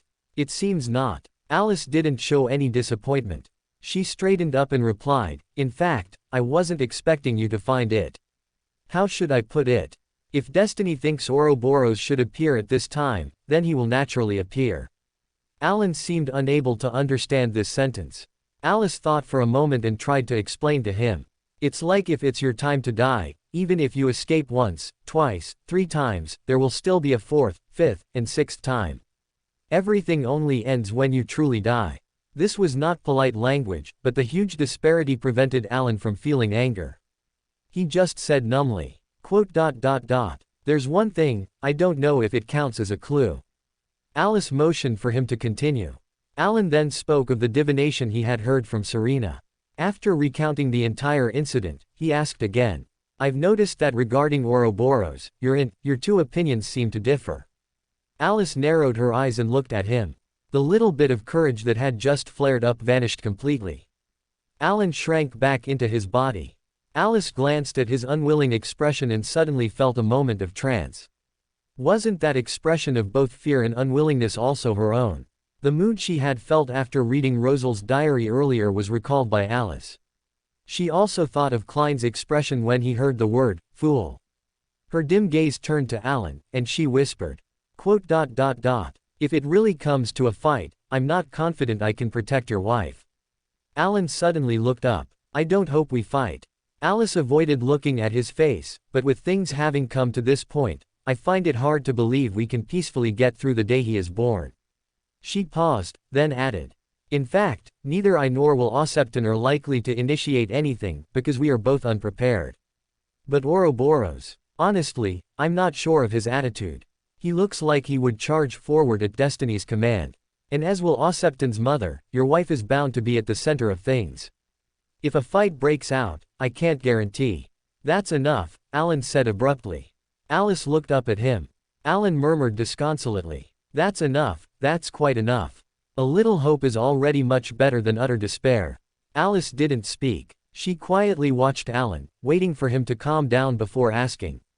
Where is Serena? Alan replied, she and Vilma are in the same ward. Alice frowned immediately. Although she knew Will Osepton couldn't be unaware that she was currently in this hospital, she wasn't very keen on going to Will Osepton's ward, It sounded too much like a provocation, and she wasn't sure how many times Will could tolerate it. Alan understood Alice's expression this time. He said, "These past few days, every evening after dinner, Serena is pushed by the caregiver to the garden for a stroll." Alice nodded thoughtfully and then asked about Serena's appearance. Although she could directly find Will Ossepton's ward and thus find Serena, that didn't seem very polite either. After dinner, she refocused her attention on the hospital, found the girl with burgundy hair in the garden, and then searched for the experience Alan had described. With magic mirror divination as a keyword, Alice found it very easily. She quickly discovered a magic mirror divination that showed an anomaly. Delving deeper, Alice saw a dim room with several young girls inside. She didn't recognize all the girls inside. In fact, only 2 of the girls were familiar to Alice. One was Serena, whom she was currently investigating, and the other was Klein's sister, Melissa.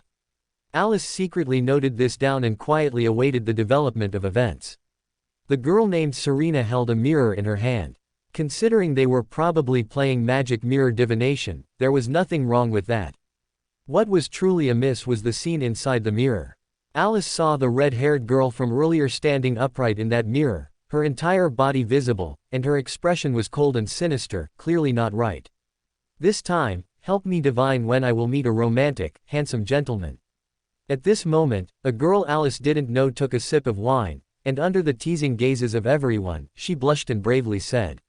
Serena coughed twice, then solemnly rubbed the back of the mirror and said, magic mirror, tell me, when will the gentleman in Unina's heart appear?" After repeating it 3 times, she picked up the mirror and brought it closer to her face. A girl in a sky blue lace dress, with naturally curly brown hair and a slightly baby-fat face, suddenly leaned forward at this moment and looked into the mirror. Alice paused, then shifted her attention to the girl, deep in thought. Did she see it? Alice continued to watch. The brown-haired curly-haired girl suddenly leaned back, as if startled. Alice saw her face turn pale, and her heaving chest revealed her rapid breathing. Alice nodded thoughtfully, then looked at Serena. The girl showed no abnormality, smiling sweetly as she said, "Unina's gentleman will appear on the 2nd Sunday, half a year from now." Amidst the playful voices, Alice saw the brown, long, curly-haired girl tremble and get up, stumbling towards the door. What is she going to do? Alice frowned. Before she could think of an answer, the girl came back. Alice blinked and continued watching. Alice's attention had completely shifted to the brown-haired curly-haired girl.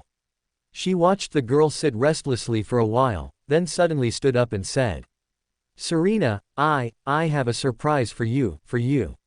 You and I, let's go out for a bit." "Really? Didn't you already give me a birthday present?" Serena held the mirror face down and got up, quite surprised. So she still seems quite normal. Alice glanced at her, remembering that she had missed the honorific name part of the magic mirror divination, and wanted to recheck it but then hesitated. That's not right, she should have recited it in Hermes language. Would the honorific name seen in the divination be detected? Alice couldn't say, but she hadn't forgotten the glance Adam had cast through the prophecy dream. If there was another way, she didn't want to try this. A surprise is not supposed to have any signs. The brown-haired curly-haired girl continued to act with a theatricality that even Alice could discern. End of chapter. Chapter 496. Chapter 74. I am in as good spirits as you now. Alice, who was both fearful and trying to put on a brave front, was reminded of her experiences in Tingen, of Migos's visit, and then of the culprit, Ince Zangwill. To be honest, her impression of Ince wasn't very deep. The impression Ince left on her was probably not even as strong as the single sentence that enlightened her back then. Therefore, Alice didn't often think about seeking revenge on Ince. On the contrary, Klein, who had only heard about the aftermath from her, might even care about it more than she did.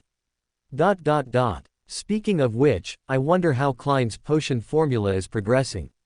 Klein had refused Alice's help in this matter, which was normal, of course, because her way of helping was to ask the Evernight goddess for it. Klein rejected this special method, intending to steal the Antigonus family's notebook from beneath St. Samuel Cathedral himself, but Alice later thought of a problem. Would the Evernight goddess not know that the child she was watching was preparing to steal something from behind the Chinese gate? Alice, judging others by herself, believed that the Evernight goddess was watching the show. The scenes extracted from Serena's fate continued to flow forward. Alice saw the girl with long brown curly hair lead her out of the house, then enter a room. When she saw Klein waiting in the room, Alice decided she didn't need to watch any further. She directly sent the entire sequence of images to Klein and finally asked, "Do you know whose honorific name that Serena, the red-haired girl, used for her magic mirror divination?" Klein was currently discussing the acquisition of Cowium Company shares with Mrs. Mary of the Air Pollution Investigation Committee. Alice's message made his movements pause suspiciously for a moment. He then ignored it until he had seen Mrs. Mary off, then replied from above the gray fog. "How do you know about this? Are you looking for something? I actually happened to ask for the complete honorific name. Let me think. The lingering heroic spirit, the true creator's kin, the eye that gazes upon fate. This honorific name." The question at the end was very obvious. Alice guessed that Klein had probably figured out that the owner of the honorific name was very likely Ouroboros, or at the very least, closely connected to Ouroboros.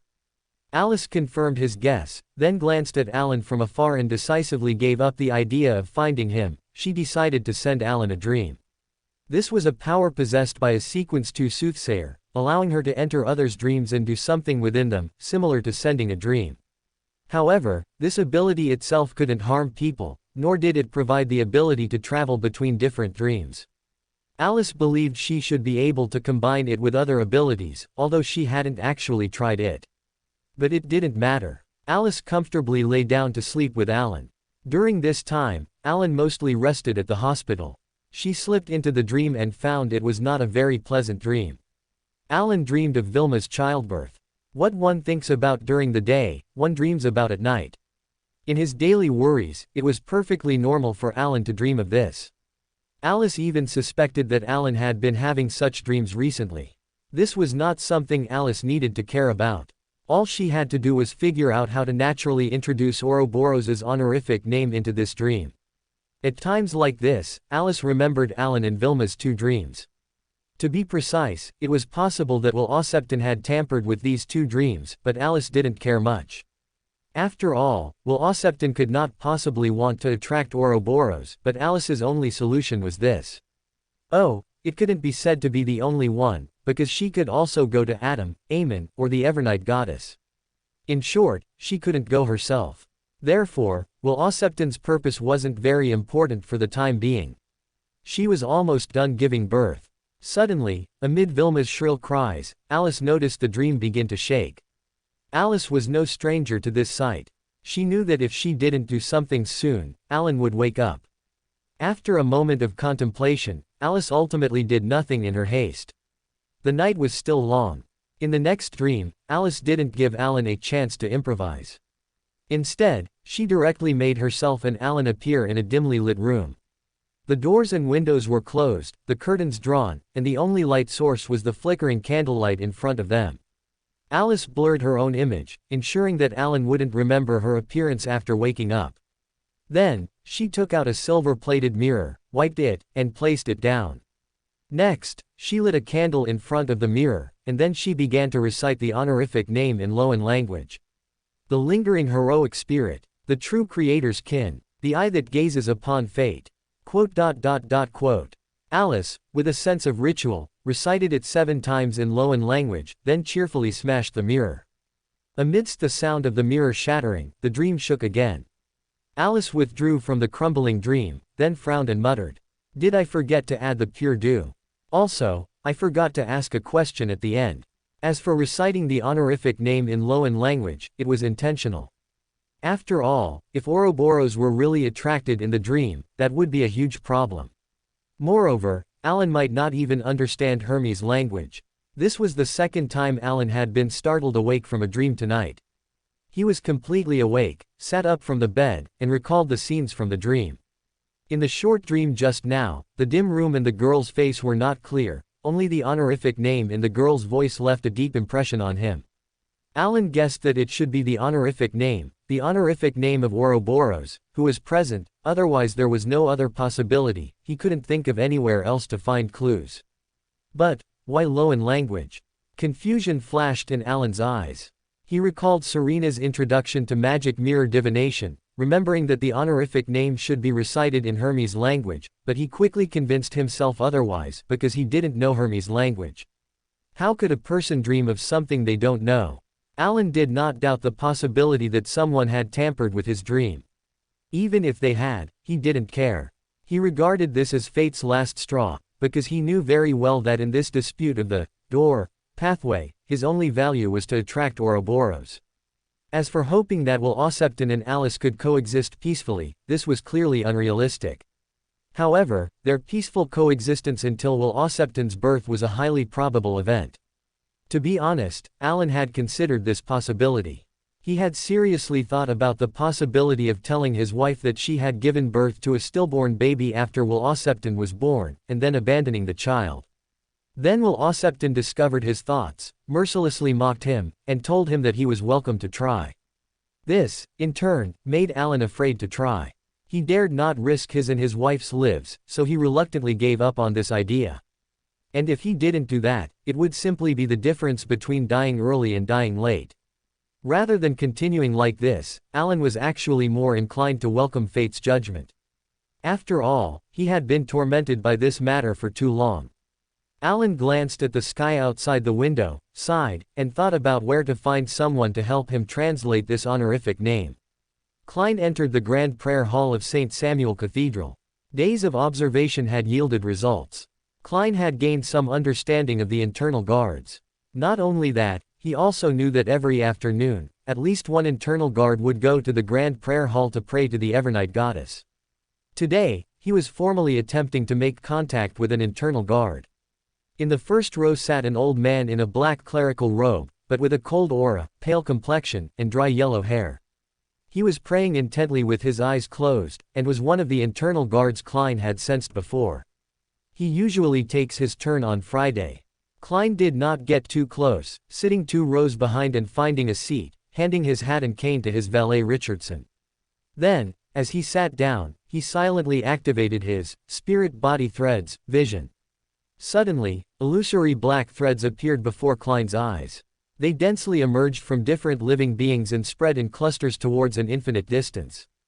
Through his special vision, Klein perceived the differences in the internal guard, but regrettably, Alice had not clearly explained to him that peaking at high-level existences might lead to being discovered. Otherwise, he would probably have divined before making a decision. Nevertheless, after a thrilling and exciting experience, Klein was comforted by Bishop Electra. He relaxed, but a voice suddenly appeared in his heart. Do you think what you did was very secretive? No, not at all. Did you forget that you had contact with a holy relic of the Evernight Goddess? Who is speaking? Klein's muscles all stiffened at once, and his eyelids almost flew open. In a moment, Klein felt a cold, wet sensation on his shirt. He knew it was his cold sweat soaking through his shirt. What terrified him most was not the words the voice spoke, but why it could directly resonate in his heart and match his unchanged voice. One must know that there weren't many people who knew both Klein Moretti and that he had sworn an oath before a holy relic. The original meaning of this sentence sounded like a reminder. Klein tried to recall who among those people would give a reminder in this way, and finally thought of Alice. But Klein quickly dismissed this idea. Alice might indeed give a reminder in such a startling way, but if it were her, he should be able to see Alice's triumphant smile if he opened his eyes right now. No, she should be mocking me in my ear right now. Klein quickly rejected this guess and thought of another person who also met the conditions. Himself. Before planning the action, I actually considered the relevant issues. The conclusion at the time was that there was no need to worry too much. With Alice around, the Evernight Goddess couldn't have failed to notice my abnormality. Since the Evernight Goddess hasn't reacted so far, it means she condones it. Wait, is my current behavior also condoned by the Evernight Goddess? The voice in his heart rang out again. You're overthinking things. Moreover, the Evernight Goddess knowing and condoning your actions doesn't mean the church knows, does it? Most members of the church probably don't have a high enough security clearance to know about you, just as they don't even know Alice's true identity. Irrefutable, Klein had no intention of refuting it either. He began to ponder the origin of this voice. Although I, in my faceless stage, have recognized my true self through various acts, I have currently consumed too much Beander potion and have not fully digested it. And a marionettist requires giving each marionette a distinct personality that fits its characteristics, which also easily leads to split personality splitting. Furthermore, in order to steal the Antigonus family's notebook and to act as Dwayne Dante's, I am under immense pressure, with a strong tendency towards wavering and doubt in my subconscious. In this state, did the out-of-control mental pollution from that internal guard just now stimulate my spirit body, causing me to split into a new personality? Thinking of this, Klein asked in his heart, "Who exactly are you?" The voice hesitated and said, "I am Klein, you are Joe Mingrui." "No, I am Joe Mingrui, you are Klein." As expected, Klein again felt his hair stand on end, and decided to leave St. Samuel Cathedral immediately and return home to resolve his personality-splitting problem. When the symptoms first appear, things are still relatively easy to handle. Once the personality stabilizes and strengthens, and begins to vie for control of the body, it may be necessary to seek outside help. He opened his eyes and said calmly to Bishop Electra beside him, "I feel that I have calmed down. Ever since I got a mental illness, I've been much better mentally." As he spoke, Klein mocked himself in his heart. Bishop Electra smiled. "The Evernight Goddess is protecting you." As he spoke, he took a glass of clear water from the approaching priest and handed it to Dwayne Dantes. No explanation was needed. Klein knew it was holy water and had drunk it before. So, he hid his worry, took the cup normally, and drank it in one gulp. A refreshing sensation flowed down his throat, invigorating Klein and making him feel much clearer, even the voice in his mind weakened. This has a calming effect on the spirit body. The church still values Dwayne Dantes quite a bit. Of course, this is caused by their Beander. Klein nodded at Bishop Electra, drew a scarlet moon on his chest, and then steadily walked towards the altar to donate £50 in cash at the offering box. After doing all this, he left the church with his valet Richardson and returned to Bakerland Street by carriage. Back home, Klein entered the washroom and went above the gray fog. After finding that his condition had not improved at all, he secretly thought, as expected, and after some thought, he first touched the crimson star belonging to Alice. "My mental state is as good as yours now." End of chapter. Chapter 497. Chapter 75. The magic use of the puppet master. Alice put down her ice cream, full of confusion. "As good as my spirit. What does that mean?" Alice blinked, couldn't figure it out, so she took another bite of ice cream and asked Klein, "What does that mean?" She waited a long time but didn't get a response from Klein. Disappointed, she finished the last bite of ice cream and began to ponder what she could do next. Should I really set up a stall under the overpass? Alice thought of that idea again, which had come to nothing. It seemed like it wasn't impossible to do so, but as soon as Alice thought of the Chaoswalker Beander characteristic she had left above the gray fog, her expression turned strange. Should I still go? After much hesitation, the idle Alice still decided to give it another try. However, Alice felt that she couldn't find a suitable bridge using the results of her previous divination. She probably needed to think of another way to find a suitable bridge, where to go. Making such a decision was truly difficult. Alice thought of Klein again, and then of that unanswered message, and couldn't help but call out Klein's name once more. Still no one responded. This made Alice inevitably worried. A rich man's life wasn't busy, and Klein could always find time to respond to her messages, although this seemed to suggest that Dwayne Dantes's kidneys weren't very good. She was no longer the little girl who had to seek him out. Although she felt that Klein hadn't called her either because there was no problem or because he couldn't, Alice only confirmed there was no danger through her spirituality before observing Klein's situation. She saw a circle of gray fog. He's above it. Alice felt a little relieved. Just as she wasn't worried about Will Ossepton acting against her now, she thought that before Klein truly became the fool, Saphira Castle shouldn't pose any threat. She skillfully knocked twice on the door of Saphira Castle, but after waiting for a while, no one opened the door for her. Only then did Alice realize that something was wrong. You know, even if a new person was pulled into the tarot club, Mr. Fool shouldn't be unable to open the door for her. What was Klein busy with? Alice couldn't figure it out. She suddenly found the door of Saphira Castle in front of her an eyesore.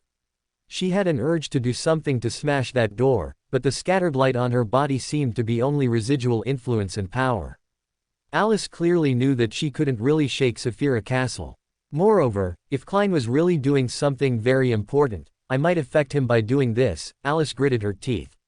She suddenly felt that the connection between her and Klein was still too shallow. Just like now, she couldn't judge Klein's condition at all. If only I had a way to determine if he was in danger or something, Alice muttered, retracting her spirituality. Alice got up restlessly and paced back and forth. To be honest, she really wanted to randomly pick someone she disliked and cause some trouble to alleviate her emotions, but small troubles wouldn't make her feel better, and big troubles. Alice thought of Klein and sighed. Klein sent a message at dinner time. Alice sat upright when the gray fog descended, listening to Klein's voice coming from the gray fog. After she finished listening to Klein's description of the dual personality and confirmed that the matter had been resolved, she completely relaxed. Then, she eagerly knocked on the door of Saphira Castle again. This time, Klein allowed her to enter without surprise. Since the matter was resolved, Alice didn't bring up her previous worries again. Instead, she looked at him with a pitying expression and asked, "According to your analysis of the cause, will your marionette one day develop its own personality?" Quote. Klein looked at Alice in surprise. "The marionette is already a corpse. I still think it's a bit different." Alice frowned slightly, remembering that a marionette needed its own personality, and then remembering Klein saying it was already a corpse, her expression suddenly turned strange. "No, wait a minute, I suddenly realized that you marionettists play a very perverted game." Klein looked at Alice, full of confusion, so she explained, "For a moment, I thought of things like necrophilia, hypnosis play, role-playing." Klein raised his hand to stop her words. "Why don't you remember that you're underage at a time like this?" he asked expressionlessly. Alice guiltily averted her gaze, then forced herself to meet Klein's eyes again, defending herself. "Oh, I just suddenly thought of it. People's thoughts aren't controlled by themselves, what can I do?" Klein looked at her indifferently. Alice couldn't stand the strange atmosphere. She tried to change the subject. "Do you know? Just now, when you were dealing with your other personality, I suddenly thought of something. You said, why isn't there a way for me to know you're in trouble as soon as something happens to you? I mean, a way to confirm the other person's safety." The suggestion of this idea made Klein pause. He looked at Alice, frowned, and said with a strange expression, "Actually, I really do have an ability that can serve this purpose now." "What is it?" Alice became expectant. Klein glanced at Alice and said with a strange expression, "If something happens to me, my marionette will definitely be the first to know the answer." Alice was choked up. She really couldn't refute this. The marionette was indeed the first to know when its master was in trouble. After all, it had regained its freedom, freely died. Well, actually, it was already dead, and the situation after that might be better described as rest. But bringing up this topic, Alice suddenly thought of something very dangerous. After all, it wasn't the first time Klein had had such a thought. Alice clearly realized that Klein was actually tempted by this idea, because it seemed like it could really stop him from causing trouble. But Klein didn't do this. Alice believed there were two main reasons. One was the most important: he couldn't beat himself now. As for the other, Klein himself said that the marionette was already a dead person, and Alice didn't think he would want to become like that. But Alice panicked here. Unlike Klein, she knew about the adjacent pathways, and one of the adjacent pathways of the Fool pathway, the error pathway, could actually solve the second problem. Having been parasitized by Eamon once, combined with the son Derek's description, Alice actually knew how far Eamon could go. He could completely control others while retaining his self-awareness. This was very disadvantageous for Alice. She gritted her teeth, secretly determined to make Klein abandon this idea. She clenched her fists, and under Klein's confused gaze, she changed the subject again. "Can you help me pick a suitable overpass?" "What?" Klein asked, puzzled. So Alice brought up her previous experience again. Klein, listening to Alice's narration, remembered the things she had mentioned intermittently, frowned and said, "Why don't you wait a little longer? According to what you said, Will Osepton is about to be born." Alice also frowned. Of course, she hadn't forgotten this matter, but the waiting days were really a bit boring. She sighed, grumbling discontentedly, "Can Will Osepton be born sooner?" Klein looked at Alice as if he wanted to say something but held back, finally giving up on dissuading her and instead brought up another matter. By the way, if Will Osepton is about to be born, your new honorific name. Alice tilted her head and looked at him. I haven't thought of it yet, Klein replied honestly. Alice was silent for a moment. If she were to be reasonable, she couldn't blame Klein for this. After all, why would one throw their own honorific name to others to write? It was perfectly normal that Klein hadn't written it well. She sighed and asked Klein, then how much have you thought of? Klein then summoned a piece of paper from a pile of sundries. Alice saw 2 lines of text written on it. The first line was, creator of happiness and miracles, and the second line was, wielder of misfortune and calamity. Klein explained, I haven't thought of the third line yet. Alice looked at these 2 honorific names and paused. She sighed and said, what you wrote almost made me think I was really a true god. As she said this, her gaze lingered on the first line. After all, the second line was only relatively neutral to her, but the first line, to be honest, although it was her authority, she really didn't think she was that kind of person. This sounded really strange. Alice shivered uncomfortably, then held the paper and asked, do you think I can be lazy with the content of the third line? Like Ouroboros, using a phrase like, the dependence of so-and-so. This was a bad idea Alice came up with. Klein just glanced at her and denied it, I don't have a dependence like you. Alice was completely choked by this remark. She said angrily, I wasn't planning to use your name anyway. This was true, because adding such words to an honorific name was equivalent to borrowing the true god's position, which required the true god's own consent. Alice wasn't worried at all that Klein would refuse her. What she was worried about was, how would Klein agree to this? Surely, when someone prayed to her, Mr. Fool wouldn't run above the gray fog and press a transfer button, would he? You know, the great Mr. Fool still couldn't automatically respond to prayers even now. But Klein did remind Alice, after all, the mother had just refused to be her mother, so it wasn't impossible for her to refuse a self-sacrificing dependence now. Yes, Alice had originally planned to go to the mother. Alice sighed. She temporarily gave up the idea of rushing to find the mother, clenched her fists and said, actually, I have another way. Klein looked at her curiously. Alice raised a confident smile, lifted her chin at Klein, and asked proudly, actually, logically speaking, my goal is just to have a new honorific name before Will Osepton is born, to prevent him from directly locating me through the old honorific name. As Klein listened, he suddenly felt that something was wrong. Due to his lack of understanding of the angel level, he asked Alice, can't you turn off the automatic response of the old honorific name? In the absence of a new honorific name. Alice pouted and explained to Klein, you can indeed turn it off. After all, it's not mandatory to have an honorific name automatically respond. But think about it, if someone calls your name, wouldn't you want to turn your head and see who it is? Even if you don't respond to them. But in our situation, as long as you take a look, you'll definitely be discovered. Klein silently made a mental note of this matter, then commented, curiosity kills the snake. Alice couldn't refute this statement. She chose to change the subject. Oh, listen to me finish. Klein then assumed a posture of listening attentively, and only then did Alice, satisfied, continue, theoretically speaking, my initial goal was actually just to prevent Will Osepton from locating me through my honorific name after he is born. So, besides changing to a new honorific name, I actually have another way. I can directly solve the problem at its source and prevent Will Osepton from being born. Good idea, Klein agreed wholeheartedly, even clapping. So what do you plan to do? This stumped Alice. In fact, she had no clue at all.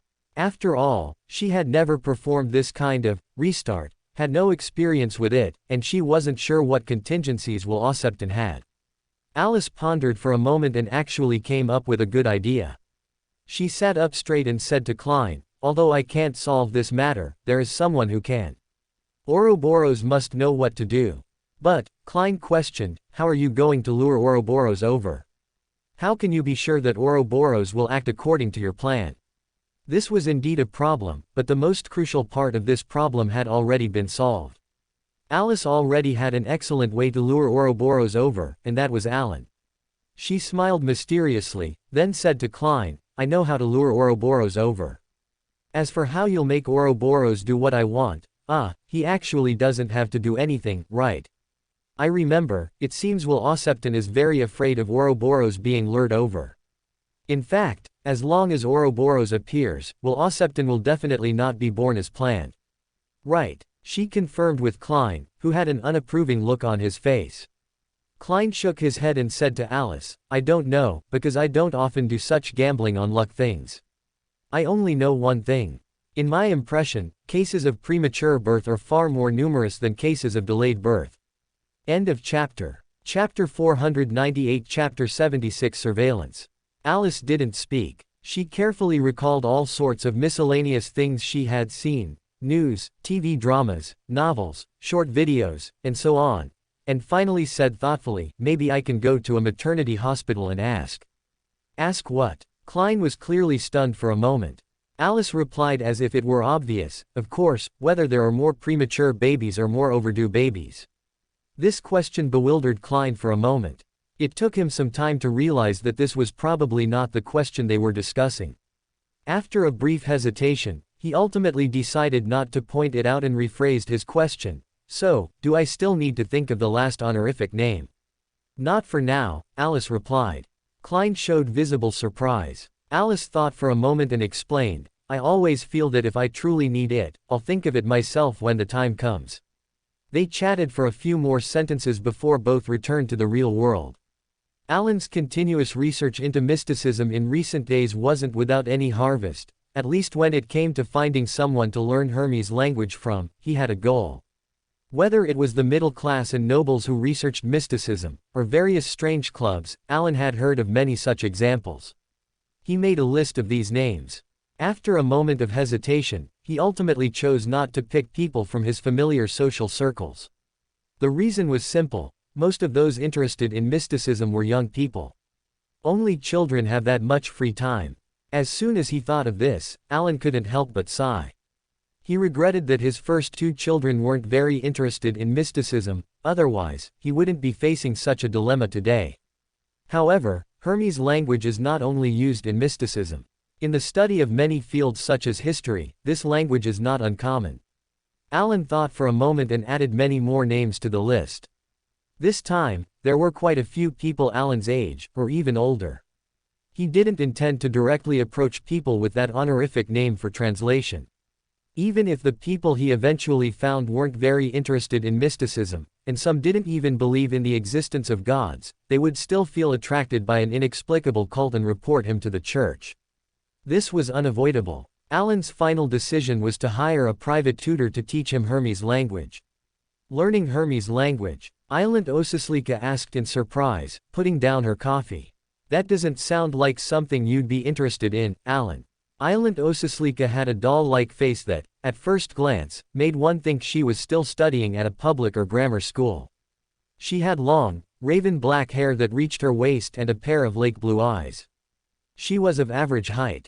She was a psychiatrist, and her relationship with Alan was somewhere between a colleague and not a colleague, close enough to be acquainted but not a proper professional peer. Alan had interacted with Island. Although they weren't particularly close, they could be called friends. Alan knew she was proficient in Hermes language and often taught psychology to noble families. Last year, she had tutored Earl Hall's daughter. Alan gave a nervous laugh. He felt that Island's eyes had a penetrating power, as if she could see right through him.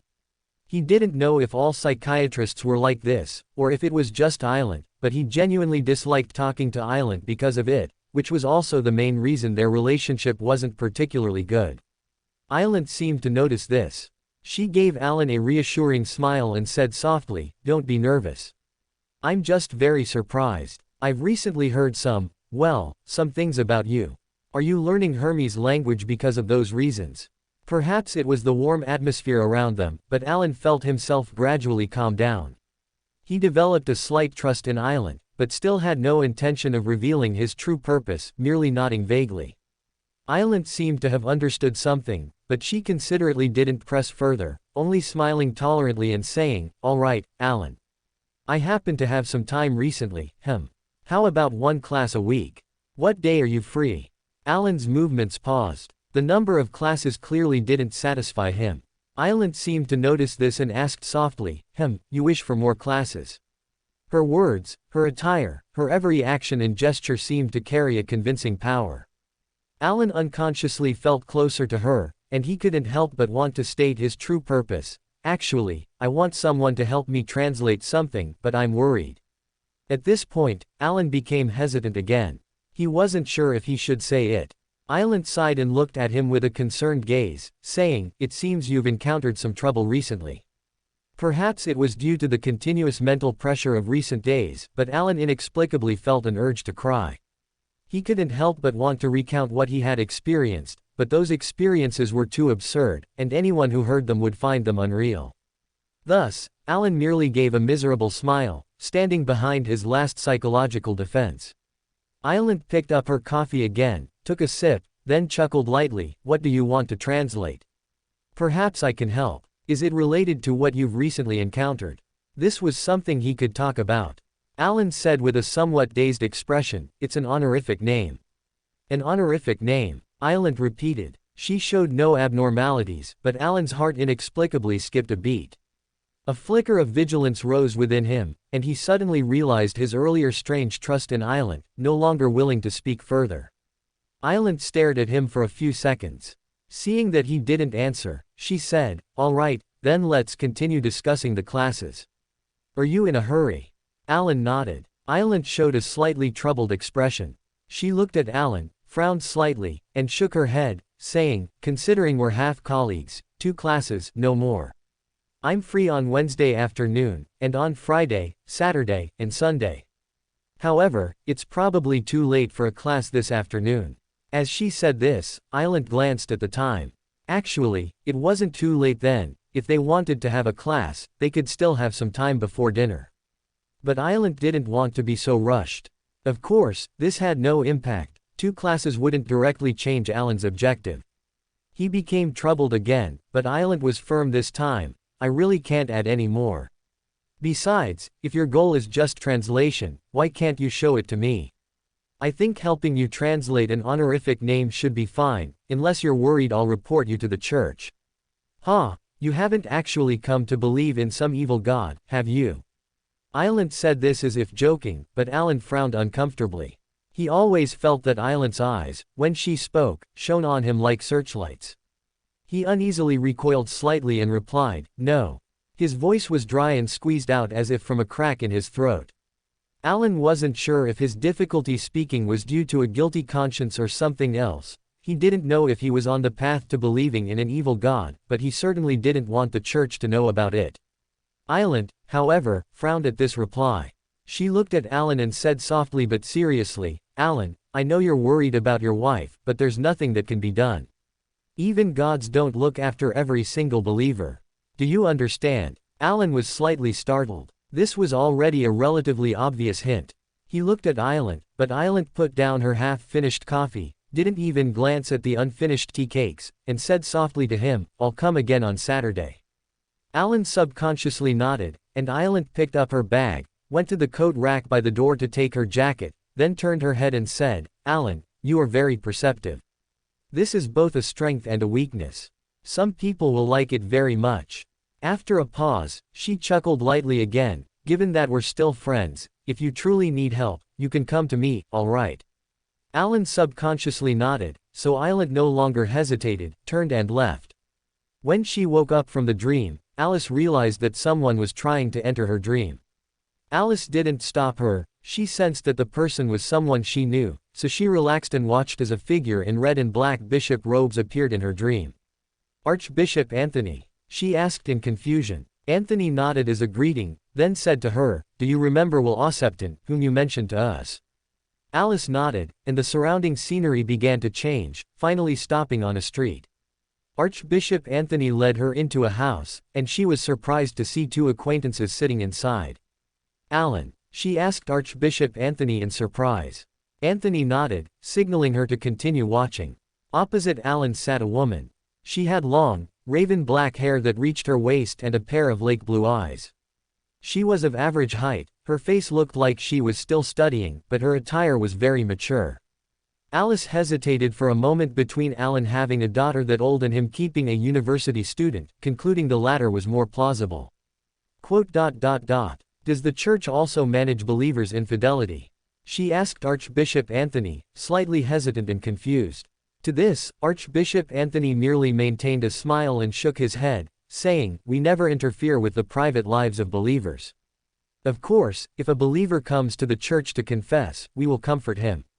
After Alice looked at him for a few seconds, she felt that he probably didn't want to talk to her, and silently replied, "Okay." Then, she quietly averted her gaze and continued to watch the spectacle.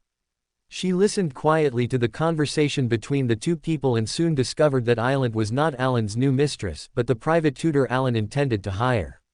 She silently repented for her earlier thoughts for 1 second. It was all Gairman Sparrow's fault.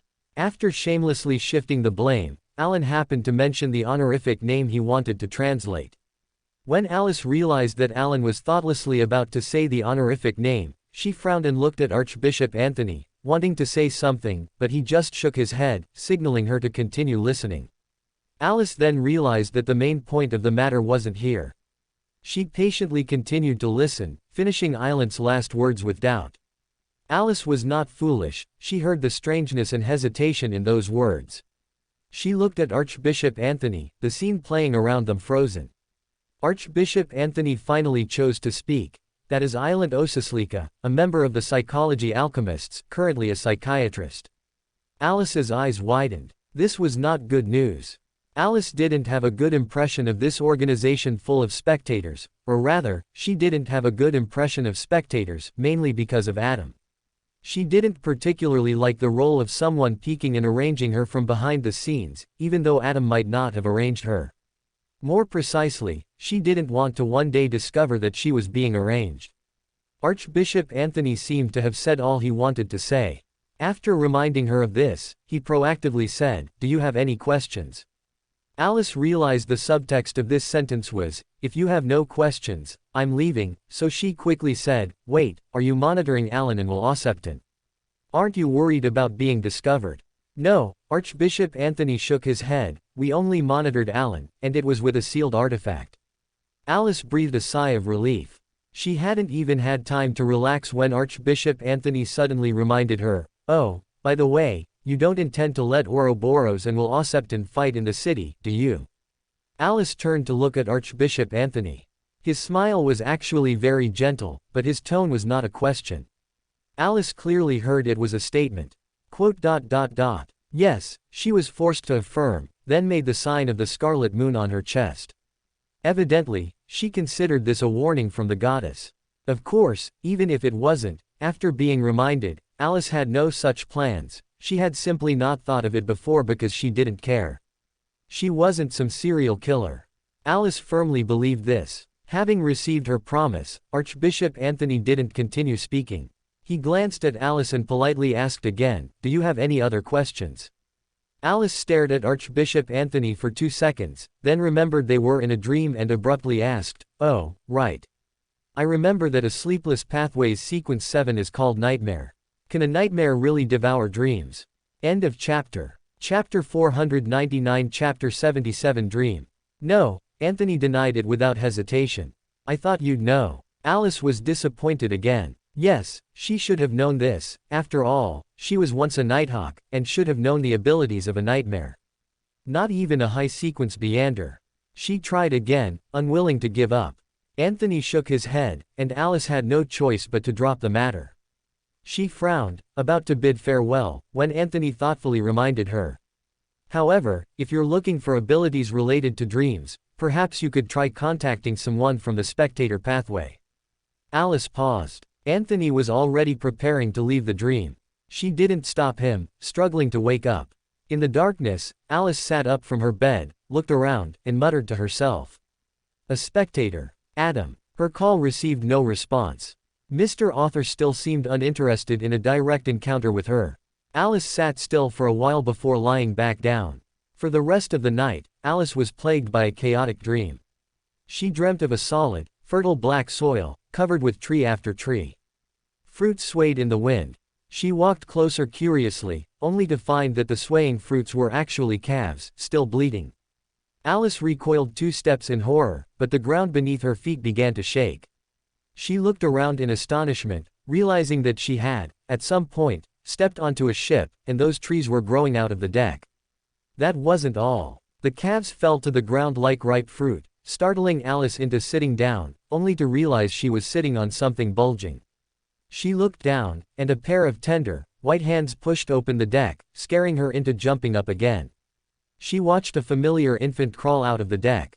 Then, the newly given birth deck began to produce milk, and the fallen calves rushed over to drink, startling her awake with a scream. The sky wasn't completely bright yet. Alice glanced at the hazy dawn and resolutely climbed out of bed. This was the most actively she had ever gotten up. After splashing her face with cold water to force herself to calm down, Alice reconsidered the dream she had just had. All beyonders with high spirituality know that dreams are sometimes omens of the future, and even if they might be fabricated, they cannot be ignored. Of course, Alice usually directly ignored the possibility of dreams being fabricated, because if someone could fake a dream for her without her noticing, she felt that if they wanted to do something, she couldn't resist anyway. Since that was the case, why think so much? If Alice had to pick the first person she thought of in this bizarre scene, it would definitely be Frank Lee. If it weren't for the familiar infant at the end of the dream, she would now definitely write to Frank Lee, asking if his experiment had made any new progress. She felt this was a revelation of some terrible mutation in Frank Lee's experiment. But that infant made Alice change her mind, because the infant's features weren't wrinkled like a real baby's, making it impossible to tell who it was. On the contrary, Alice recognized him. It was Heath Doyle. This Rose Bishop had left a deep impression on Alice.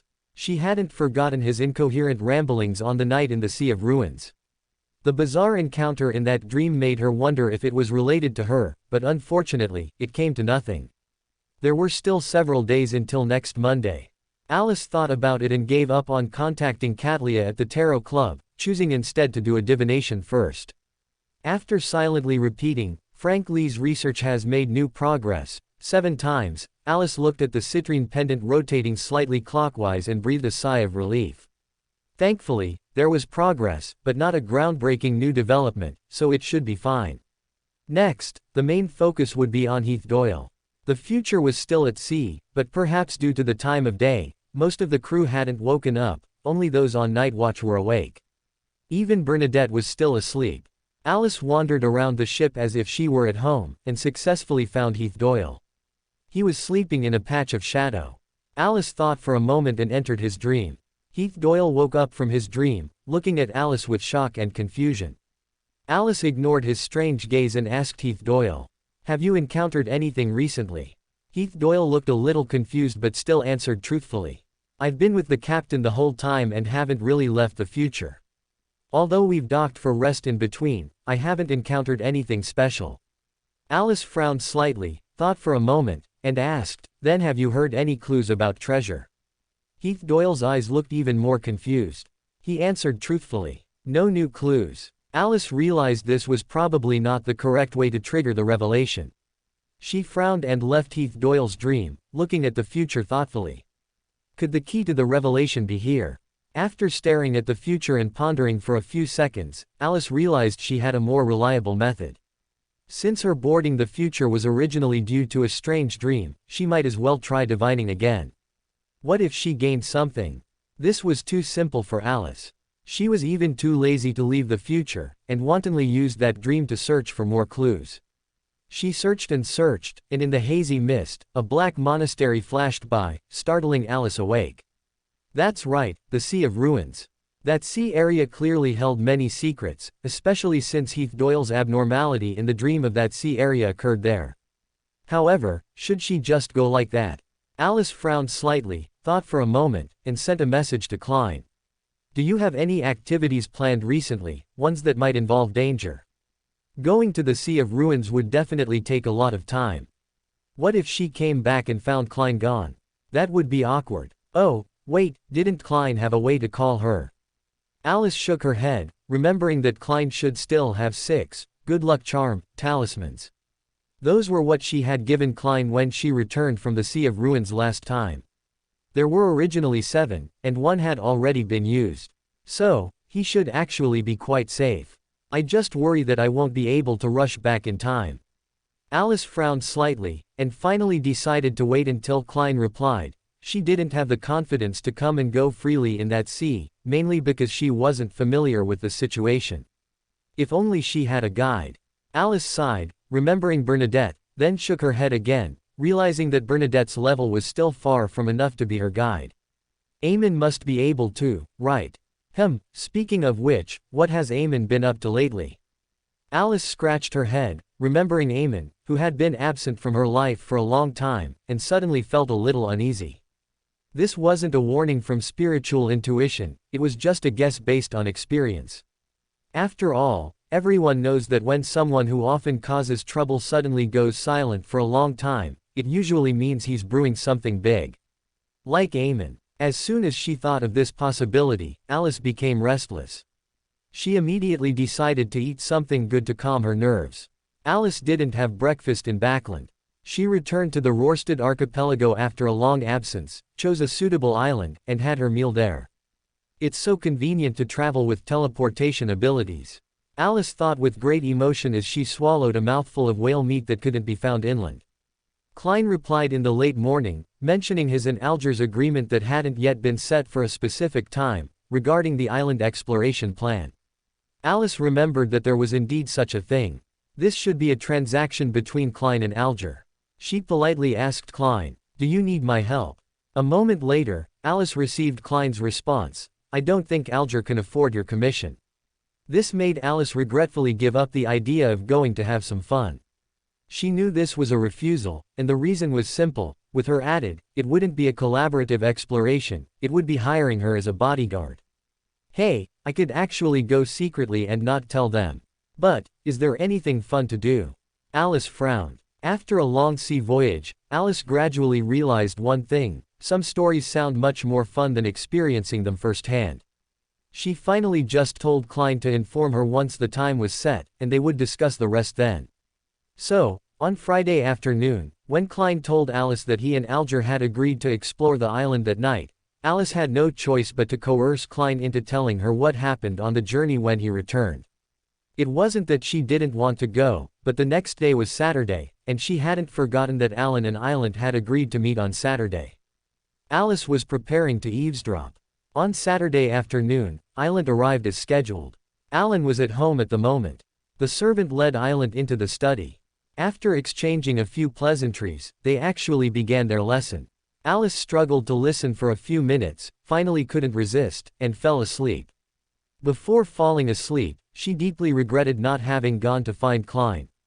Whatever they were doing, it had to be more interesting than learning Hermes' language here. If she really hadn't learned it, it would be one thing, but the problem was that Island started from the most basic syllables. This was clearly the most fundamental content, and even though Alice didn't pay serious attention in class, she had learned this much. Island didn't know she had a hidden listener, but she deliberately made the class both boring and basic. Alan continuously lost patience during this process, and coupled with his growing trust in Island, at the end of the lesson, he finally couldn't help but speak to Island. "Island, do you remember I told you I wanted to find someone to help me translate an honorific name?" "Of course I remember," Island nodded. "What, have you changed your mind?" Alan sighed and, half-truthfully, recounted his experience. "This has to start from the beginning. You should know that because of Vilma's situation, I've been seeking help in the field of mysticism recently." Island nodded and said, "Yes, I have indeed heard about this.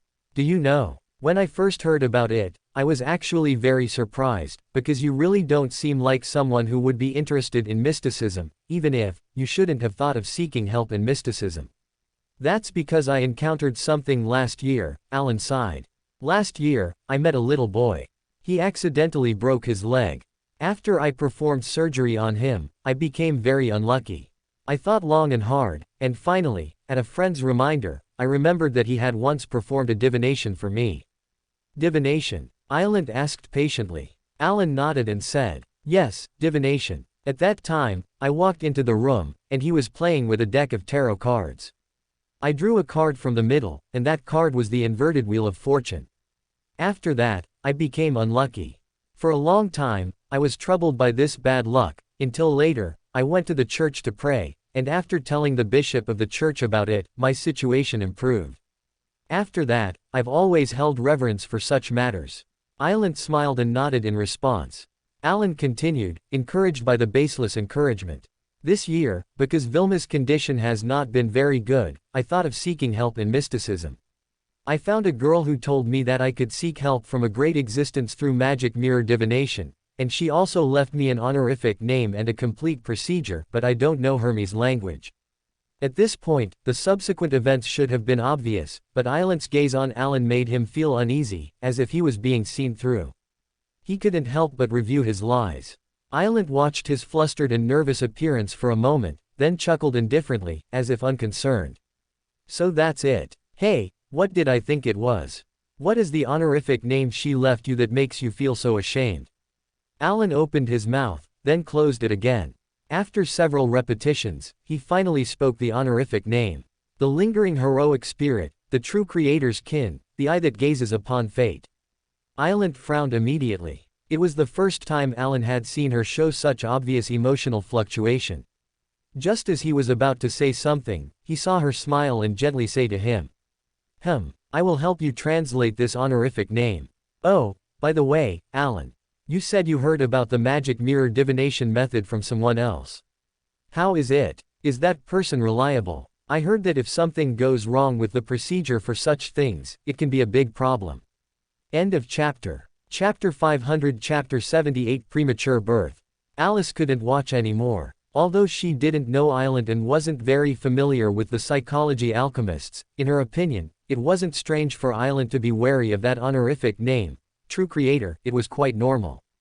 Alice believed that any normal person who understood the true creator and the Aurora Order would be wary upon hearing that name.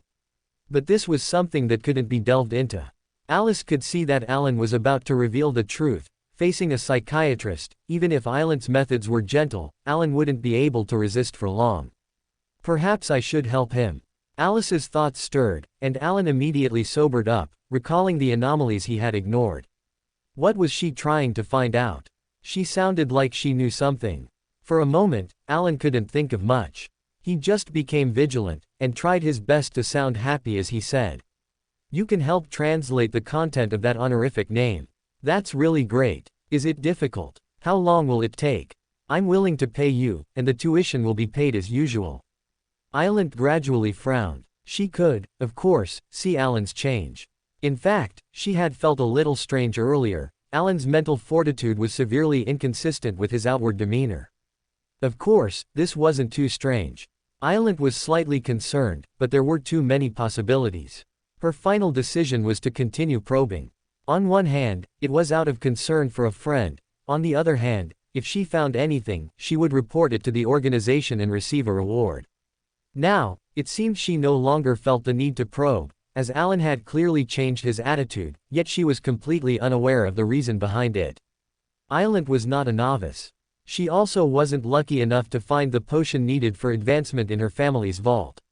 The current situation had clearly exceeded her capabilities, and crucial information had also surfaced. As a test, this was already enough.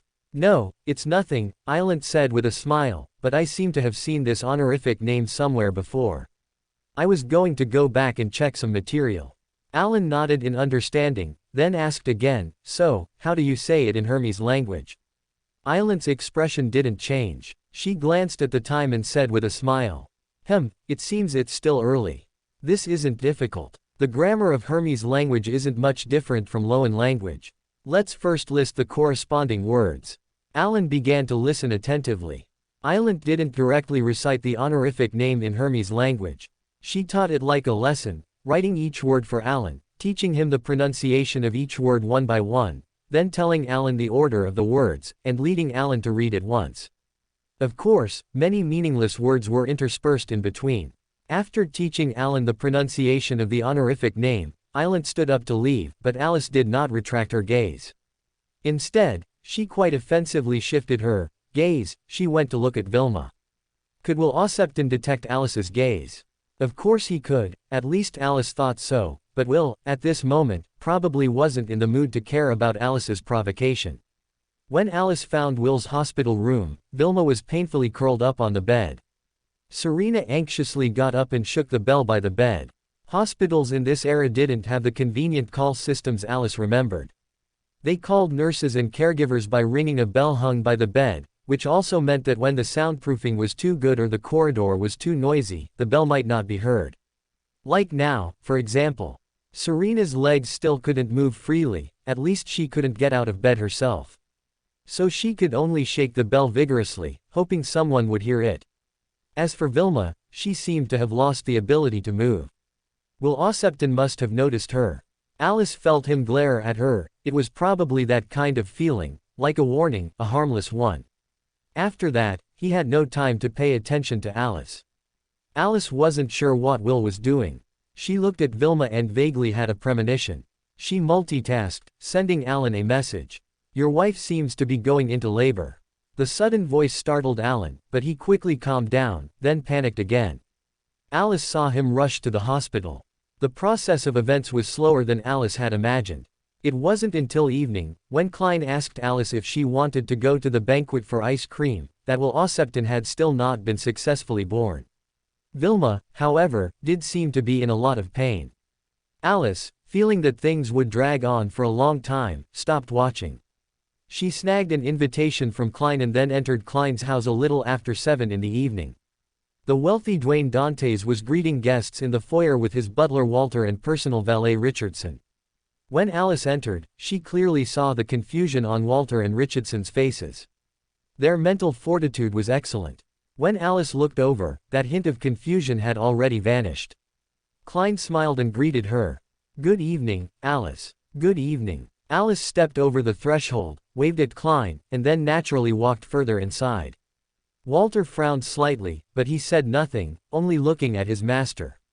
Klein didn't think anything was amiss and said to Walter, "Please escort this young lady to the dessert area." Walter showed visible surprise this time. Alice thought he would ask something, but he said nothing, only bowed while gesturing for Alice to follow him. Alice followed him, exclaiming with admiration, "No wonder he praised you so much." This was not mere politeness. When they chatted, Alice had asked a few questions about Klein's servants. The butler Walter was one of the few people Klein mentioned, and Klein's evaluation of him was, a butler who makes his master worry-free. Klein had even seriously recommended Walter to Alice, should she ever need a butler in the future, as Klein was very worried that Dwayne Dantes might one day become a wanted criminal, thus leaving the butler unemployed. Serving as a butler for a wanted criminal was probably not a glorious resume. Klein thought for a moment and decided that recommending him to Alice might be a good career opportunity. He had also seriously considered Walter's mental health, but after careful thought, Klein felt that Alice probably wouldn't toy with the butler like she did with others, because a butler was a reliable tool, not a toy.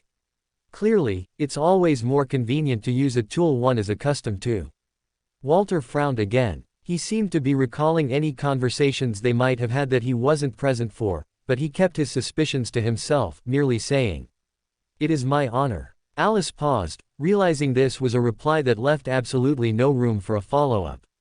She opened her mouth but couldn't find a new topic, so she could only silently follow behind Walter. Walter led her to the dessert area, then returned to the foyer. Alice sat down glumly, looking around for ice cream. She suddenly heard a piercing shattering sound. Confused, she turned her head and saw Winifred Grigori beckoning a maid over, pushing out a plate and saying, "I accidentally broke it, I'm sorry." Alice looked at the dinner knife on the plate, then at the plate broken in half, and inexplicably felt a chill down her spine. She stopped watching and shifted her gaze towards the foyer. One guest after another entered. Most were people Alice had no impression of, but a few were somewhat familiar, such as Bishop Electra. Bishop. Her butt slightly left the seat, and she raised her hand, shouting. For a moment, many guests in the hall looked over. Bishop Electra paused and also looked in their direction. Alice saw him nod with a smile, then naturally walked over with another young woman beside him. This was a girl with a bit of baby fat still on her face, probably just over 20.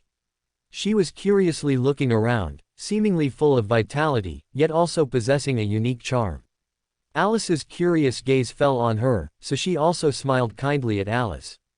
Alice blinked, her gaze returning to Bishop Electra, remembering Rhodes's words. "Is this your wife?" she asked Bishop Electra, who had already approached. "That's right, Bishop Electra nodded, introducing the two of them. This is my wife, Shauna Johnson, and this is Miss Alice Kingsley, the child of one of my superiors. Shauna Johnson seemed to immediately remember something and smiled at Alice. So it's you. You probably don't know, but Al and I have mentioned you. Note 1. As she spoke, Shauna Johnson sat down next to them. Bishop Electra seemed to have no choice but to sit down there as well. This statement surprised Alice a little. She looked at Shauna curiously and asked her, "How was I mentioned?" Shauna looked at Electra teasingly and said to Alice with a smile, "He hopes our child won't be as lively as you are in the future." Alice turned her head and looked at Bishop Electra expressionlessly. The bishop seemed to be in a rather complex mood. He chuckled awkwardly and replied, "I hope our child won't be as lively as you are, otherwise I'll have to take care of two children at once." Alice suddenly felt a cloyingly sweet taste in her throat. She glanced at the desserts around her and stood up, saying, "I'm going to get some ice cream." Shauna and Bishop Electra bade her farewell. Alice then went to a slightly further spot to get some ice cream. After taking a bite, she spit it back out. She looked around and, with a sharp eye, saw Walter leading Counselor Matched and his family of 3 in. So she immediately walked up, ignored Hazel, who had suddenly grown uneasy, and handed the cup of ice cream to Walter. Walter's expression was utterly perplexed. He paused, unconsciously took it, and asked with a slight hesitation. "You are. It's too sweet," she told Walter with a frown. Walter looked both puzzled and hesitant to speak. Hazel seemed unfazed, but Counselor Matched and Liana were genuinely surprised. Finally, Counselor Matched said to Walter, "It seems you have some matters to attend to. Please go ahead." Walter looked at Counselor Matched gratefully, wanting to say something, but Hazel, for some reason, insisted on leaving, pulling Counselor Matched along.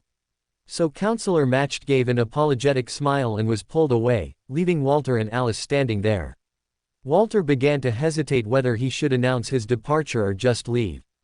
After they looked at each other for a few seconds, Alice pointed to a spot a little more towards the center and said, "If you want to block the way, standing there might be more suitable." This sincere suggestion truly left Walter speechless. He looked down at the cup of ice cream in his hand and suddenly felt immensely grateful. He looked up and said, "Thank you, but I think I should deal with the ice cream first." Alice nodded. So Walter left with the cup of ice cream. When he returned to the foyer, Klein also saw the ice cream, and his confused gaze fell upon it. So, in the interval while Richardson led the next guest in, Walter took 2 steps forward and whispered to Klein, "Miss Kingsley thinks the ice cream is too sweet, and she gave it to me." It took Klein a moment to realize that Miss Kingsley referred to Alice. His mouth twitched twice. He looked at the ice cream, which showed slight signs of melting but still retained its clear shape, and, to Walter's stunned gaze, picked up a spoon and tasted it. "That's not right, she used to eat this same sweetness, it shouldn't be much different." A few seconds later, he frowned and shook his head at Walter, saying, "Don't worry about it, she shouldn't really think it's too sweet, otherwise she would have told me herself." "Oh wait, maybe not necessarily, but in any case, it shouldn't be like this." Klein glanced at Walter, who looked very healthy both physically and mentally. Walter still wanted to say something, when at that moment, a charming lady with her blonde hair pinned up walked over. So he could only close his mouth, watching Klein exchange a few pleasantries with the lady, after which the lady looked at Walter and smiled. "It seems your butler has quite good benefits." This lady, named Ollery, was a widow and a well-known socialite in high society, having excellent relationships with several prominent figures in Backland. In contrast, she was very unpopular with women. Any woman of status looked down on her. This was the person Walter had chosen for Dwayne Dantes' first dance. Walter glanced at the ice cream in his hand and explained silently, "No, this was given to me by a guest just now." End of chapter. For more thrilling fanfiction stories like this, check out my channel Fanfic Audiobook. Dive into epic adventures, mysterious realms, and legendary journeys brought to life through immersive storytelling. Don't forget to like, share, and subscribe for more amazing audiobooks.